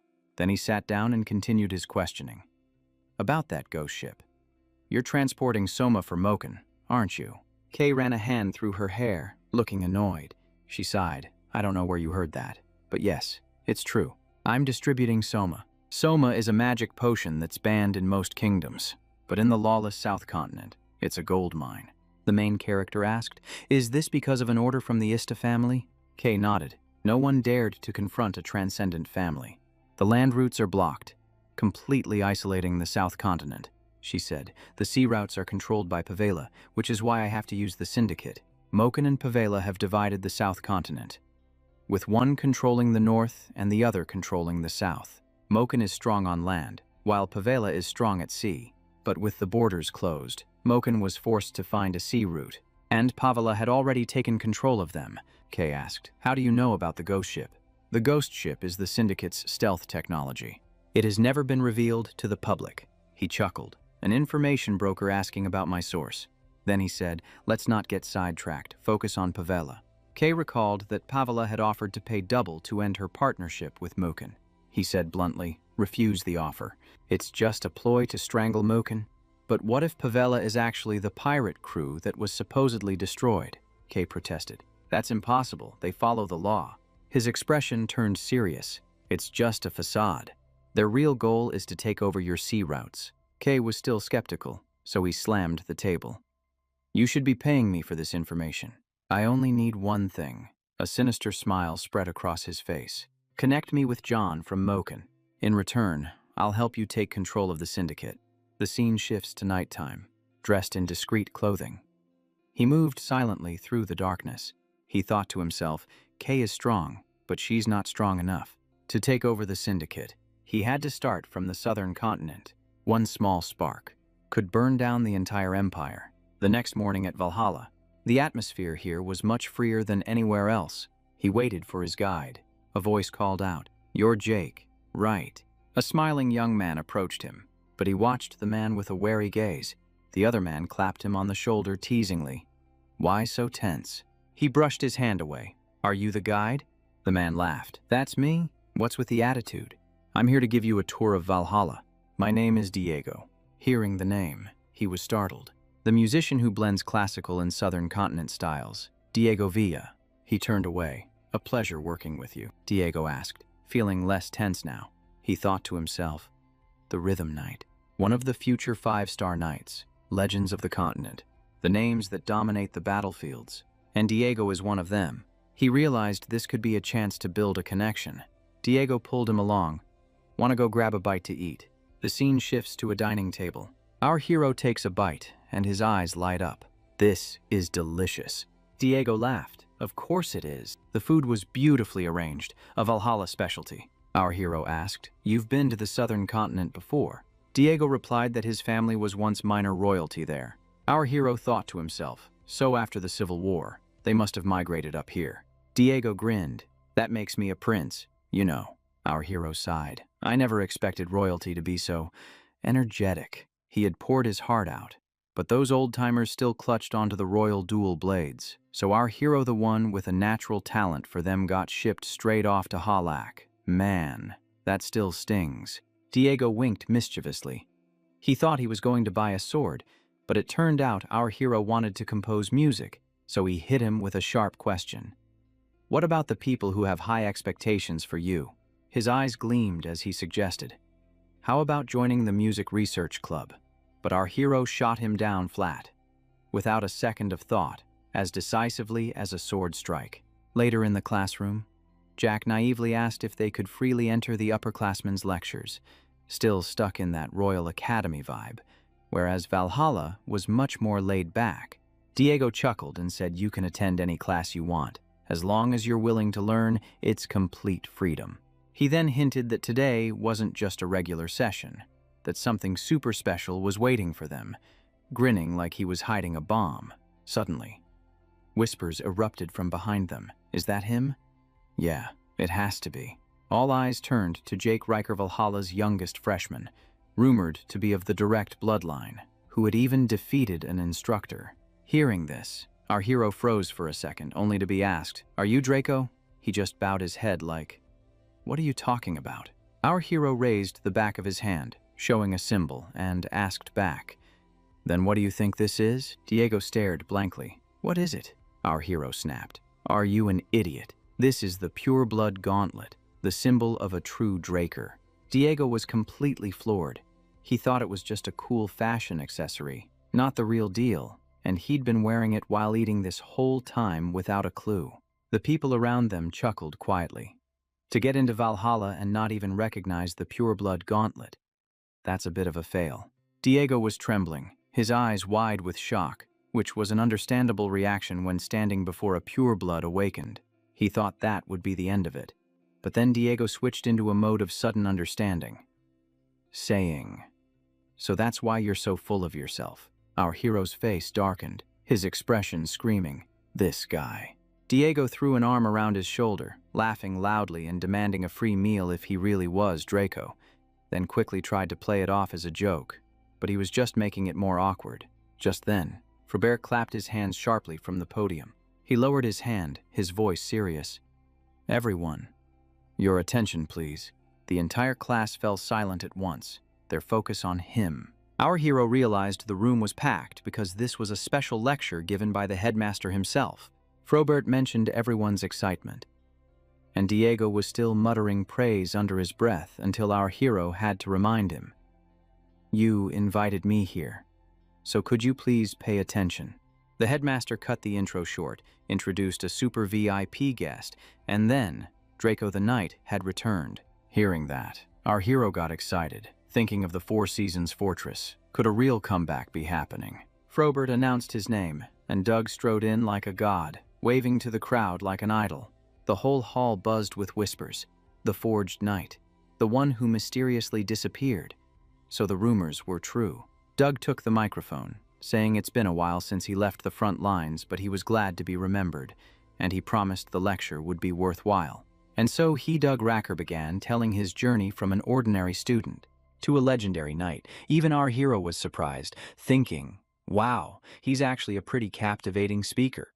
But he went on, and on, and on, until a few people started to pass out right in their seats. Our hero watched Doug proudly recounting his stories and thought to himself, he's been bragging for 2 hours, and he's still not done. Frobert had to grab the mic, regretfully announcing that time was up. Arthur also had to apologize, ending the session on a note of disappointment. He continued, "Our second speaker is a familiar face, so he needs no lengthy introduction. Despite his busy schedule as a guardian knight, that person still came here today. The Drago clan is divided into 4 ranks, with the guardian knights at the very top, holding authority equal to the elders. The protagonist thinks to himself, there are fewer than 10 of them, so the second one to show up must be unbelievably powerful." Frobert glances to the side. The clock ticks on, and the tension in the air grows thicker, just as everyone is about to lose their patience. A person with white hair walks in. The sound of their footsteps echoes, instantly captivating the entire hall. Diego looks up to see someone with platinum blonde hair, clad from head to toe in pure white armor. Very striking, but he still doesn't recognize who it is. A murmur ripples through the crowd. It was totally worth coming to Valhalla for this. Someone shouts, "It's the Silver Knight," which immediately startles the protagonist. Jack whips his head around. Lorraine, then that person must be the eldest daughter of the Drago clan knight, Kali Drago. The scene cuts to Eisen, a critical port city on the central continent. It's a bustling commercial hub that controls major trade routes. It connects the southern and eastern continents, but 10 years ago, it was a completely different story. Back then, it was a lawless land completely overrun by pirates. After she officially became a knight, Kali began to purge every single one of them. 5 years later, not a single pirate was left. Eisen became the largest port under the protection of the Drago clan. Any pirates who survived were forced to flee to the Dead Sea in the south. She became the youngest guardian knight ever, an incredibly rare title. Our hero thinks, "I knew she was a big shot, but I never imagined she was my own sister." He stares at Kaylee, remembering his chief rival for the clan's succession. Jack thinks to himself, "I guess it makes sense that I didn't recognize her," because before he regressed in time. Kali begins to give her speech. She slams her hand down on the table with a deafening bang. Her shout booms like thunder, silencing the entire auditorium in an instant. Everyone's face turns pale with fear. The protagonist is stunned. How can a guardian knight be screaming like that? She says that Valhalla wasn't like this in the past, and that the previous generation of knights would be shaking their heads in shame. Kali's gaze sweeps across the room. This piece was bought with blood and sweat. Just understanding it with your head isn't enough. You must take action. The protagonist smirks to himself. So that's what this is about. She continues that only through relentless training. Iron discipline. And the true knightly spirit, can you call yourselves the real deal? After class, everyone complains about what a nightmare she is, but our hero thinks her words were right on the mark. His thoughts then turn to Diego. Diego apologizes, says he has to go compose some music, and then completely vanishes, leaving Jack utterly bewildered. The protagonist figures things are about to get hectic, so he decides to use this chance to explore Tarakan's vaulted library. He decides to head there right away, completely unaware that someone is following him. A voice calls out his name, Jake Riker. Kali appears and asks if he has a moment of his time.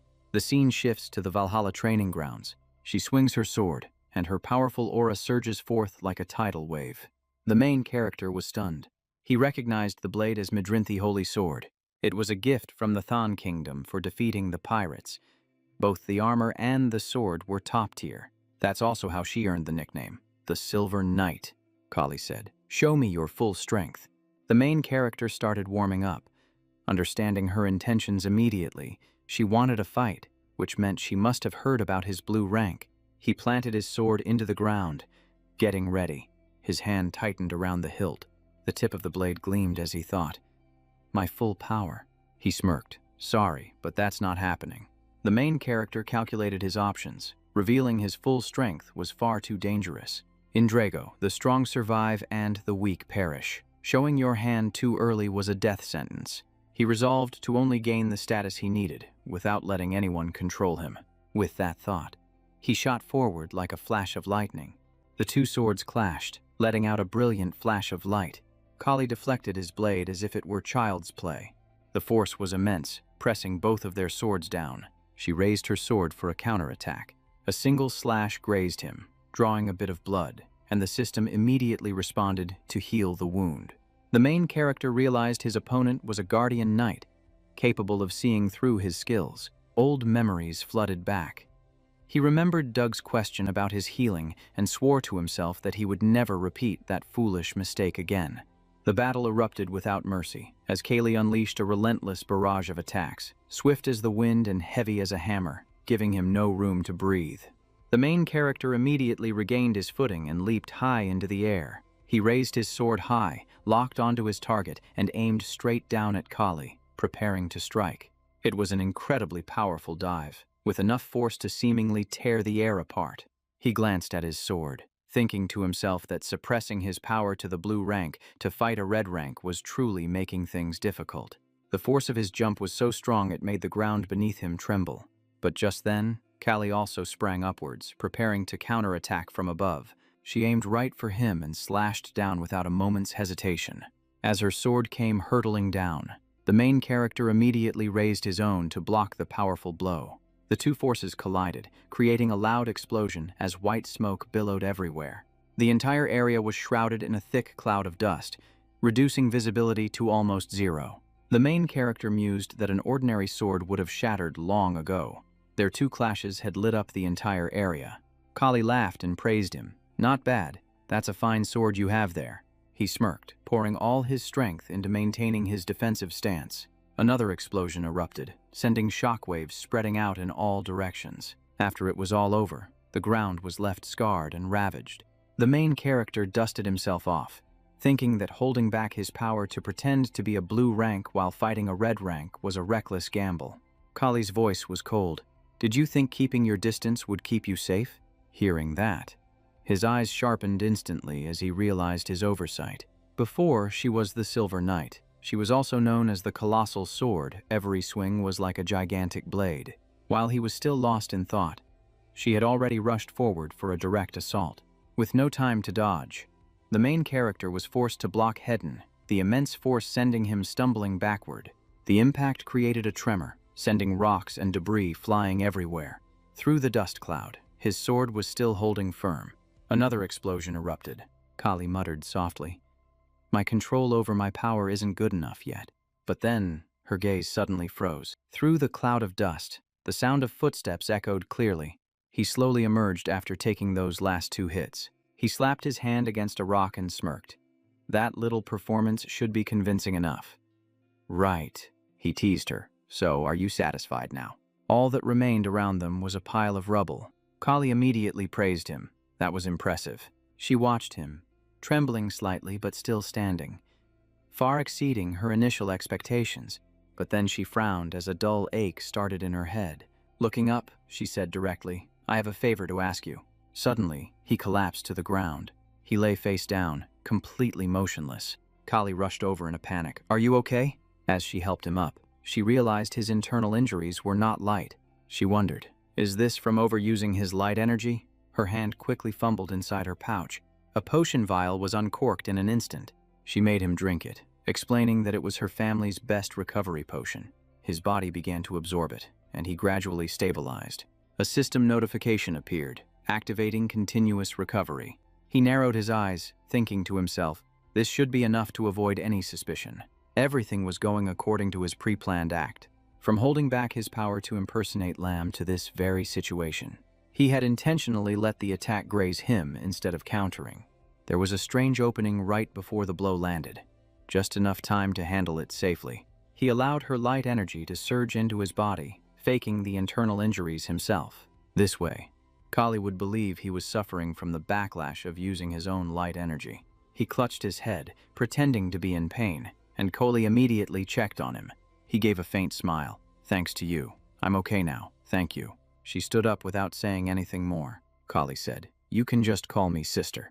The scene shifts to a deserted alley on the outskirts of Atlas. She offered him some tea, saying she heard he liked it and brought it all the way from the eastern continent. He thanked her. He thought to himself, "Wow, word that I like tea travels that far." He asked, "Are we inside a carriage?" She explained, "It's a disguised carriage, to avoid drawing attention." He was surprised. "To bring me all the way out here, what could be so secretive?" Kali whispered, "The Knights of Slaughter." Then, her expression turned serious. "I need your help to stop Abernraker." He was shocked, and she explained that she would tell him everything from the beginning. She told him that Aben was breaking his vow of neutrality by interfering in the war and siding with the Empire. He thought, "He's making his move this early," then asked if the council knew about this. Kali replied, "They're turning a blind eye. The order is divided. One faction has already sided with Aben, and it's highly likely they've been bought off. Some are still neutral, but they'll waver sooner or later. She insists that they must act before it's too late." He grew tense. Her words perfectly matched the future that he knew.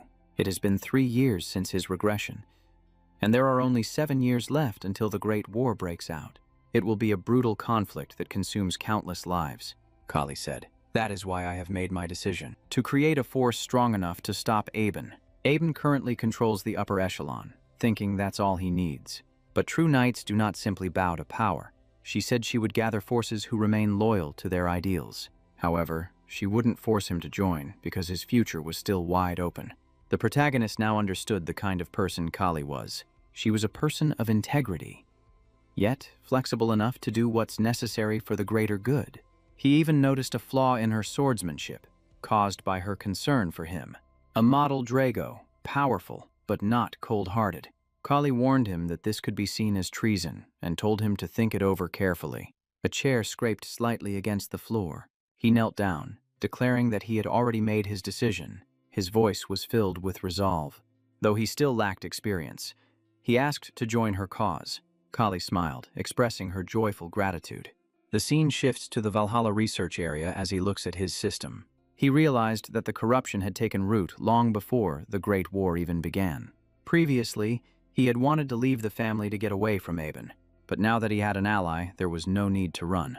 He could stay to help monitor Aben and ease the pressure on Kali. If he unawakened pureblood were to stand behind Kali, public opinion would surely shift. He remembered how, in his past life, he had played the part of a knight before he was even qualified. He looked at the map and said, "We're almost there." His objective at Valhalla was none other than the top-secret Terracon archive. The space inside was unnervingly quiet. He had expected something far more formidable, but he just walked into a library. The system announced that he had arrived. The protagonist looked around and asked, "This is supposed to be a top-secret archive." He reached for a bookshelf, and his face immediately fell. His disappointment was as immense as his expectations had been. Staring at the tiny collection of old, shabby books, he bluntly complained, "There's nothing of value here." He had imagined this place would hide something incredible, like the heart or fangs of Bahamut, but he never expected this. The protagonist grumbled in frustration. What a complete waste of time. Just as he was about to leave, the system announced that it had detected an update. Right before his eyes, a gigantic bookshelf materialized out of thin air. He was stunned. What the hell is that? The system continued to display notifications. The Terracan archive was being synchronized from another administrator. He was shocked. Wait, does that mean Terracan is also a system user? The protagonist looked at the bookshelf and understood. No one had ever found it because it was only accessible through the system. The data synchronization was complete, and the entire archive was unlocked. He could now access it at any time through the system. A catalog appeared, showing everything from manuals and techniques to research documents. He sighed. The name sounds epic, but the content seems a little ordinary. He commanded the system, "Find me the fastest way to get stronger." The system responded. And when he saw what it found, he let out an, "Oh." A book appeared, true dragon sword style. He picked it up, murmuring that he'd never heard of it before. Then he looked at the author's name. Instantly, it felt like his mind was struck by lightning. The author was none other than a close confidant of the Hero King. Before passing down the dragon-slaying sword art. 1. Satan Raker. I'm writing down the reason for creating this ultimate technique. The connection between dragons and humanity began with the Hero King. Dragons didn't help humans out of nobility, but merely out of pity. From then on, the number of tamers with packs skyrocketed, and a new civilization was formed. But this very fact terrified him. If the dragons were to turn their backs on them, humanity would be annihilated in an instant, and in that moment, they would have no way to defend themselves. Therefore, he began searching for a way to fight back against the dragons. Magic was ruled out, since it was a gift bestowed upon humans by the dragons themselves. Using magic against dragons would be no different than turning it on themselves. Elemental swordsmanship, on the other hand, was exclusive to the royal bloodline. He tried every method from the north to the east, and the one who helped him was none other than Kronos, an ally of the Hero King. Finally, they discovered a new power, Aura, the inner light of humans, and their research bore fruit. He compiled all the knowledge about Aura, from its inner workings to its application in swordsmanship, creating the dragon-slaying sword art. Although it wasn't needed at the time, he believed a day would come when it would be essential, and whoever finds it must bear the responsibility of saving humanity. After finishing, he thoughtfully repeated that last part to himself. Just then, the system activated again. A quest appeared. Learn the dragon-slaying sword art within 3 months, and the reward is the treasure of Kronos. He chuckled softly. The treasure of Kronos is definitely nothing ordinary. But the problem is, 3 months. That sounds even harder than mastering elemental swordsmanship.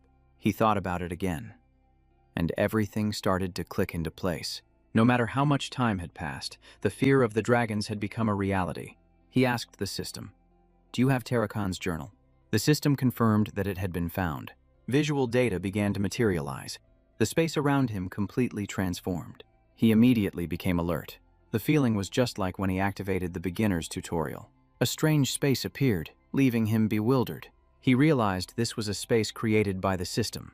A giant sword materialized. As he stepped forward, a colossal beast appeared, kicking up a blinding cloud of dust. The system activated Indomitable Spirit, and he trembled because it all felt so real. This was the apex of all ancient creatures, a dragon. A thunderous roar echoed through the air. The main character recognized him instantly, Bahamut. He moved in for a closer look. Suddenly, a figure appeared from behind him. He looked at the man, sensing a completely different aura.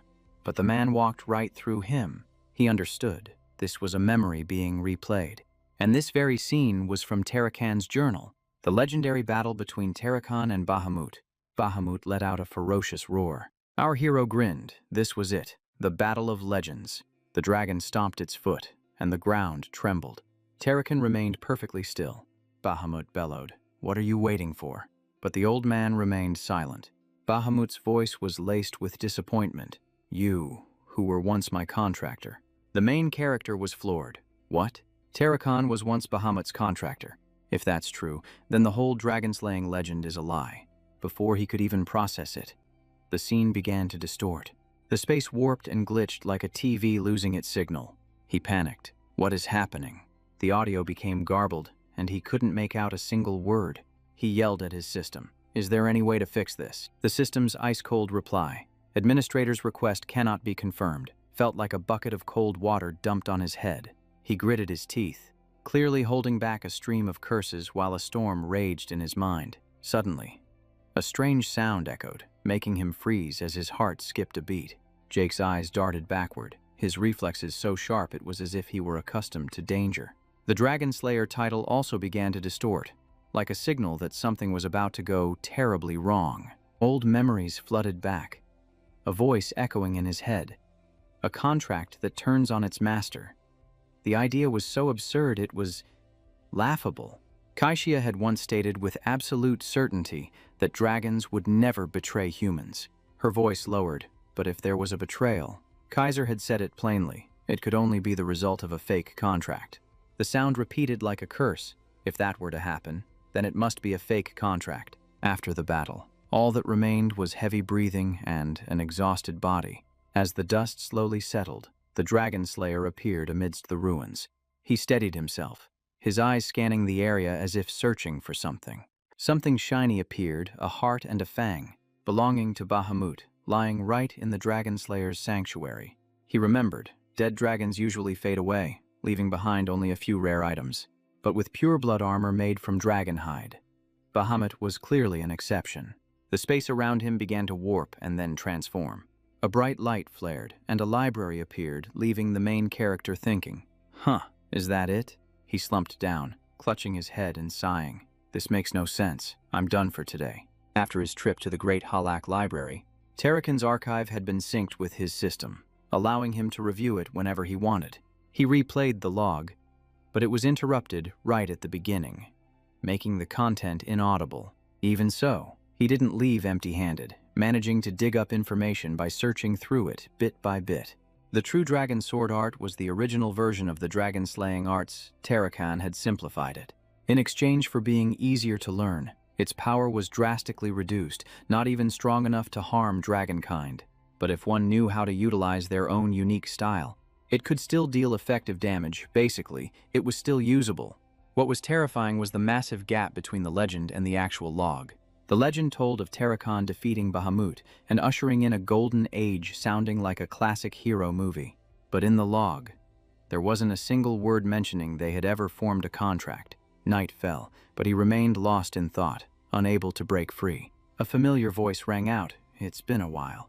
The other person said he had checked all the legends, including the untranslated original versions, and the conclusion was, there were no records of such a contract between a human and a dragon. But the strange thing was that all the sources were abnormally identical. It was as if someone had intentionally synchronized the information, forcing him to investigate deeper. But then the Draker family sent a warning, forcing them to stop immediately. The other person backed off, but the main character understood. The Draker family was hiding the truth, but he still didn't get it. Why? Their reputation was built on celebrating Tarakan, the first dragon slayer, the man who founded the mighty Draker family. And yet, they themselves were concealing information about Tarakan and Bahamut. He felt that something extremely shady was going on behind the scenes. Maybe I missed something. I have to check the archive again. Wasting no time, he called upon the system. His gaze turned ice-cold, darting toward a corner where a strange light flickered. The sound of footsteps echoed from somewhere nearby. He was on high alert, scanning his surroundings. It was a day off. No one was supposed to be here. So, who could that person be? A man was hiding behind a wall, secretly observing him. But he had already been spotted, so he immediately told the system to bring up the minimap. The system confirmed the request instantly. 2 red dots appeared on the map, not 1, but 2 intruders. His face grew tense. Could they have followed him from the giant mountain range? But he clearly remembered not using his sword there. And he definitely didn't use the dragon-slaying arts, so there was no way they could have tracked him. So the question wasn't who they were, but who was behind them. The stalker continued to approach silently the prime suspect. He stepped into the room and slammed the door shut. The man emerged from the shadows. Another figure appeared from behind, his eyes glowing like a demon's, as he called out the name. Aben. Startled, the man spun around. The main character leaped down and approached them. "Assassins sent by Aben," he said. "That makes sense." He drew his dagger, his voice calm. "You don't have to say anything." He immediately lunged forward, the tip of his dagger aimed straight at his opponent. The man swiftly blocked the attack. He smirked sinisterly. "There are plenty of ways to get information." The clash of metal echoed throughout the hall. Sparks flew like fireworks. The two of them charged at each other relentlessly, without a moment's rest. His opponent was an even match, dodging his blows and launching fierce counterattacks. The enemy moved with incredible agility. He unleashed a continuous barrage of attacks. After a while, he started to grow tired, breathing heavily. But in his mind, he was beginning to read his opponent. You can hide a face, but you can't hide a sword style. His eyes fixed on the man's dagger. This way of using a dagger was exclusive to the Goka Kingdom. Goka mercenaries, the strongest protectors on the continent, who specialized in using kukris and took on high-paying jobs. If it was them, then Aben couldn't have hired them. They don't take on assassination jobs like this. But the strange thing was, the man still had his weapon drawn, and he was constantly on the defensive, never initiating an attack. The recent exchange flashed through his mind. Even when there was an opening, the man didn't close in. When he attacked, the man had opportunities to counter, but held back. And this was the craziest part. Their goal wasn't to kill him. It was to capture him alive. Just then, a sphere flew from behind. The second attacker had made his move. He sliced the sphere in half, instantly guessing it was a sleeping drug. Gray liquid shot out, evaporating immediately. He coughed slightly, the smell of mandala flower commonly used to make anesthetic potions. His hand went limp. The knife fell to the ground. The deep act had begun. System-activated poison immunity. This game wasn't over yet. He lay motionless, pretending to be unconscious. A moment later, his body was lifted up. The guy slung the main character over his shoulder and walked toward the masked person who was waiting. The corner of Jake's mouth curled up, a dangerous smile appearing. The main character was already playing mind games. If Aben wasn't behind this, he really couldn't guess who would want to capture him. But no matter who it was, his opponent had better get ready. The scene quickly shifts to a small farm on the outskirts of Atlas, peaceful but reeking of suspicion. A pair of hands were tightly chained, and a soft chuckle echoed. The atmosphere was as tense as a drawn bowstring. He spoke mockingly. "I never expected the one who hired them would be you." Cliff Reinhardt, the head of the Reinhardt Merchant Guild, spoke coldly. "Knowing who I am will make this conversation go faster." Jake's eyes turned cold. In his previous life, he'd never had any dealings with this man. The Reinhardt Merchant Guildone of the top 10 commercial powers, with its headquarters in Alesia. If things continued as they were, the war between Abel and the Empire would break out, dragging Alesia into the abyss with it. Back then, Cliff had also vehemently opposed the Empire, just like him. But then, after handing over important information, he returned to a dying Alesia and lost his life there. The main character thought to himself, he managed to escape, yet he still came back. That kind of patriotism is a bit too reckless. The man gestured, apologizing for his earlier heavy-handed actions. The other person unlocked his chains on Cliff's order. The Merchant Guild formally apologizes. He rubbed his wrists, his voice lazy. "Stop beating around the bush and get straight to the point." His tone turned icy. "What do you want?" Cliff saw that attitude and understood immediately. Drago was still Drago, his aura unchanged. To be so calm in this situation, he truly wasn't someone to be trifled with. He had intended to lead the game, but who would have thought control would fall into his opponent's hands? He sighed. "All right, before I state my request." A file was presented. "Take a look at this." As he flipped through the pages, Cliff said, "It's a list of patients infected with the new plague on the southern central continent." He asked while looking at it, "Why are you showing this to me?" Suddenly, his gaze froze, and his expression changed. Cliff watched his every reaction carefully. A name appeared, Elena Stone, which startled the main character. That was the mother of his very first subordinate. Liam Stone, the one who had once saved his mother using a formula he himself provided. He threw the file down. "Just say it." "What do you want?" Cliff replied. "This disease is called bloody flower fever. It's almost 100% fatal. But Elena is the only one who survived, and the doctors are keeping completely silent." Cliff looked him straight in the eye.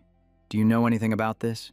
He chuckled softly. "So you were testing me from the start, just like a true merchant." He probably wants to monopolize the cure with a mortality rate that high. Making money off the entire continent would be easy. But the Cliff he knew wasn't the type to risk his life against a transcendent bloodline just for money. His expression hardened, so what was the real objective? He stated it plainly. "Yes, I was the one who provided that formula." Hearing that, the chair behind Cliff crashed to the floor.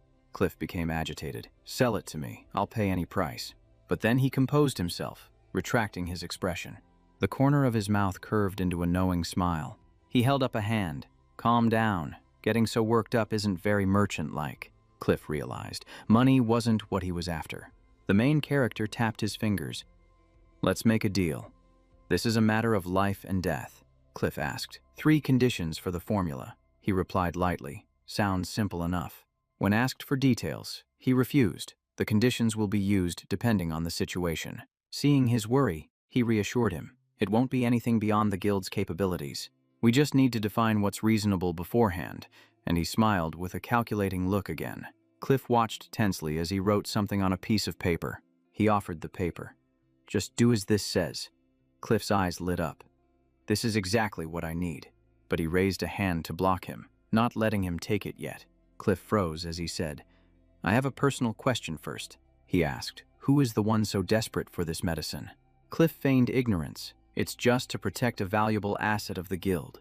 He saw right through it. First you kidnap a transcendent, and now you're acting without any control. That's not the Reinhardt way. Upon hearing that, Cliff lowered his head in silence. Then he slowly sat back down in his chair. Finally, he spoke. "It's a member of the Alentian royal family." When pressed for specifics, he refused, which truly puzzled him. His eyes widened as a realization dawned on him. An old memory surfaced, a warning that both Alentia and Reinhardt were on the verge of collapse. Cliff had once said he was tired and didn't want to run anymore. He just wanted to live out his final days in Alentia. Back in the present, he still wouldn't say anything more. He realized that person was now far more important. The Zom Empire was intervening, and the situation in Alentia was extremely tense. Internal affairs were a mess. With conflicts breaking out everywhere, the situation was utter chaos. He chuckled lightly. "There's still time before the Great War. Investing now is the perfect move." He said, "Fine. If you don't want to say it, then don't."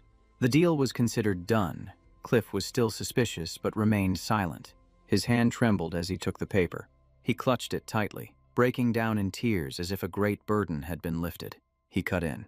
"Sorry to interrupt, but I'd like to use my first condition right now." Cliff immediately regained his composure. "Go ahead, as long as it's within reason." He pointed a finger. "First, arrange a job for me within the guild." Cliff was surprised, and he explained, "I need a false identity on the southern continent, a place crawling with criminals, and the Reinhardt Merchant Guild is the most trustworthy place to establish one." Cliff thought for a moment, then agreed. "Use the name of my cousin. No one would dare to question it." He was visibly pleased. "I'll also need a means of transportation and a house to store goods." He even asked, "I assume you've already prepared a way back for me, haven't you?" Cliff smiled, but he was seething inside. The man replied that he would make contact when everything was ready, and that the transport team would handle it all.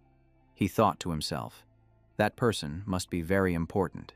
Everyone stood up and prepared to leave. A voice made him turn around. The other man pointed behind him and said, "Go this way." A warhorse appeared, its eyes shining and its body powerfully built. He remarked with admiration, "Now this is a fine horse." He stepped forward with a slight smirk and said, "I'll be sure to make full use of it." Then he mounted it without the slightest hesitation. The other man turned his head. "Our business is done here. We'll be leaving first." Before leaving, he asked, "So, is our contract with Reinhardt considered fulfilled?" The man was surprised. "You know how to speak Gokhan." He gave a faint smile. "Just a hobby." "Now, let's get back to business. The mission. Rescue a person being held captive by the Moken." The man glanced over, hesitating for a moment. He asked, "Is the price not attractive enough for you?" The man replied, "No, it's not that. The terms are even better than what Reinhardt offered. But the problem is identity. The king of Goka doesn't like collaborating with outside clans." He was puzzled. "And you're hesitating just because of that," he said calmly. "I already have a fake identity. Just use that to send the letter of authorization. And he'll agree immediately." He added nonchalantly, "By the way, we still have an unsettled debt between us, don't we?" After saying that, he smirked and threw 2 knives that plunged into the ground as a warning. The 2 men froze, so terrified they couldn't utter a single word. To a Gokhan hunter, a kukri is not just a weapon, it is a symbol of a warrior's honor. It's like a second soul to them, as precious as their own life. The fact that he managed to take their kukris without them even noticing meant one thing. He could kill them whenever he pleased. The main character's voice was ice cold. Consider it a return gift for the little kidnapping attempt earlier. The gap in their power was crystal clear. They weren't even in the same league. The man's face turned pale. "What kind of monster is this?" He chuckled lightly. "Your common tongue is pretty good. See you around?" After dealing with Reinhardt, he entered the next phase, recruiting teammates. His targets were the legendary 5-star knights from before his regression. If he could get them on his side this early, his team would be unbelievably overpowered. With help from Headmaster Robert, he confirmed that they had all attended Haramanja Academy. But they were there at different times. Bishop Castic had already graduated and was now serving in the Derby Knight Order. Jeffrey was in his final year and was constantly busy with internships. Aster had dropped out of school due to severe insomnia. Raina wouldn't be enrolling until the following year, but since they shared the same bloodline, she would be easy to approach. He fell into deep thought, still missing the final piece of the puzzle. He blurted out, "The only one left is Diego. Wait a minute." He was startled to find himself sitting there playing the drums with Diego. What am I even doing here? His face wore the perfect expression of someone who was completely and utterly lost. Then he remembered he had come to persuade Diego, but who could have predicted it would turn out like this? Diego had pulled him in, assuming he wanted to play music, and casually recruited him into the band on the spot. And so, he found himself forced into the music club, with Diego cheering him on with immense enthusiasm. He gripped the drumsticks, ready to go all out. And then, he just decided to screw it and have some fun first. A while later, he was completely exhausted from partying so hard. He staggered back like a zombie, muttering to himself that he got carried away by the rhythm. Arriving at the mansion, Dicker bowed and reported that he was ready for training. Planting the black sword Bahamut into the ground, he commanded himself to circulate his aura and open his meridians. He was like, these terms sound so alien. But then he understood why Terracon had transformed it into the Dragon Slayer art. All the techniques revolved around compressing aura to its absolute limit. Then, unleashing it with an explosive force, something ordinary techniques could never achieve. He drew his sword. This wasn't a sword style for fighting humans, but for slaying dragons. Its power was on par with elemental swordsmanship. He began his training stance. Every move was maximally amplified. A single strike was enough to split a dragon in two. Outside, someone was quietly approaching. Someone else was watching him. He swung his sword again and again as his internal energy surged. He chuckled to himself. This body is truly one of a kind. The system reported optimal physique, faster skill acquisition, and better mana channeling. He felt like he had a roadmap guiding his training. The more he practiced, the more he mastered it. His proficiency rate skyrocketed. Suddenly, a flash of light appeared. He froze, his eyes widening in shock. He had just broken through the red wall not long ago, and now he was already hitting the black wall. A powerful force struck his elbow. It was a warning. Training too quickly would result in a cultivation block. But Bahamut's heart inside Ezer was vibrating violently. Power flowed out of him endlessly. The family sigil appeared on his body. His veins bulged, and his eyes darkened. The system alerted him. Seize this opportunity. A resonance is occurring. Bahamut's memories were awakening, and he was starting to have his doubts. He looked around. Everything was pitch black. It was hard to see, as if he had been swallowed by another dimension. In the darkness, something was approaching him. A deep voice echoed, "Bahamut, I have need of you." Bahamut's eyes glinted dangerously. The voice said, "I knew you were a despicable creature, but I never imagined you would dare to go this far." He recognized the voice. It was Saturn. Bahamut demanded, "You gave the Dragon Slayer art to a human." Saturn replied, "I did," and Kronos agreed. "You know the reason why." Bahamut didn't speak, but simply stomped his foot. A dark energy erupted, engulfing the entire space. It roared. Kronos has been swayed by humanity. Saturn knelt, his aura still surging powerfully. He yelled, "That prophecy is worthless now." Bahamut roared, "I don't believe you." The two rushed forward, clashing with incredible force. Saturn drew his sword. He slammed it deep into the ground. A terrifying explosion erupted. Bahamut unleashed a relentless barrage of attacks. A rain of swords descended from the sky. The impact created a violent shockwave. A series of consecutive blows detonated. He flew up to observe from above. This is the pinnacle of the dragon arts. It's completely overwhelming. But Saturn still managed to block it all. What a monster. Spears of energy surrounded him. Bahamut bellowed, "Leave my cavern, or Kronos will suffer the consequences." Saturn shot back, "Are you sure about that?" Bahamut laughed loudly. "Karma, how amusing." It sneered, "No matter how many I destroy, I will never be punished." Saturn said calmly, "Everything is just as Kronos predicted." He ripped off the necklace. Bahamut's eyes widened. It immediately launched a powerful attack. A wave of energy surged toward Saturn. The black sword plunged straight down. A magic circle flared to life. He held the object in his hand high. Light spread out, and the circle at his feet began to glow. He watched, completely stunned. This scene was just insane. He was bewildered Bahamut's attack had stopped. But this feeling, something was very wrong. The light from the magic circle erupted and enveloped Bahamut. Saturn was using magic to seal it away. He frowned. The situation was starting to spiral out of his control. His eyes focused on the necklace. That thing was definitely connected to Kronos' power. Bahamut boomed with laughter. "You think that power is enough to stop me?" He analyzed the situation. That item is the very vessel of Kronos' authority. Suddenly, Bahamut threw its head back, startling him back to reality. The roar was so immense he had to cover his ears. Did it? Did it just break the seal? A single stomp made space itself tremble.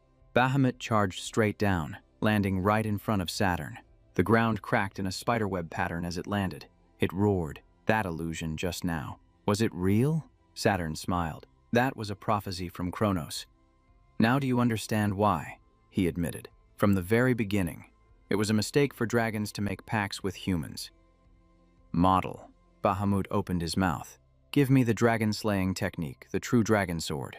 A book materialized, its pages flipping rapidly, covered in strange symbols. Then, it suddenly snapped shut. His voice rang out. You actually created this thing, Saturn replied. To protect the world. Bahamut scoffed. To protect humanity, you mean? He held the book. Unless the prophecy comes to pass, this will never see the light of day. Saturn turned away. Even without it, humanity will eventually awaken to its own power. Bahamut answered coldly. If that day ever comes, I will wipe out humankind with my own hands. The corner of Saturn's mouth twitched. He said, I created that technique because I fear the dragon race, but I still have faith in Kronos. And in you. He repeated Kronos' words. The day will come when you open your heart and find a contract partner. Everything grew quiet, but those words continued to echo. Bahamut slowly lay down. He closed his eyes. That will never happen. The scene cuts back to the training room. He propped himself up, panting heavily. I don't understand it all, but one thing is perfectly clear. Bahamut's hatred for humanity is real, and he could feel it firsthand. But that's exactly why he couldn't understand why Bahamut would make a pact with Terracon. After witnessing that memory, he began to dig deeper, and he discovered that Drago had manipulated Terracon's entire history. There were no trustworthy records left. He continued his training while searching for any available clues. Then, word came from Reinhardt. The first request had been fulfilled. He let out a long sigh. So, I have a new identity now. Looking at the ID card, he gave a faint smile. Vice manager of Reinhardt's Southern Continent branch. They went a little overboard. A faint noise drew his attention. A pigeon was tapping on the window pane. A message had arrived. The message has been sent. The plan is now in motion. The scene shifts to a mysterious garden belonging to the syndicate. Kay greeted him. Welcome to the VIP room. He chuckled. It feels strange being called a companion. He took a moment to observe his surroundings. She seemed a bit confused by his reaction. He said, even after spending so much time in Atlas, a sight like this is still foreign to me. It made a certain kind of sense. He was far more accustomed to the devastation of war. He closed his eyes. I never imagined a place like this could exist in Atlas.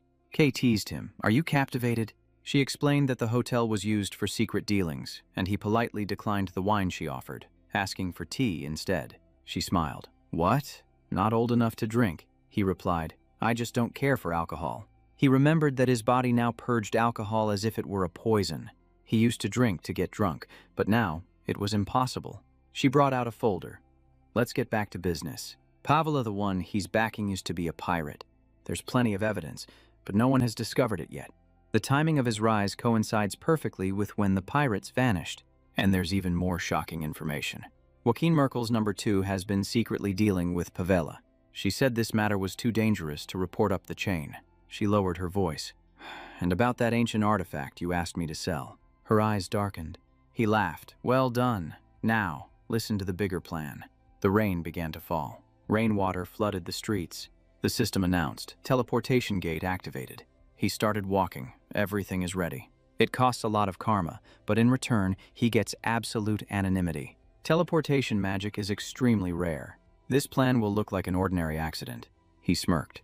Just thinking about that old man makes me happy. The rain stopped. He predicted. Tonight's going to be explosive. Screams erupted. Fire. Chaos spread as flames erupted everywhere. Half-smoked cigarettes were scattered around. Kay thought, that's just like Dragoso reckless. But it's not just reckless, it's insane. She exhaled smoke. He's too dangerous. He declared, I'm going to burn down Merkel's entire Soma warehouse. She panicked. That's a high-level secret. He replied, even better. He pointed at a photo. Pin everything on El Mencho. She froze. Don't tell me. He chuckled. You catch on quick. He cleared the table. We don't have to get our hands dirty. We just need to drag all the executives into this and report it to John. She was terrified by the plan. She bit her lip, hesitating. Her voice trembled. Do you have any idea what you're doing? He clenched his fists. He shouted, when everything comes crashing down, who's going to care about betrayal? He pressed her. Are you planning to be a pawn your whole life? His gaze was as cold as ice. Now, there were only two choices, and she began to waver, thinking for the first time about rising to the top. Jake Riker, an intelligence prodigy, not only exposed Pavela's identity, but also did the unexpected. With that ability, he could also find hidden ancient ruins and acquire rare resources with near-perfect accuracy. After witnessing it firsthand, she decided to side with him. She grabbed his hand, which was holding a bottle of liquor, in irreversible decision. But then she hesitates at the plan. How unworthy. She tilted her head back and drained the drink, as if forcing herself to stay sharp. The sight made him freeze for a few seconds. She slammed the bottle down on the table and yelled, failure just means death. And this is the biggest job of my life. Wiping her lips, she smiled. If we're going to play, we're going all in. He smirked. Good, you're finally on board, and I guarantee you won't regret it. A moment later, the cigarette slowly burned down. Her hand trembled as if she were standing in the freezing cold. Another hand slammed down, steadying hers. She stood on the balcony. Draker, I'm betting everything on you. A series of fires and explosions rocked the city center. Were they accidents? Or was there a guiding hand at play, with no traces left behind? They were all ruled as incidents. The scene shifts to another grand estate. A deep voice echoed, no matter who it is. The man leaned back. I won't let him get away with this so easily. That was the leader of the Moken cartels on. The next day, a soft tap echoed on the desk. He rested his chin on his hand, lost in thought. The semester was about to end, and it had been half a year since he reached the blue level. Looking at the box, he felt a wave of anxiety about accepting the invitation to the promotion ceremony.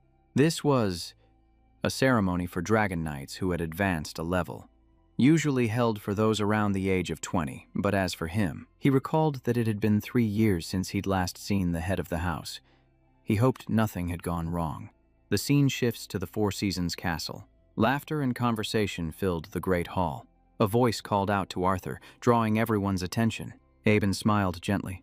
I trust you've been well. He was surprised. I've never seen a party this crowded. Arthur explained. It's because he's the youngest blue-colored knight. Everyone's curious. But Aben's expression darkened for a moment. Those words seemed to strike a nerve. Arthur left to prepare for the ceremony. Aben just gave a faint smile and told him to enjoy the party. Then he turned away. Instantly, Aben's face turned cold and hard. Elsewhere, he loosened his collar. It's so stuffy in here. He struck up a conversation with his master, who complained about being forced to work nonstop. He was even forced to be the young knight's guide, talk about a cursed fate. He thought, no wonder he looks so tired. He asked, are we heading to the spring garden? Which was confirmed. He thought to himself. The castle is divided into 4 main sections. The spring garden, the only area that welcomes outside guests. Summer rock, where all Dragon Knight affairs are handled. Autumn fall, where private ceremonies are held. The winter Korea vault for rare treasures. He thought. This is the first time I've seen this place with my own eyes since I was revived. The two of them stopped in front of a large door. His master said, from here, you must go on your own. And he wouldn't be able to stay for the party. He advised, don't lose your confidence. He smiled. Having someone worry about me isn't so bad. He reassured them, don't worry too much. A voice boomed across the hall. The doors opened slowly. He strode in with an air of confidence. Murmurs rippled through the crowd. A 15-year-old Azure Knight. He broke Aben's record.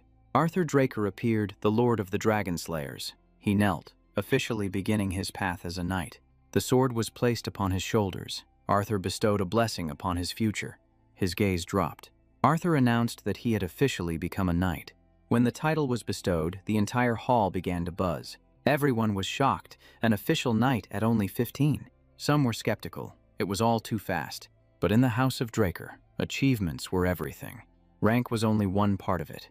Accomplishments were what truly decided one's worth. Even the great Aben had needed time to prove himself. That alone showed how strict the standards were. But this decision shattered every rule. He wondered to himself, what is the Lord planning? Arthur continued, proudly introducing his very own son. Then he raised his glass, cutting his speech short. He bellowed, a toast to his future and to the prosperity of the continent. Everyone raised their glasses to celebrate. A vibrant atmosphere filled the room, but he couldn't help but remember his past life, when he had been abandoned.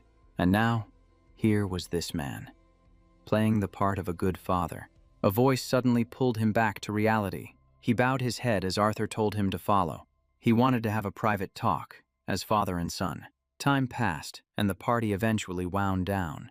William reminded Aben to fix his expression. That scowl on his face could hardly be called congratulatory. Aben said nothing, refusing to speak. Then, he asked about the prince. After hearing the reply, he urged them to leave quickly. Another door swung open. He stepped out, holding something in his hand. Staring at the emblem, he wondered, why would he give this to me? He scratched his head. It's not exactly a bad thing, but I still don't get it. But he had bigger things to worry about. That meant having to endure several more days of parties. He sighed. This high society life really isn't for me. A voice called out. Jake Riker. A young woman with a gentle voice approached. She introduced herself. Princess Melissa of Valencia. He recognized her the leading candidate for the throne. She was the one running the country in place of the weak king. And she had the strong support of the people. Because of this, she constantly clashed with the Alentian nobles, who would surely make things difficult for her if she ascended the throne too early. There would be no peace. But before his regression, as tensions with the empire escalated, this promising princess had suddenly cut off all diplomacy and then vanished into thin air. At that time, a rumor spread across the continent that she had been secretly eliminated by the empire. But when Alencia fell in the war, the truth was buried along with it. Jake glanced over at her. In this life, she was still keeping a low profile, but the fact that she dared to appear at a major event meant the situation wasn't a total disaster yet. Wait, he suddenly remembered something. Something Clip had said about the Alencian royal family. There was something wrong. He turned to Melissa, wondering, could it be her? He gave a slight bow and a friendly smile, saying, "It's a great pleasure to meet you, Princess Melissa." Jake stepped forward and said directly, "I've heard much about you for a long time. It's an honor to have you at my promotion party." She was a little surprised. "Oh, you know of me." He replied immediately, "Of course. I've been following the princess's policies for the people for a long time. Many people think they're just ploys to win favor, like performative handouts." But he smiled and added, "In reality, everything from the budget down to the smallest detail must be meticulously calculated." Right. After hearing that, she froze for a few seconds. Then she bowed her head with a smile, thinking to herself, he's completely different from the other knights. Seeing her reaction, he asked, "Did I say something rude?" She shook her head. "No, it's just that it's rare for someone to understand the pressure I'm under, so I was a little moved." She lifted her dress and turned, saying, "Well then, I must take my leave. It was a pleasure meeting you." He was taken aback. "Leaving so soon?" She replied, "I'd like to talk more, but I can't take up the time of the party's guest of honor," he thought. That's true. He looked around. The stares from everyone were clearly making her uncomfortable. Melissa added, "In any case, you don't need to feel disappointed." She gave a radiant smile. "I'm sure we'll meet again, under better circumstances." A few minutes passed. Jake maintained a polite smile, but thought to himself, "The greetings are over. I can finally breathe." He sighed. "These kinds of parties aren't for me at all. Even training with Kaisha is more relaxing." Just then, the clanking sound of metal rang out. Jake's gaze immediately turned cold as he looked behind him. He listened. The sound of clashing armor was crystal clear. And here was the strange part. Who wears armor to a party? He let out a soft "ah," so they finally arrived. A voice boomed, "Are you the man of the hour?" A young man with blonde hair stepped forward. Jake Riker, the youngest knight to be ennobled. Correct. He was the fourth prince of the Ramkaros Empire, and he was the one who, along with Abel, had ignited the Great War before Jake's regression. He extended a hand. I am the fourth prince of the Great Empire, Carlos Nova Constantinos. In contrast to that warm greeting, Jake remained perfectly calm, merely giving a slight bow. He replied, "The pleasure is mine, Your Highness Karos. Thank you for coming to congratulate me." Karos paused, a flash of coldness in his demeanor. He nodded, a sly, meaningful smile on his face. Then he slung an arm around Jake's shoulder. "Enough with the formalities. Let's have a drink." He shouted loudly, "Bring out the finest wine for the meeting between the #1 genius and the future champion of the continent." The wine was quickly brought, and the glasses were filled to the brim. He laughed heartily. "A gift from the prince. Don't let it go to waste. Drink up." All eyes turned towards the two of them, and a murmur spread through the crowd. Some people thought he was too naive for accepting so easily, while others criticized the prince for being too arrogant and acting without thinking. He clapped him on the shoulder. "Excellent, I like you. Tonight, we'll drink until we can't stand." Just then, someone called out, "Your Highness." Aben stepped forward to offer his congratulations, then asked to speak with him privately. When Karos asked what it was about, he said, "It's an urgent matter that should be discussed elsewhere." He glanced around and then whispered, "There are too many eyes here. It would be better to move." Karos nodded. "All right, let's go." Before leaving, he turned and said, "My apologies.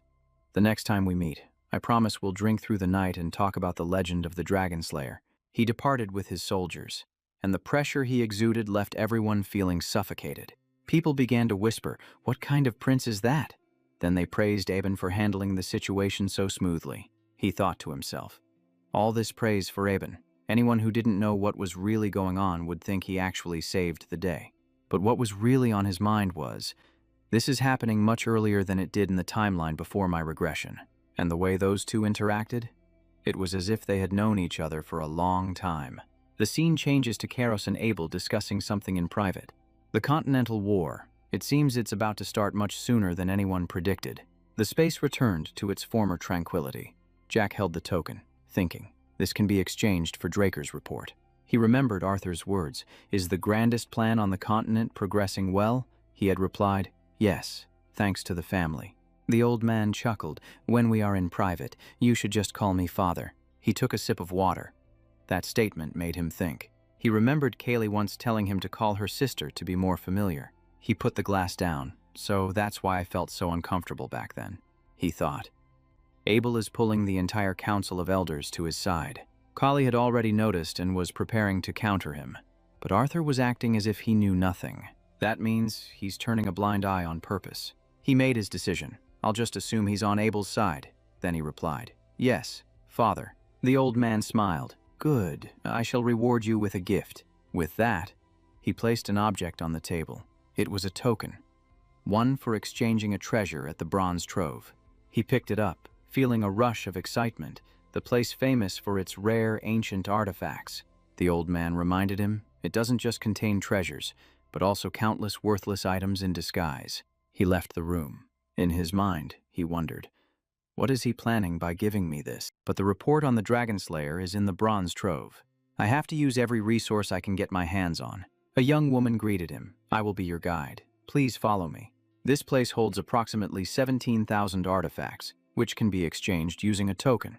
There's no time limit to choose, but once you leave, you can never return. He wondered, is no one guarding the place? She replied, "There is no need. A powerful magic system provides protection, and everything is under control." He thought, "You can't judge a book by its cover."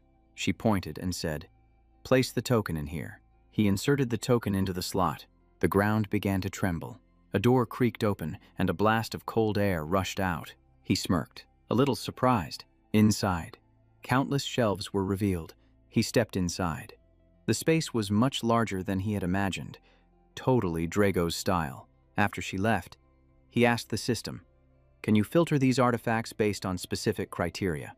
The system confirmed the request. He activated Dragon Eye, which he'd used to scan the items. He was a little baffled. "Scan them, with my eyes." Then he chuckled. "Ah, I get it." He activated it, and his eyes began to glow. "Let's begin." A notification popped up. Dragon Eye allows for observation and displays detailed information on command. He pushed off the ground hard, building momentum. Then he zipped through the warehouse like the wind. He stopped at the end of a row. This should probably be enough. Right. The system displayed a map of the items it had scanned. Total count, 17,138 items, and this was just the warm-up. The more he saw, the more hyped he got. So he issued a command. Get rid of all the common junk and Singlu's items. Keep only the true artifacts. The system whirred to life. Sorting through the list, and the number dropped to 9,832, which still sounded overwhelming. He grimaced. Still way too many. All right, filter out all the swords weaker than the black sword. In an instant, poof, they were all gone. He froze. Every single sword had vanished. So, does that mean the black sword is the most powerful weapon in this entire warehouse? He paused for a moment and took a breath. Looking at an empty slot, he wondered, why isn't there any information for this one? He started searching the area. It has to be around here somewhere. The system announced. Arrived at the designated location. A bracelet appeared, and it looked completely ordinary. He picked it up and examined it closely. No information. And it's concealed. Something smells fishy here. The system popped up again. His eyes widened in shock. The notification read, Item is reacting to the title successor of Terrakan Racker. He let out a small laugh. Reacting to my title. Then this is definitely an artifact from Terrakan. He looked at the stone embedded in the bracelet. Information appeared. Guardian Stone Bracelet, capable of summoning a spirit beast compatible with the user's soul. Note, the stone contains the blessing of the Elven King. And here's where things got crazy. The stone had already automatically bonded with him. He panicked. Wait a second, what bond? Who gave it permission? Can I take it off? The system replied coolly. Request confirmed. The item is bound to the title and cannot be removed. He cursed under his breath. Crap, it's soul-bound to me before I could even check it out. But then he reassured himself. Well, if it belonged to Terrakan, it must be top tier. Activate it. System confirmed. Using the sacred stone to search for a compatible spirit beast. The bracelet began to glow, its energy spreading throughout the area. The system reported. The blessing is expanding the search radius, even surpassing the level of ordinary spirit beasts. Target located. Now summoning. A brilliant flash of light erupted. Model. Light shines down as smoke billows everywhere. Flashes of electricity crackle continuously. A figure steps out and appears. System. The Dragon Horse spirit beast has been summoned. He was stunned. The power radiating from it was overwhelming. He chuckled to himself. From the heart to Hamut's fang, and now a spirit beast. Terrakan is truly a walking treasure trove. He wondered, just how many insane items does that old man possess? The dragon horse approached and nuzzled its head against his forehead. He stroked its head and thought, so this is what soul compatibility feels like. Even though it was their first meeting, it felt like seeing a long-lost friend. The sense of familiarity was incredibly strange. They rubbed their cheeks together, a scene that was both cool and adorable. The system asked, would you like to set a name to summon the spirit beast at any time? He thought for a moment and said, let's call you Bucephalus. Upon hearing the name, it neighed loudly and leaped up, full of excitement. He smiled. Okay, it seems like you like the name. Information. Bucephalus, the supreme dragon horse, can unleash the power of lightning. He thought. A dragon horse king. Huh. Sounds impressive, but I haven't seen any other types to compare it to. Suddenly, it gently bit the shoulder of his shirt and lifted him into the air. He was startled. Hey, what are you doing?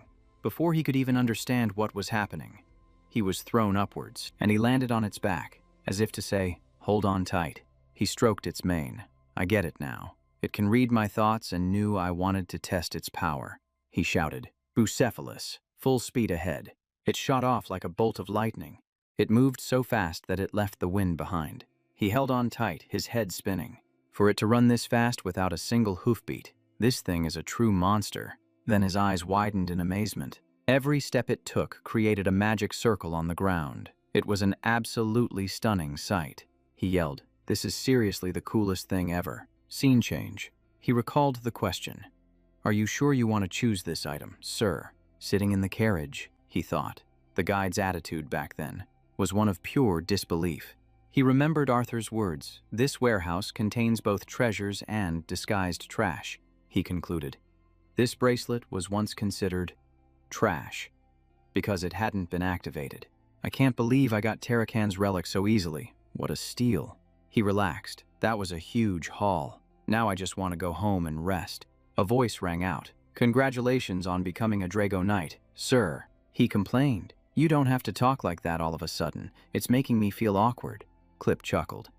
"You are now an official knight, sir. It's only proper to change how I address you." He scratched his head. "All right, fine.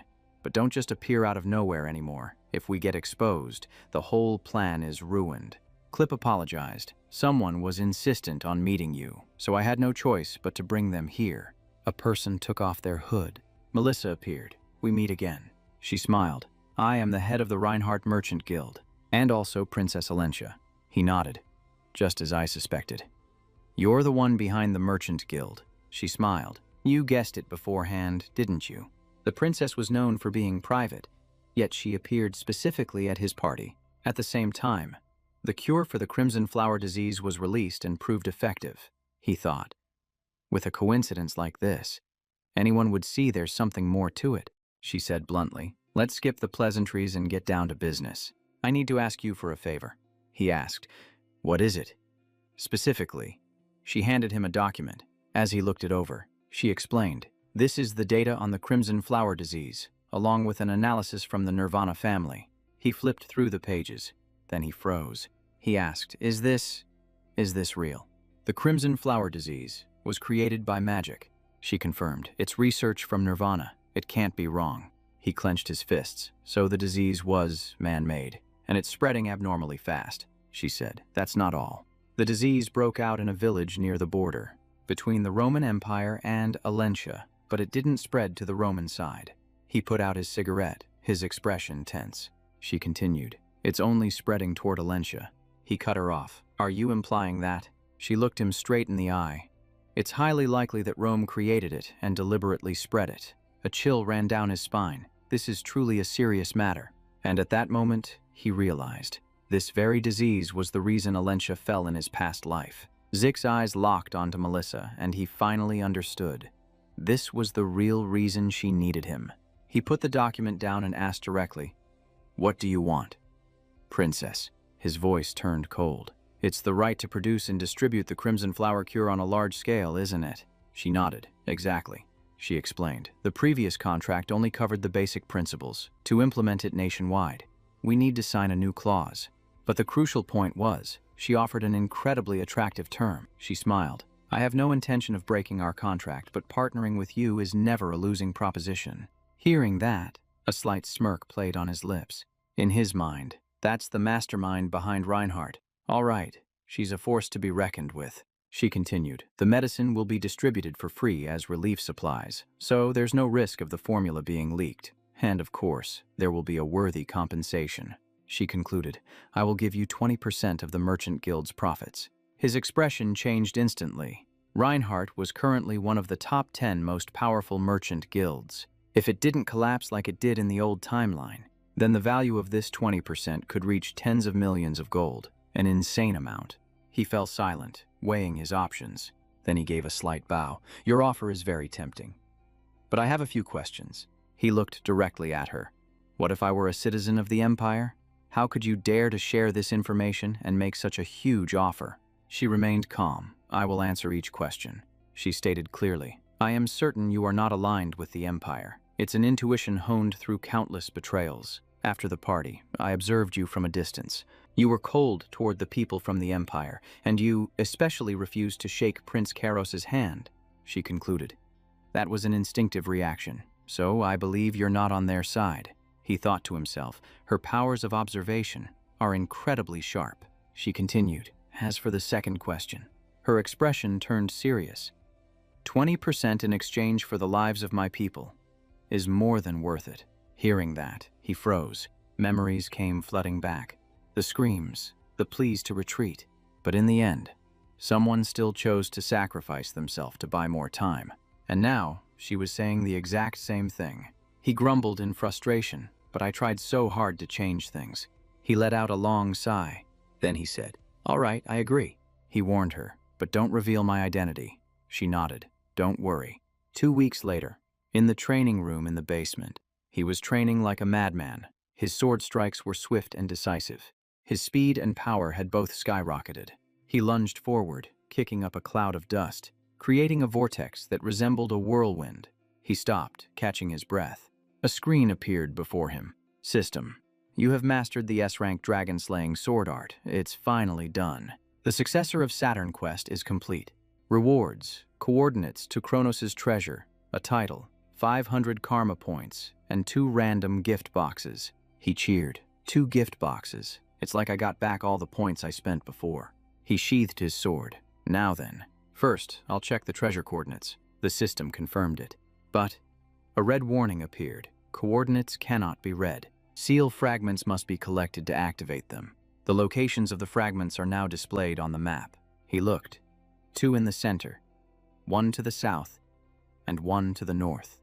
They're so far apart. Collecting them is going to take a while. He paused. Then he laughed. "So that's how it is. New quest. Collect the seals of Kronos. Reward. The successor title." The screen popped up right in front of his face. He was disappointed. Just a title. But then he wondered, could it be like Tarakan's title, with some hidden power? That's highly likely, but his expression was still sour. He decided to put it aside for now. There's no time limit, so I'll take care of the urgent matters first. He stepped outside, having just received a message from Clip. He smirked sinisterly. "It's been a while since I've had to deal with the smugglers from the south." The scene changes to Goba Port. He thought to himself, the smell of the sea mixed with something foul. The south is still the same as ever. Everyone bowed their heads in greeting. They said, "It is an honor to serve you, Vice Branch Chief Reinhardt." He waved his hand dismissively. "Enough, don't make a fuss," he thought. Some things change, and some things don't. At least, the smell of the sea is exactly the same. He told himself, focus on the mission. Someone called out, "Murray." He looked over. "Just the man I was looking for." 2 figures appeared. He recognized them. Northern Rangers. He chuckled. "You know, dressing up as merchants actually suits you two," they replied. "Thank you. We've gone over the plan. On the day of the operation, we'll use the chaos to rescue the target." He clapped one of them on the shoulder. "Good.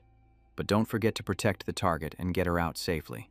They asked, "What kind of chaos are we talking about? Is there going to be a festival?" He gave a cold laugh. "No, something much more chaotic, because it's the day Mukin will be erased from this world." Hearing that, they froze in shock. Another voice cut in. "Ah, so this is where you were, sir." The guide had appeared. He said, "Our business here is done. You can lead the way now." The man replied, "The car is ready. Please follow me." The 2 rangers watched him leave, whispering suspiciously, "Is he really planning to take on Moken?" He let out a faint smile. He called back over his shoulder, "I was just kidding." But to everyone who heard him, it sounded nothing like a joke.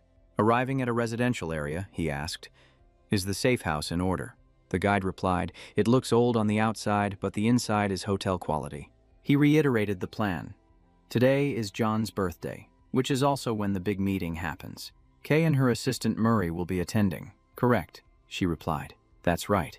And don't forget, we've gone over this plan so many times we know it by heart." He thought to himself, so this is what that uneasy feeling I had earlier was about. Kay clutched her head, trembling. What if they find out we were the ones who burned the Soma warehouse? I heard Moken is extremely harsh with traitors. She was in a full-blown panic. But as for our main character, he found it more and more amusing, making him want to tease her even more. He said calmly, "Since you're a mage, you'll receive special treatment." Kay looked clueless. What kind of special treatment? He smiled brightly. "In the south, a mage's body can be used for rituals, so you won't be used as bait.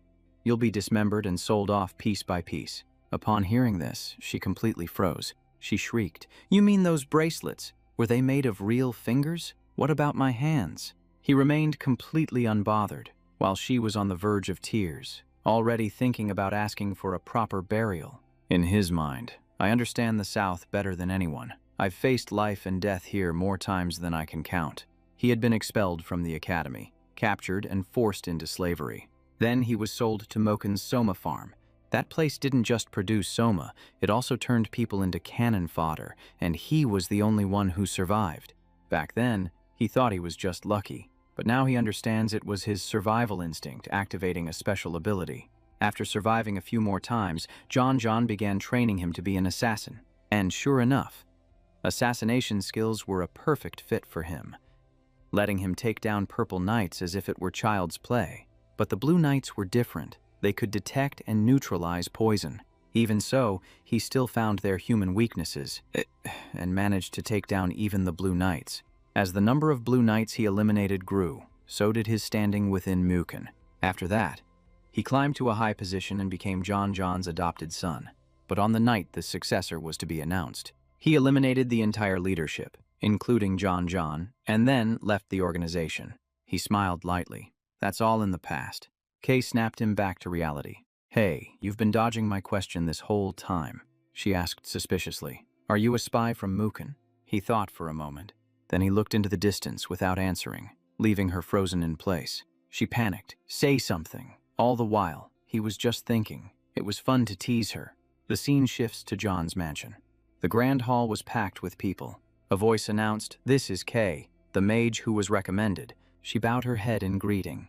He looked around, thinking, this place just screams money. There weren't just assassins, but also outlaws and rangers, a real motley crew. The scene changes to a secret meeting room.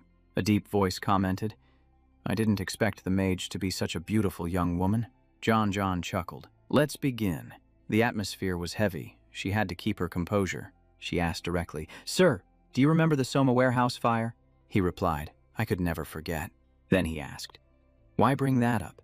She stammered slightly. Then, regaining her composure, she said, "There is a traitor among us who conspired with Pavela to burn down the warehouse." The room erupted. "What is this crazy woman talking about?" A hand slammed on the table, and everyone fell silent. No one dared to say another word. John asked, "Are you prepared to take responsibility for your words?" She nodded. He pointed a finger. "Then tell us, who is the traitor?" The tension in the room was palpable. Just then, our main character appeared, holding a knife to a man's throat.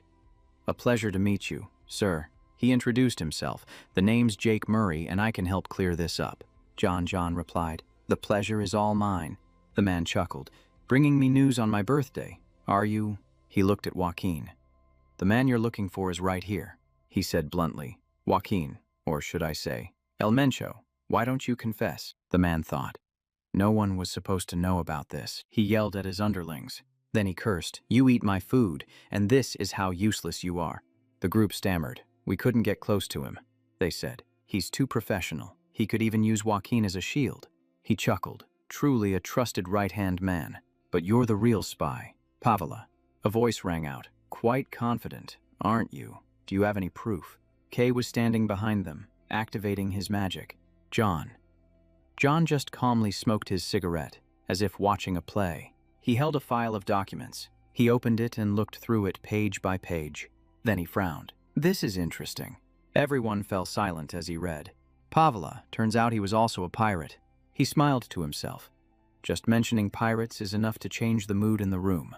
The people of the South despised pirates because they had suffered heavy losses from them, and John himself had lost his family to them. He looked at Joaquin. "So what are you going to do now?" The man cursed under his breath. Looking at the documents, he panicked. Where did all this come from? The documents clearly detailed the smuggling operations and the warehouse fire. That alone was enough to cast suspicion on him. John said, "This isn't enough for me to suspect my own brother." The main character thought, "Just as I expected, I'll have to use a stronger method." He spoke up. John turned around. Joaquin called out softly. And surprisingly, he confessed. The air froze. John stood up. "I can't believe you betrayed us." He walked forward. "If you've confessed, you must pay the price." The main character's eyes widened.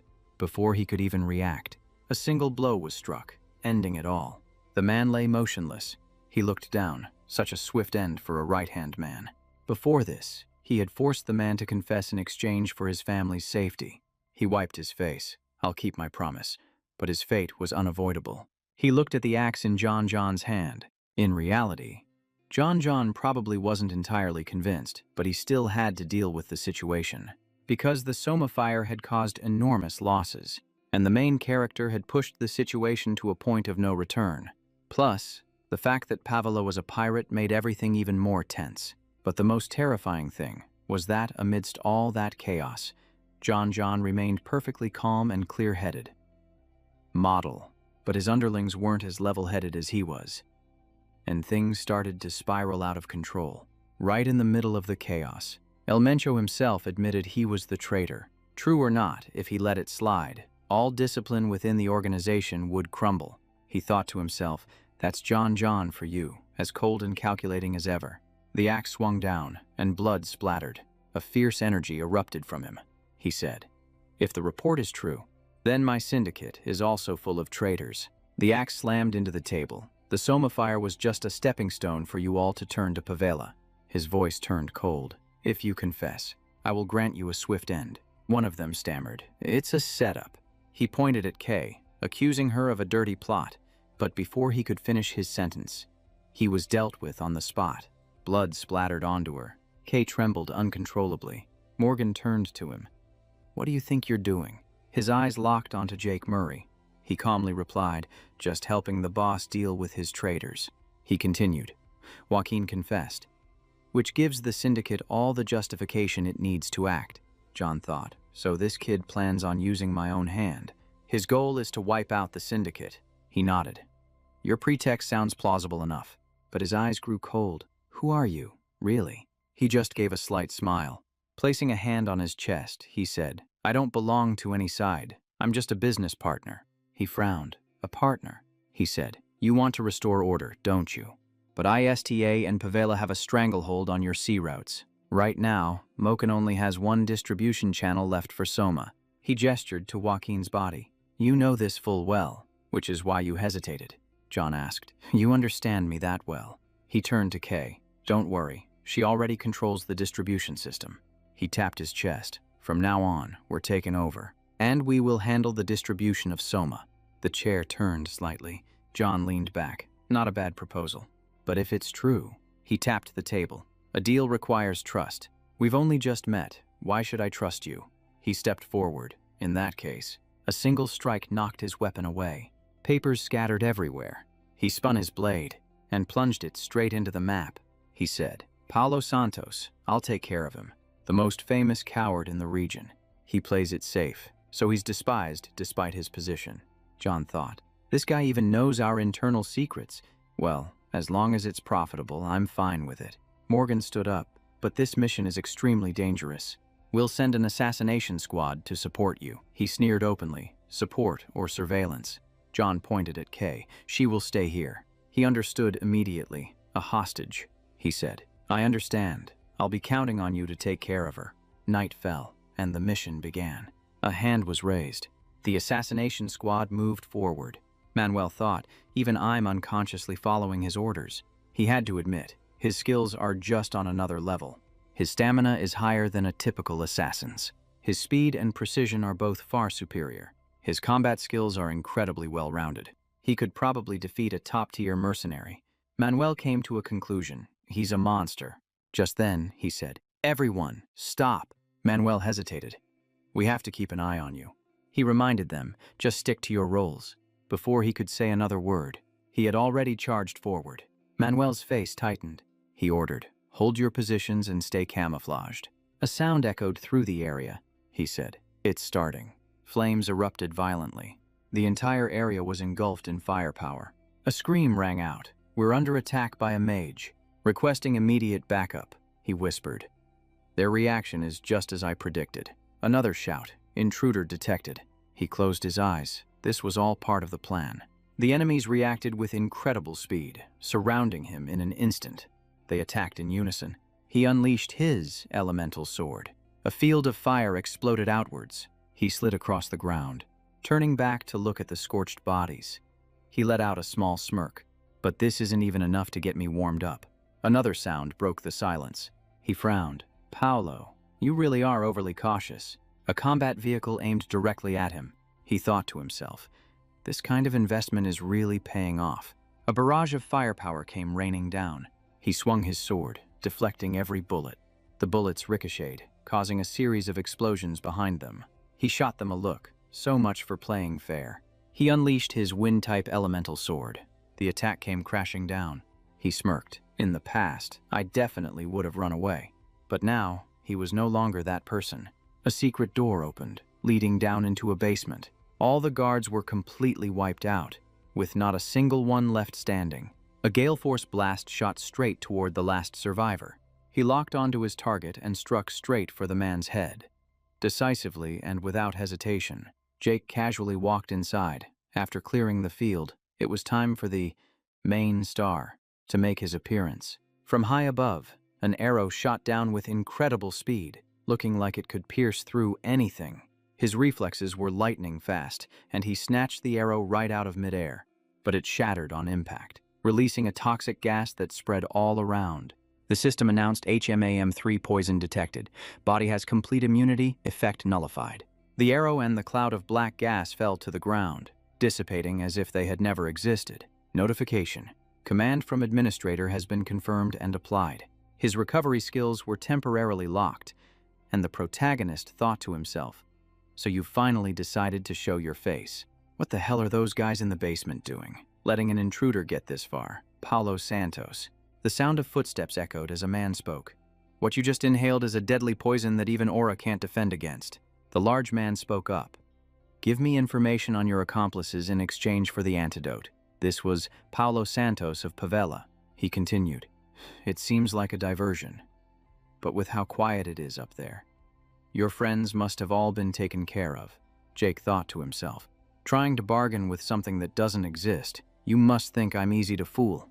Looking at the poison arrow, he recalled that Breach Mamba has no antidote. Anyone hit by it is out of the game in minutes. Even Lamsack would have a hard time dealing with it. But with his absolute poison immunity, he was completely unaffected, just as the system had clearly confirmed. With that, he wasted no more words, swinging his sword and shattering the vial of antidote. Paulo was stunned. "You lunatic. You dare destroy the antidote. Are you trying to kill yourself?" His eyes froze, and his expression darkened as he realized something was terribly wrong.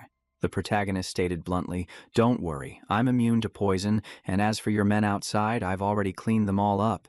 Paulo panicked. "What?" He stammered in denial, unable to believe what he was hearing. He replied coldly, "If you're so curious, go check for yourself, if you get the chance." Paulo then growled, demanding to know who was behind this. He suspected it was Muken, and the protagonist laughed. "Oh, you figured that out pretty quickly." Paulo analyzed. Only Moken would cause this much trouble for Pavela, but we've always maintained our boundaries. He gave a faint mocking smile. "Your naivety is almost laughable." His voice turned ice cold. "Pavela's so-called respect was nothing more than you secretly hijacking our supply routes, just waiting for an opportunity." He continued, "Pavela has crossed the line. The boss has ordered your complete annihilation, to wipe out you filthy pirates." The protagonist thought. "He even knows about our pirate origins." Paulo was already planning to flee, cursing under his breath, but he wouldn't let him get away, pursuing him closely. "You think you can run that easily?" A moment later, he was walking alone through a wide, silent space. Looking up, he thought, "Enough of this chase. Besides, this place is completely different from the underground mine earlier." The path ahead was littered with traps, laid out so densely it was incredibly annoying. The protagonist had to pretend to get caught in the traps to avoid blowing his cover, which was a completely unnecessary hassle. On closer inspection, these traps weren't part of the original ruins. They were clearly set up recently. He frowned, wondering what the hell the Pavela group was up to here. Just then, someone was stealthily watching his every move from behind. Seeing an opening, the man lunged out unexpectedly, giving him no time to react. He swung his sword down, aiming straight for our protagonist with the intent to kill, but he spun around incredibly fast, instantly shifting into a counterattack. He dodged the attack cleanly, without a single scratch, almost as if he'd predicted it. Closing in on his opponent, he asked coldly, "Who the hell are you?" The guy refused to back down, swinging his sword again and preparing his next combo. But our hero dodged every single blow. The guy couldn't even touch the hem of his clothes. He twirled the knife in his hand, switching to an offensive stance. He unleashed a decisive series of slashes, taking down his opponent in an instant. Blood splattered everywhere, turning the scene into utter chaos. It even splashed onto his face, creating an incredibly tense atmosphere. Our hero walked over to the body for a quick inspection, but before he could even catch his breath, more enemies appeared in the distance, much to his annoyance. It wasn't just one, but a whole group. The Empire's hounds had arrived. Manuel spoke up. "This is exactly why I hate working with those Southerners," he grumbled. "They can't even handle their own business and end up dragging a bunch of rats in here." The man lowered his voice. "Now that you're here, don't even dream of leaving alive," Zik thought to himself. On the hound's map of the giant mountains, there was clearly a mark on the southern ruins does that mean this place is the Emperor's target. Manuel stared at the knife in our hero's hand, his eyes filled with suspicion. He noted, "The knife looks ordinary, but it's enveloped in a gust of wind before he swings it," he commanded. "Treat it as an artifact. Fight carefully," his subordinate replied. "Yes, sir." Suddenly, Manuel frowned, feeling that something was very wrong. He saw our protagonist pull out a magic scroll. He panicked. A scroll. Get ready. But our hero just tossed it behind him, telling them not to get so tense. He explained, "It's just a soundproofing spell and a protective barrier. It's not for attacking. In other words, for the next 30 minutes, no one outside will know what happens in here," he added. "Don't worry about being discovered. Just enjoy being the test subjects for my new skills." The black sword was raised as our hero gave a slight smile, and this is where things get really crazy. Manuel noticed his strange spatial bag, which didn't look like a normal magical medium. He was shocked. A strange weapon. He looks like a mage but uses a sword. This is highly unusual. The man froze, his expression shifting to one of absolute bewilderment. The black sword channeled a current into our hero's hand, and his energy surged powerfully. His aura exploded, his internal power overflowing. He was on a completely different level. Manuel panicked. Could he be? A blue knight? A single horizontal slash swept out, striking the entire group of assassins. Manuel was hit, spitting up blood before he could even react. A dazzling, overwhelming portal opened up in the space. Then, it slowly vanished as if it had never even been there. All that remained was a scene of devastation and the traces of the battle. Our hero thought, "Burning the bodies will erase the evidence and make everyone think Moken used both mages and knights." He wondered to himself, why did Pavela and the Empire both show up here? Perhaps they were cooperating to find the ancient ruins in the south. There was no sign of this before my regression. They must have taken the relic and retreated. Jack sighed. Oh well, as long as the outcome is good. The Emperor's plan has been ruined. He turned around. It's time to leave. But a sound from behind made the main character turn back. A footstep approached, accompanied by a laugh. How troublesome. A red-haired man appeared. I sensed an extremely powerful aura just now, but it vanished as if it never existed, so I came to check it out. He drew closer and said, "It seems we have an uninvited guest." The atmosphere immediately became tense. The main character observed, "This armor is slowly deteriorating. It seems to be the magic armor of a knight of Rome Island." He remembered it was a treasure engraved with countless enchantments, weight reduction, self-repair. But this guy's armor was different somehow, not like the standard Imperial issue. He asked, "Who are you? That armor. Are you a knight of Rome?" Suddenly, an incredibly fast force charged straight at him. The main character immediately took a defensive stance and summoned the black sword. His opponent lunged forward, swinging his sword down in an extremely dangerous arc, but the black sword appeared just in time, completely stopping the attack. The other man's eyes flared as he stared intently at the main character. Who was fending him off? The force was so immense that he was pushed back, but he managed to hold his ground. He was sent flying, slamming straight into the wall. The impact cracked the wall and sent dust flying everywhere, as if there had been an earthquake. Before he could even recover, his opponent rushed in again, not giving him a single second to rest. The two clashed repeatedly, sending shockwaves through the cellar that threatened to bring it down. Swords met with a deafening clang of metal, a sound that made it clear this was no ordinary fight. The main character thought to himself, "This strength, it's like a monster in human skin." His feet dug into the ground as he suspected the armor was buffed with some kind of strength-enhancing magic. A relentless series of clashes followed, with neither side giving an inch. Swirling dust and debris obscured their vision, making the battlefield dangerously hazy. He turned his head, searching for his opponent's silhouette in the cloud of dust. Suddenly, a giant boulder came crashing down right behind him. The system announced, activating elemental sword skill, magnetic field. Large chunks of rock continuously rained down, closing in on the target. They gathered and compressed, forming a solid mass that looked like a miniature mountain. On the outside, an aura enveloped the structure, sealing off every possible escape route. But he shattered it all in an instant, as if nothing had happened. His eyes were sharp and cold, his focus absolute. Suddenly, a brilliant flash of light shot straight toward him.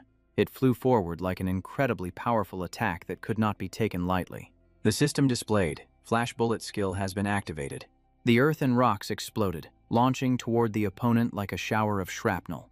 The main character appeared and said, "Got you." A beam of light pierced the darkness of the cellar, dispelling the gloom. The light flared up like a signal flare, completely engulfing the space. He was surprised. How did he block that without using a sword aura? He lowered his sword, preparing to deliver the finishing blow, but he missed. The main character froze, his expression a mask of pure astonishment. The system announced, activating Dragon Clan skill, Dragon Scale Armor. Ken immediately launched a counterattack, unleashing an incredibly powerful slash, but thankfully, he managed to dodge it just in time. He said, "You've got quite a few strange tricks up your sleeve." He replied, "You just asked me who I was, didn't you?" Ken chuckled softly. "With skills like that, you should at least state your name." His voice deepened. "I am Kian Heman Constantinus." The main character thought, that name, it's not a simple one. His eyes sharpened the moment he heard the surname Constantinus. This was the family name of the Roman imperial family, passed down only to the most powerful bloodline. He rubbed his head. So, the Zeman family is actually the Empire's family of electors. A bolt of electricity zipped past his face, cutting off his train of thought. The system announced, malevolent aura detected. Eliminating it will grant bonus points. The main character shielded himself. He didn't know its true nature, but he was certain it was extremely dangerous. A single realization flashed in his mind. This thing was no joke. An aura swirled around him like a tempest as his opponent spoke. "It's rare to meet an equal.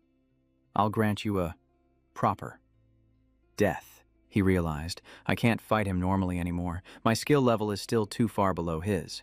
His feet slid across the ground. There's only one way to do this. He swung the black sword, his focus absolute, but it still wasn't enough. He thought, that guy's defense and strength are on a completely different level. As long as that armor is active, I can't deal any fatal damage. I have to drag him down to my level. That's the only key to winning. System. Activating Mana Reflection skill. His opponent froze. What? The armor stopped working. He asked the question, and our hero played dumb. Did I do something? Ken laughed out loud. Interesting. If you won't tell me, I'll just have to find out for myself. He launched a powerful attack, treating even this probe as a form of entertainment. Both of them shot forward, hurtling towards each other. The power on both sides exploded in a direct collision.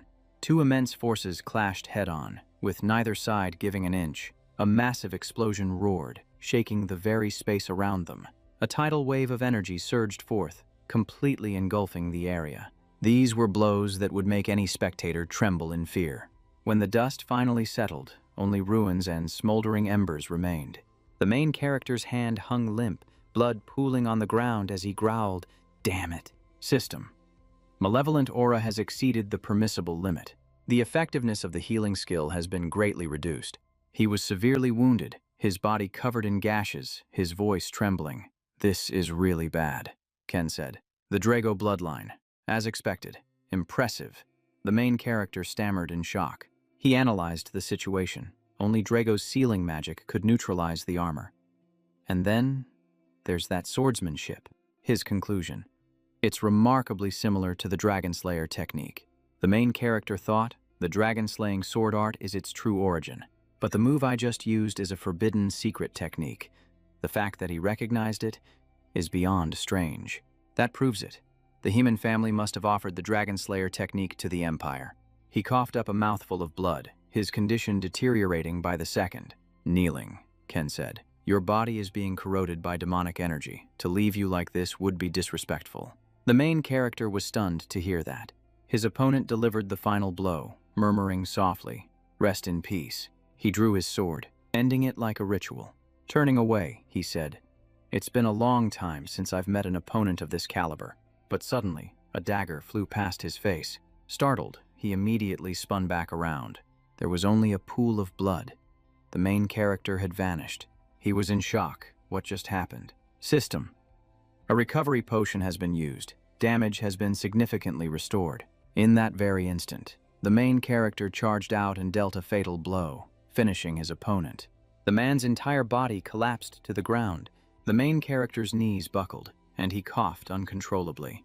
He thought to himself, "Good thing I had a recovery potion ready in my quick slot." This was a high-grade potion that offered instant recovery, but came with a warning about side effects. The potion was a one-time use item. He sighed in relief. That was way too close. But the internal injuries from his opponent's aura hadn't fully healed. System warning. Skill overuse has exceeded its limit. His body was completely exhausted, reaching a critical red alert level. He leaned on his sword. "If I pass out here, it's all over." He panicked. No way. His eyes darted around. He needed to recover more. Immediately. He looked at his opponent's corpse, by any means necessary, but his body collapsed, unable to hold on any longer. The god-slaying dragon appeared, coiling around his opponent's body. System. Dragon Clan skill. Gluttony. Activated. The corpse was devoured, and its demonic energy was absorbed. His body was lifted into the air as information continuously flashed before him. Stamina and mana were restored, and he absorbed the bloodline, upgrading the lightning strike skill to a rank. Finally, the main character fell flat on the ground, completely drained of all strength. A sudden tremor jolted Jake awake, his eyes snapping open as if he had just returned from the dead. He shot up into a sitting position, clutching his head and gasping for air. "I almost kicked the bucket for real. Good thing I managed to use gluttony in time." Jake looked at the set of armor in front of him with suspicion. Could this be Ken's battle armor? The system displayed a message. "Armor acquired. Do you wish to register as its owner?" He frowned, an item with no name. He reached out and touched the interface panel. The system confirmed the registration. The armor could now change its form according to the user's will. Out of its 28 magic circles, 3 were currently eligible for activation. Jake let out a slight smile. "It's unbelievably light. Definitely the real deal." He stored the armor away, thinking, "If I wear this now, the Empire will easily recognize me. I'll keep it hidden for now. Escaping is the priority." Suddenly, he froze. What is that smell? His gaze shifted to the next room, where the stench of blood and death assaulted his nostrils. Curious, he stepped inside to investigate. And this was a place where experiments were conducted on living subjects. Jake gritted his teeth and cursed under his breath. Those damned bastards from the Empire. A guard spotted him and screamed, "We have an intruder." He growled, "How dare you use human lives as test subjects?" The system alerted him. Magical toxin detected. Resistance threshold exceeded. Body is now poisoned. Without hesitation, he took the antidote, his voice turning cold. "Then you will all pay the price." In a flash, the entire area was engulfed in a raging inferno. Our hero gathered the documents, thinking, "I have to collect all the research here. There might be a clue about the red flower disease." But his thoughts were cut short as a figure emerged from the smoke. Who was this? An old man appeared. "So you're the one who destroyed my laboratory." Without another word, the old man charged, swinging his black sword. Our hero recognized the sword's powerful aura and immediately went on guard. The old man cast a spell formation, and electrical energy exploded all around him. The power radiated outward, illuminating the entire area. But our hero was faster, closing the distance and slashing across the old man's torso. Blood sprayed as the old man's aura surged violently. He staggered back, gasping for breath as he tried to recover. He realized, the Desert Scorpion clan, they specialize in forbidden arts, a high-level opponent. This won't be easy. System. Activating mana separation skill. The old man recovered quickly and shouted, "You're a pure-blooded Drake." The old man glanced at the documents in our hero's hand, and his expression changed drastically. His power erupted, and the ground churned as rocks and debris swirled like a tempest. And then, the old man began to transform. A giant chimera appeared, causing our hero to pause in his tracks. The old man laughed maniacally. "This is my masterpiece. Not even a drake can stop it." The beast stomped down with immense force, as if to crush everything in its path. Our hero immediately countered with a powerful slash of his own. He unleashed a relentless barrage of slashes. The chimera blocked the attacks with its legs, not giving an inch. He leaped into the air, a burst of light erupting from beneath his feet. The monster slammed its foot down, kicking up a thick cloud of dust. A purple miasma swirled upwards, enveloping the entire battlefield. Like a serpent, our hero scaled its body for a direct assault. The chimera's tail thrashed wildly, trying to dislodge him. It roared, glaring at the man on its back. With a decisive strike, he severed its tail. The creature's expression changed, its previous carelessness gone. The chimera let out a furious roar, clearly enraged. Our hero charged forward. I don't have time to play games with you. He pressed his attack, relentlessly and without pause. He thought, dragging this on will only put me at a disadvantage. Suddenly, his eyes widened in realization. System. Conditions met. Activating Dragon Clan domination. He surged forward and yelled, Dragon Clan domination. He aimed straight for the chimera's mouth without a moment's hesitation.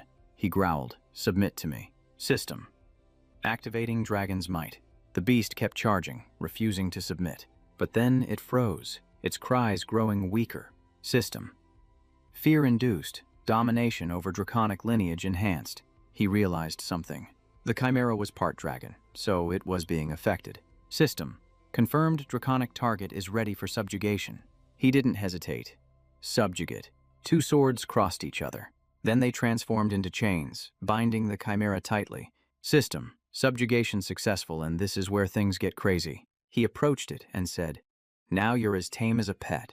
In the background, Gulliben was still watching. The old man was shocked. Why isn't it obeying my command?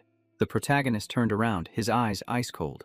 Not long after, the old man collapsed, lying motionless in a pool of blood. He checked his loot. Let's see what this guy was carrying. A document appeared. Gulliben Anlum Manasau. He thought to himself, it seems he was a high-ranking member of the Scorpion tribe. The chimera nuzzled against him, making the protagonist a bit flustered. The system asked, do you want to name this draconic creature? After naming it, you can summon it at any time. He asked it, you want a name? Huh. He petted it. From now on, you're Grub. Registration complete. It let out a low growl, seemingly displeased. He laughed. Too bad if you don't like it. I've already decided. The scene changes to another location. The sound of applause rings out. Most impressive. Moken said, I never expected you to take care of Paolo. The protagonist bowed his head. I always keep my word. The man smiled with satisfaction. He said, the strong deserve to be respected like one's own son, and I want to treat you as such. The protagonist thought, his own son, as in, a tool, right. He let out a cold laugh. How dare you say that to my face? Moken stepped forward. Take a closer look. He presented 3 gift boxes. I've prepared these for you. The protagonist's gaze turned wary.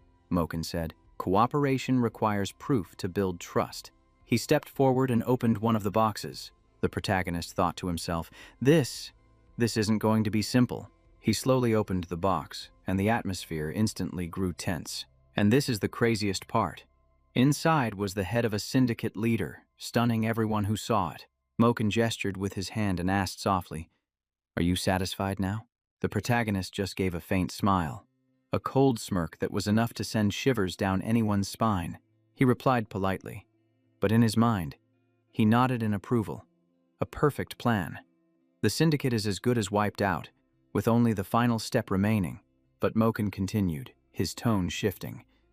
There's a small complication. He asked again, and was informed that Pavela had begun to suspect who was behind it all. They even thought Moken had used both knights and mages.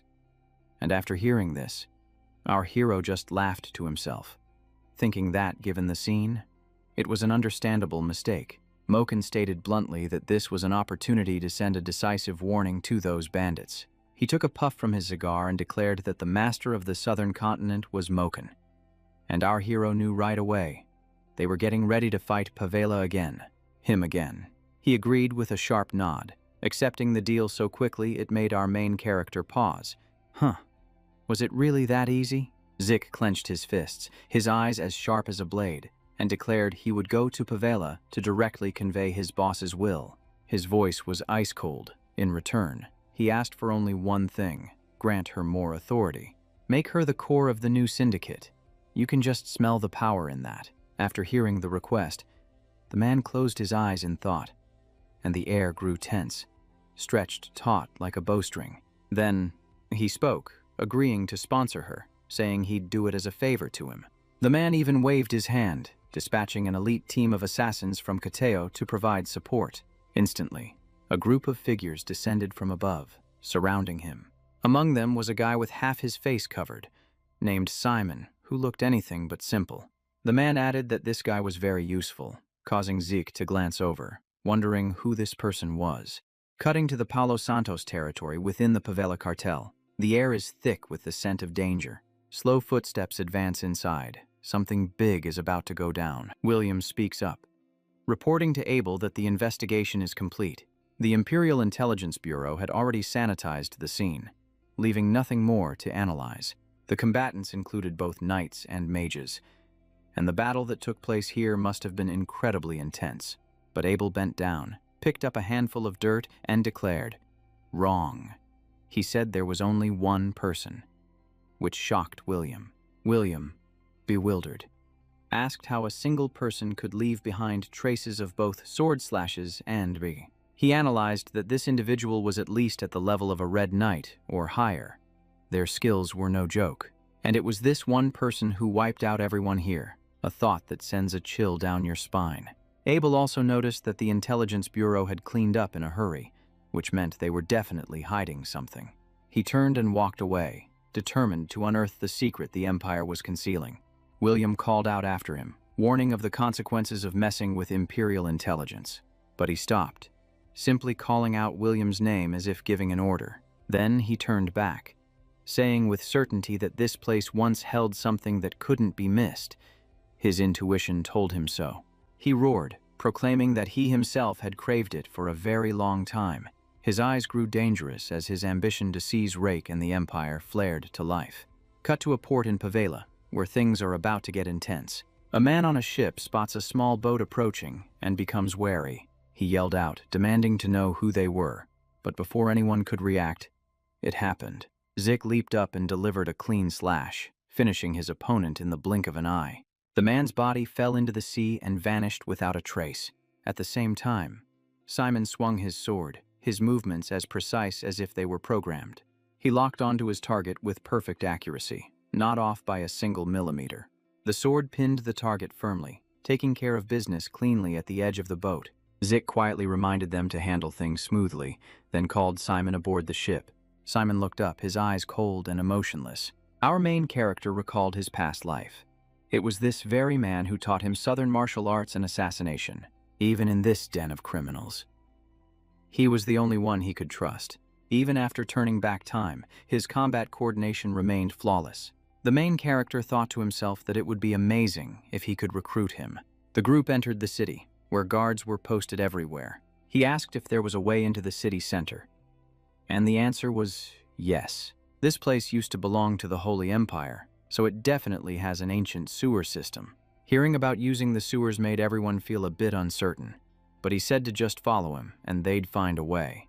The system activated, guiding them to the sewer entrance in Mateo's room. He chuckled to himself. With a map, even a labyrinth becomes a straight line. But there were many guards ahead, forcing him to take a detour. And high-level enemies don't appear on the map, so danger was still lurking. He was on high alert, having nearly been killed by the same mistake before. As they neared the location, he ordered the team to split up. The others went to plant explosives, while he would deal with Mateo directly. He approached a place filled with giant black bags, and the atmosphere felt unnerving.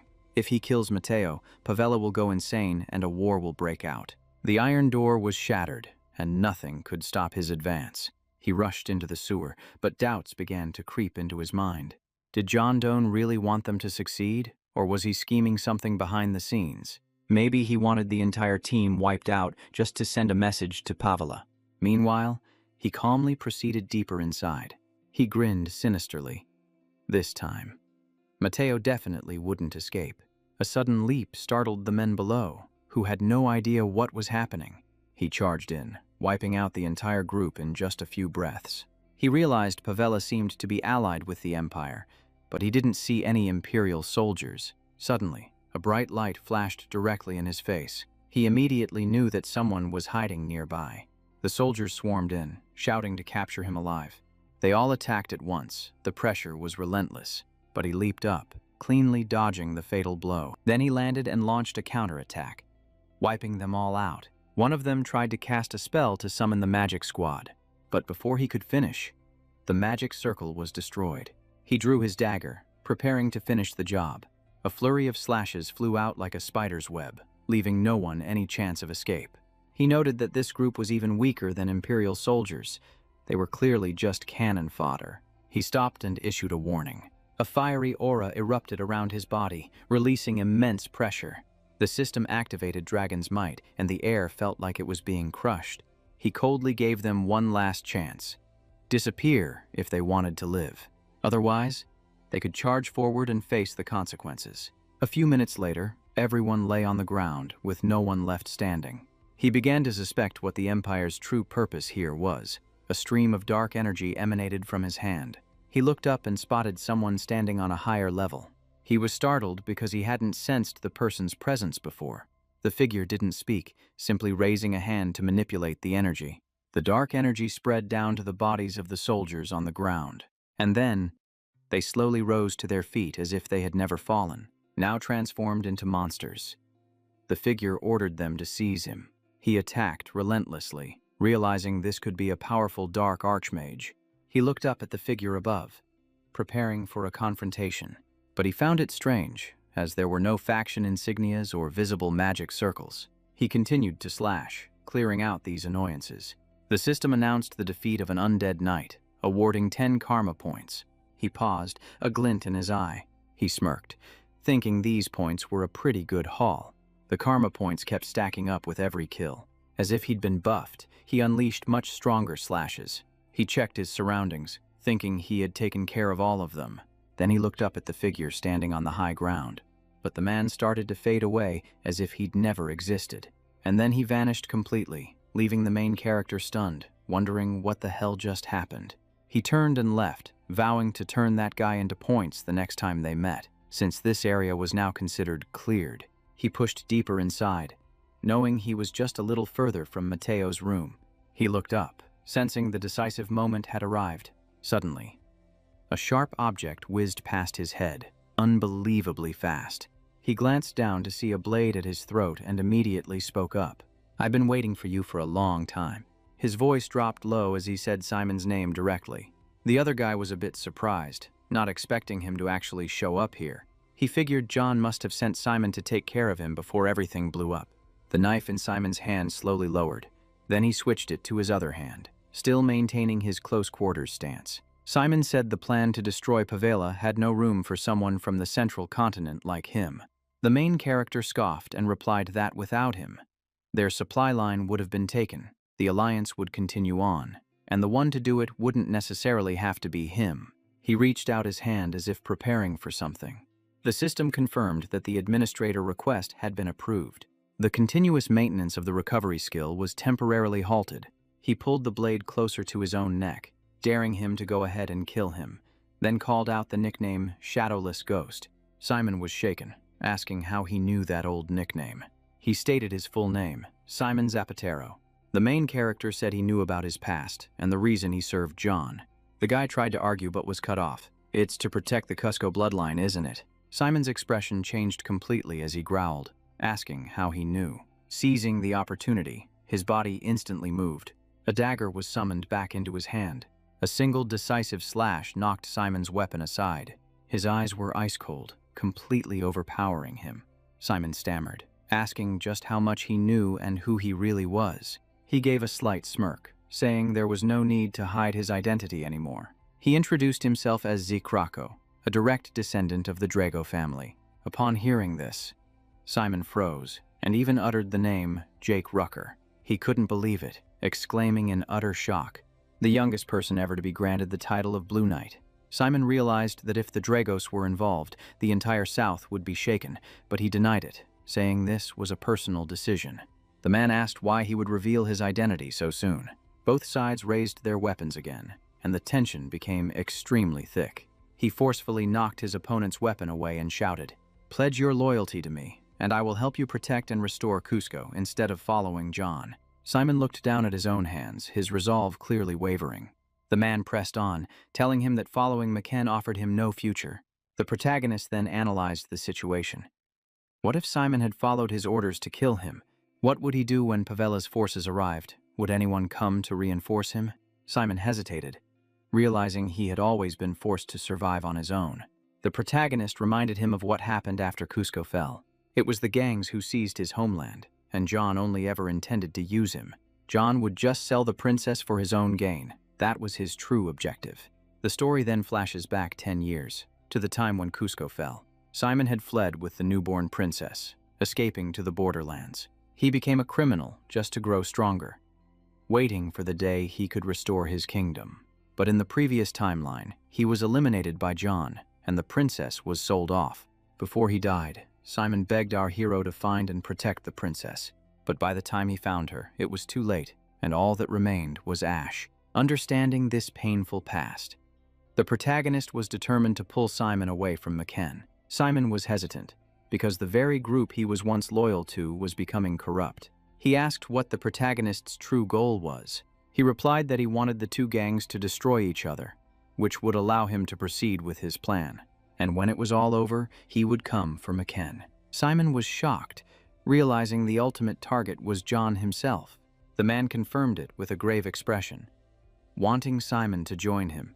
Simon stated his condition: he must guarantee their safety and keep his promise to protect Cusco. Simon stressed that this promise must be fulfilled at all costs. He placed a hand on his chest, swearing on his honor as a knight. Simon knelt, officially pledging his allegiance and accepting him as his new master. Simon explained that on his signal, his men would detonate the explosives and then retreat. The protagonist would then lead them to safety through the sewers, adding that Mateo had already been captured. The two parted ways, agreeing to meet again after everything was done. The scene changes, and a scream echoes from within a locked room. Mateo was bound tightly, frantically screaming about the consequences Maken would face for this. Our protagonist let out a cold laugh, saying that when war breaks out, no one is safe. He stuffed a piece of paper into Mateo's mouth, silencing what would be his final words. A single swift strike ended the confrontation, leaving only sounds of chaos behind. He departed, believing he had successfully secured all of Pavela's confidential documents. Simon ran up to him, reporting that he had given the signal to his comrades. Our hero raised his sword, ordering everyone to follow him. An arrow flew toward them but was expertly deflected by his blade. The soldiers charged forward, shouting to capture the intruders. His sword suddenly erupted in a fierce blaze of fire. His eyes glowed intensely, his powerful aura overwhelming everyone present. He charged into the fray, and a fierce battle raged throughout the area. Afterwards, a declaration of surrender echoed through the air, all at once. Everyone bowed their heads in unison to greet their new master. Model. He warned them to retreat quickly because their pursuers would catch up. The whole group immediately withdrew from the area. He glanced back and realized the enemy forces had arrived. He ordered the team to split up again, acting as a decoy himself. He told Simon to lead the others to meet the girl from the Alliance and to give her his name.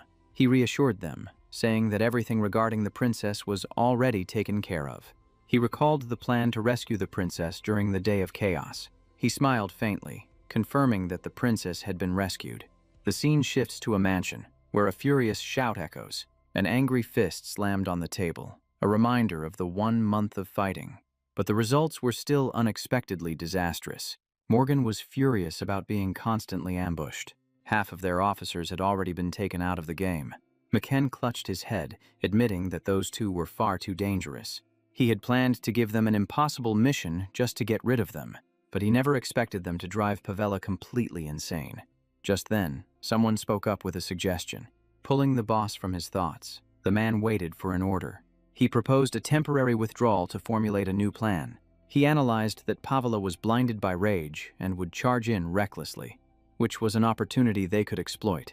Maken was suspicious, asking if the plan was to lure them in and wipe them out all at once. The man nodded in confirmation, adding that Maken could command from the Tahuhani villa. It sounded reasonable, so Maken nodded and agreed immediately. The plan seemed pretty solid. He said that danger always makes people stronger, and this time would be no different. The entire group shot to their feet, answering their boss in unison. The meeting ended, and everyone left amidst a tense atmosphere. But just as the man was leaving, Jake dropped down from nowhere like a phantom. He held a knife to the man's throat, who trembled and begged, saying he had followed the plan perfectly. But before he could finish his sentence, Jake finished him off cleanly, still praising him for a job well done. His eyes grew cold. Now it was time for the main event he had been waiting for. The scene shifts to John Huang's villa in Tahohani. Maken got out of the car, annoyed at being forced to show up in person. Night had fallen, and the villa was shrouded in an eerie silence. He sat lost in thought by a large window. The door opened, and thinking it was a servant, he immediately told them to leave, but the door didn't close. He turned back to shout but froze in place, because standing before him was Jake, whose overwhelming presence filled the entire room. He took off his mask and casually greeted Maken as if they were old acquaintances. Maken recognized him, calling out the name, Jake, in complete shock, but he quickly regained his composure, even putting on a contemptuous look. He poured some wine, giving a faint smile as if nothing was wrong, but before he could take a sip, a knife shattered the wine glass. Jake smirked, saying it would be less fun if his opponent started begging. Maken flew into a rage, calling for his guards to seize him, but Jake just laughed and said that no one was coming, because they had all been taken care of already. He told him that in his previous life, there wasn't enough time to make him suffer properly.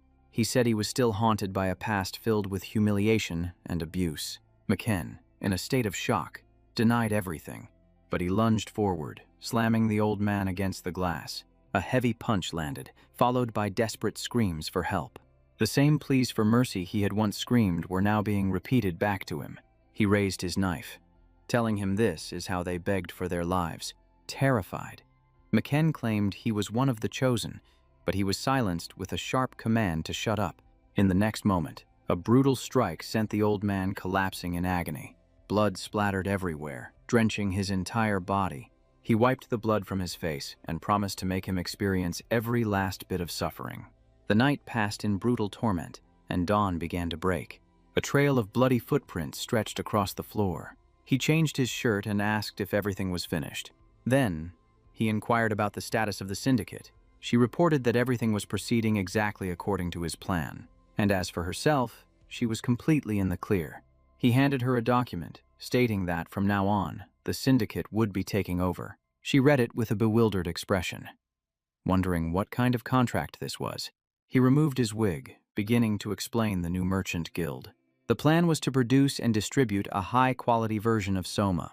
She grew worried, pointing out that they couldn't possibly transport it openly. He calmly stated that he would partner with Cusco to acquire the necessary permits. He already had a plan for the rest, and with that, he took his leave. A short while later, he arrived at the edge of a forest, preparing for his next move. His hand reached into his pocket and pulled something out. It was an invitation from Prince Karis. He recalled hearing that the prince had remained in Atlas after the banquet. However, traveling from here to the capital would take several days. He worried that if he arrived late, he would be suspected of being the one behind Maken's downfall. He decided he had to create a solid alibi. And this, he thought with a laugh, was the craziest part of the plan. The system prompted him to select a teleportation point. The cost to travel to Atlas was 600 points. A teleportation gate activated before him. He vanished in a flash of light, the points instantly deducted. The scene changes to the Sky Lounge at the Atlas Hotel. The moment he walked in, his name was shouted across the room. Karis was waving him over, and just as he'd predicted, he was here too. Another voice chimed in, greeting him as well.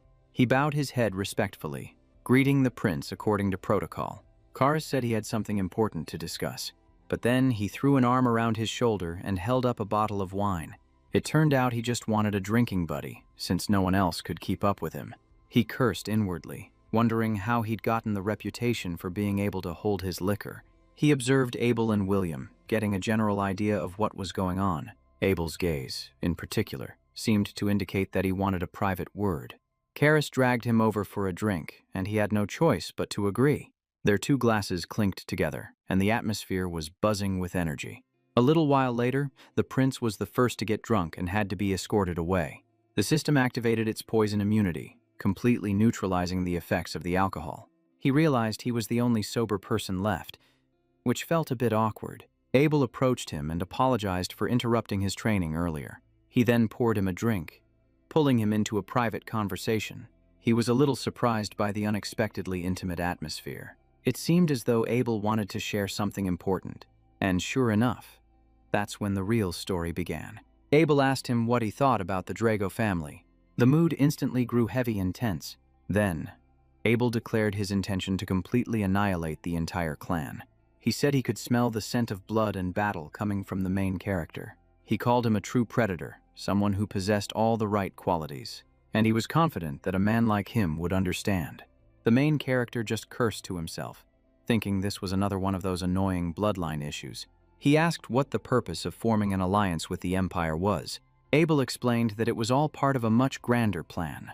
The continent of Atlas wasn't enough. They needed to become even stronger. He used the Zom Empire as an example. They were expanding their influence, connecting the entire continent. Once everything was interconnected, the world would enter an age of prosperity. The main character realized this was the kind of thinking befitting an emperor, and from that, he concluded that Abel must have ties to the Empire. Abel called him a kinsman, a man of the same blood. He then invited him to join forces to see this grand plan through to the end.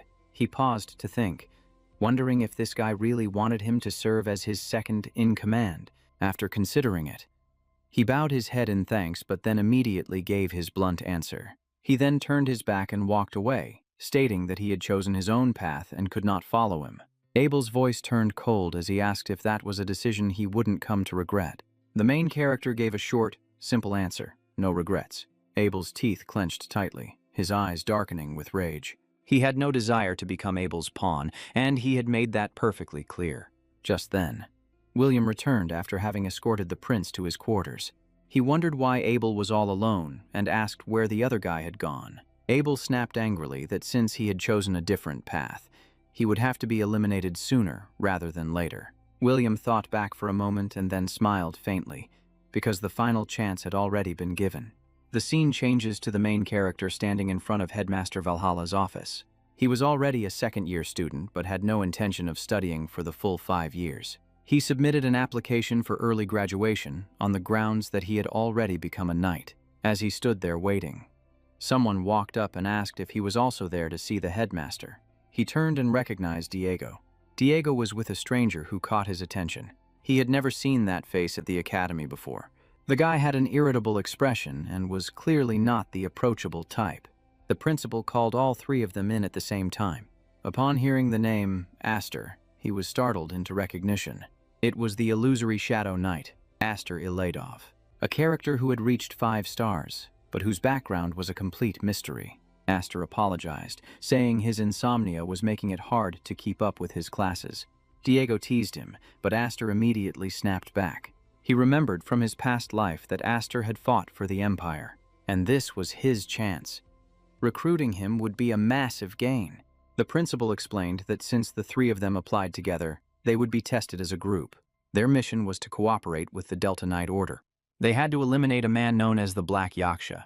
He was one of the most wanted criminals on the entire continent, and he was currently hiding out in Delba. This target was extremely dangerous, nothing like an ordinary knight.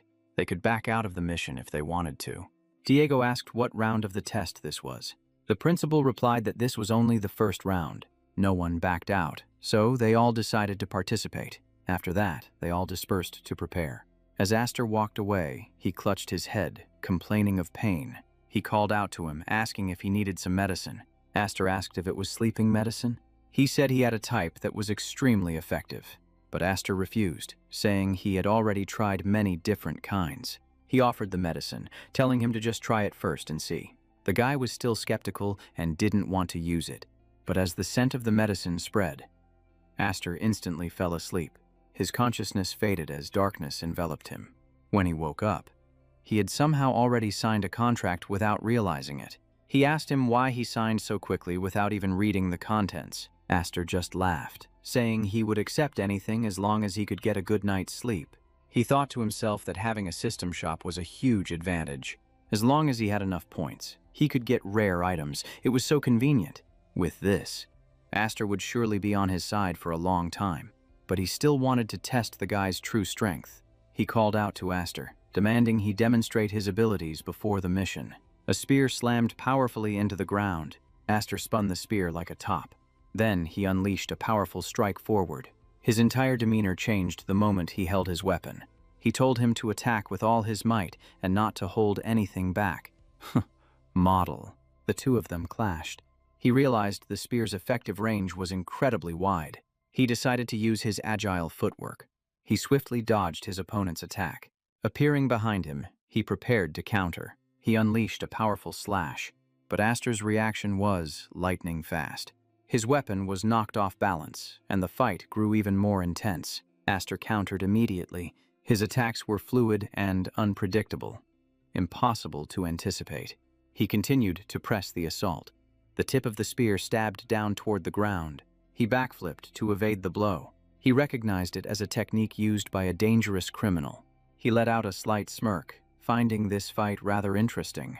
Without another word, he charged back in. Aster raised his spear defensively. Then he spun the spear, shifting into a counter-attacking stance. He leaped high into the air. The two of them charged at each other in midair. Aster prepared his next technique. He realized another attack was coming. But this time, it wouldn't be so easy to dodge. He slammed a powerful move into the ground, creating a massive shockwave. Aster was caught completely off guard by that power. The man reacted instantly, using his family's signature counterattack technique. It created a powerful slash that cut through the air. A brilliant light flashed like a shooting star. After the fight, Aster, his hands trembling, asked him just what kind of monster he was. He couldn't believe he had lost so quickly. He told him that his overconfidence had weakened his will to fight, and so he decided he would give the man some special training. Hearing this, Aster got a very, very bad feeling. Returning to the mansion, he was greeted by the butler. The butler informed him that a guest was waiting inside. He stepped inside, greeted Valiant, and said he had a favor to ask. The man was surprised, thinking there was some kind of problem with the weapon.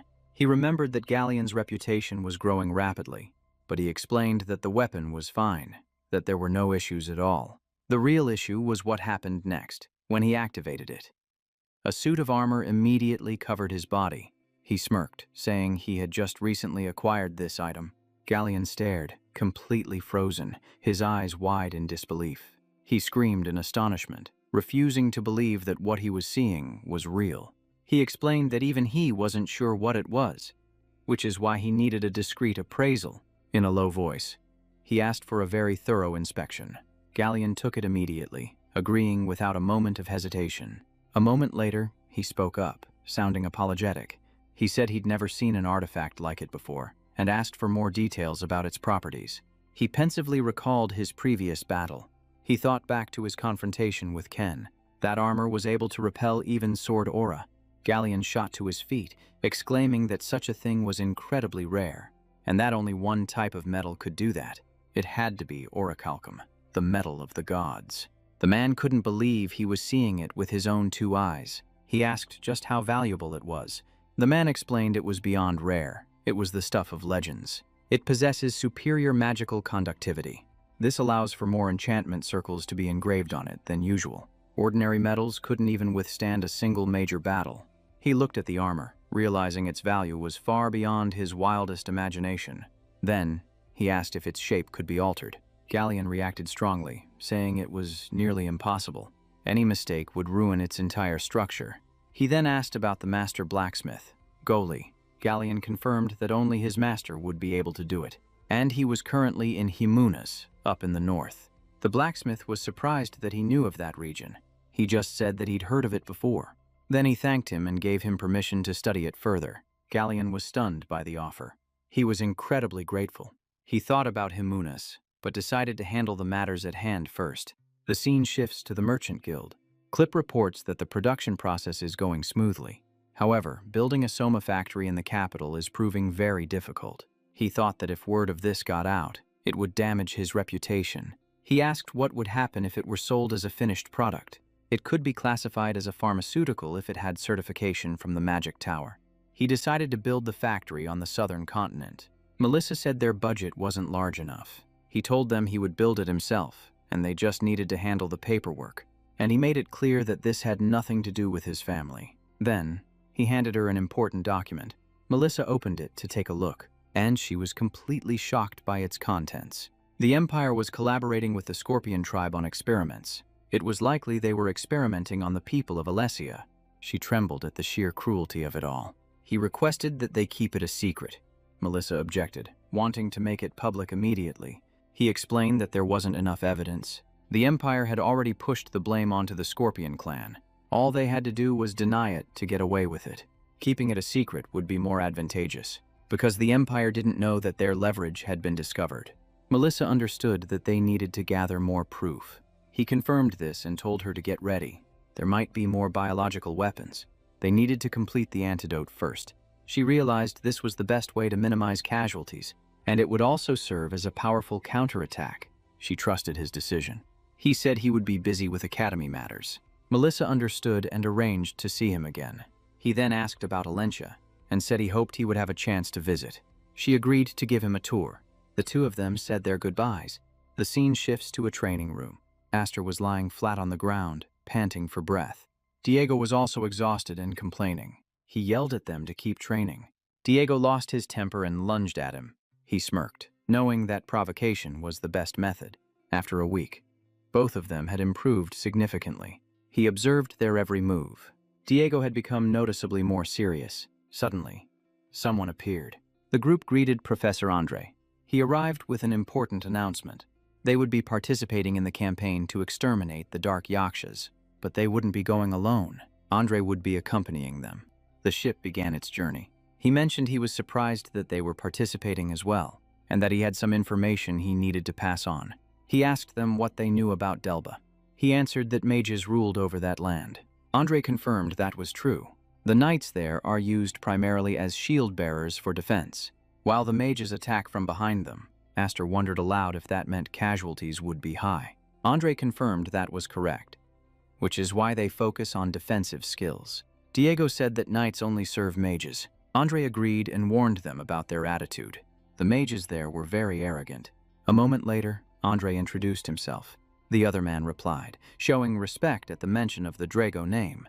The man introduced himself plainly, George Alter, captain of the 8th Night Division of Delbajust. From the name alone, you could tell he was a big deal. Andre glanced at the three people behind the main character, asserting that they were all elite prospects from Valhalla, so there was no need to worry about them being a burden on the mission. A classic confidence booster right there. Alter turned around and laughed heartily. Hearing you say that is a huge relief.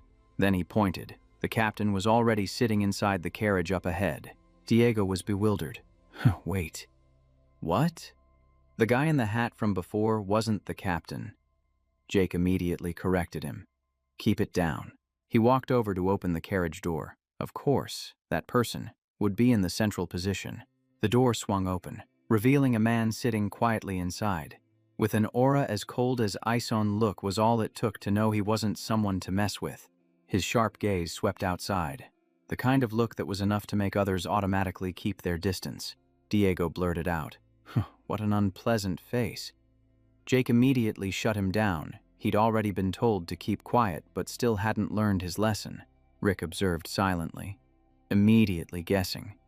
This must be the leader of the Delpo Mage Division. Seeing Alter's attitude, he started to have his doubts. 7 a Night captain had to act so submissively. He announced that their captain wanted to travel separately, so everyone else would have to take a different carriage. It was clearly a case of discrimination. Diego was completely shocked. What did he say? He was furious. What kind of game is this? Is he just going to treat us like thin air and leave? Diego shouted. Whatever the reason, this is too much. We came here to cooperate on a mission. Before he could finish, he was sent flying to the side by a kick from Rick, shutting him up instantly. Diego clutched his throbbing leg. Jake, you demon? Why isn't even Andre saying anything? Andre was calm, saying that if you choose the path of a knight, you'll have to deal with things like this all the time. He watched the carriage drive away and advised them to remember everything that was about to happen from this moment on. After that, they all walked inside in silence. Night fell, and the atmosphere grew heavy, filled with nothing but sighs. Jack lay there staring at the ceiling. The gap, it's just too big. He thought about how their own accommodations were shabby, prepared carelessly as if just for show. Meanwhile, the mage's facilities on the road were absurdly luxurious. While he didn't expect lavish treatment, this disparity was truly hard to swallow. Unable to sleep, he shot up and went outside for some fresh air to clear his head. Rick walked quietly, thinking to himself that a poor reception was no big deal. His past life had been much worse. But what truly worried him was Operation Black Yaksha. The scene from earlier flashed in his mind, from George to the other knights. All of them just silently followed the mage's orders. Jack sighed. He had expected it. But he never imagined the situation would be this bad. And this was the craziest part, a voice called out from behind him. He whipped around in surprise. This person was. Rick recognized him immediately. It was the mage captain from earlier. He spoke directly. "Good. I was looking for you." His voice was cold. "You people will be of no help. It's best you don't interfere with magic and just withdraw." The corner of his mouth twitched slightly, if that's how he felt. Why even ask for their cooperation? It was a real shame he couldn't just punch the guy in the face. The mage captain glanced down at the glove on Rick's hand. His eyes narrowed. Are you a pureblood of the Drago family?" He replied coldly. "That's right. Is there a problem?" The other guy got angry. "What's with that attitude?" He warned through gritted teeth. "Don't you dare take off that glove while you're here." After saying his piece, he turned and walked away, leaving a heavy pressure in his wake. "If you want to survive and complete this mission." Rick watched him go in silence. The man was too perceptive. After all, he was a pureblood with the ability to disrupt mana. Suddenly, a voice called out, "Rick, is that you?" He replied softly, turning around. He was surprised Professor Phanon broke into a wide smile. "It really is you?" he asked. "Long time no see. Have you been well?" Rick said he was, then asked why his professor was here. Phanon scratched his head, explaining that there was no better place than the battlefield to gain experience. He had volunteered for military service. Rick asked, "What brings you here?" "Professor," he replied. "I'm participating in the Night Yaksha mission this time." Hearing that, Phanon was startled. "What did you just say?" He pulled Rick closer. "Come over here. Let's talk in private." The atmosphere immediately grew tense. Rick was curious. "Is there something important you need to tell me?" "Professor," Phanon lowered his voice, "listen to me. Tomorrow's mission, you absolutely cannot participate." Rick was stunned. The professor's voice dropped even lower. "That is a mission that is guaranteed to fail," Phanon repeated coldly. "Don't go." Seeing the look on his face, Rick began to feel a true sense of dread.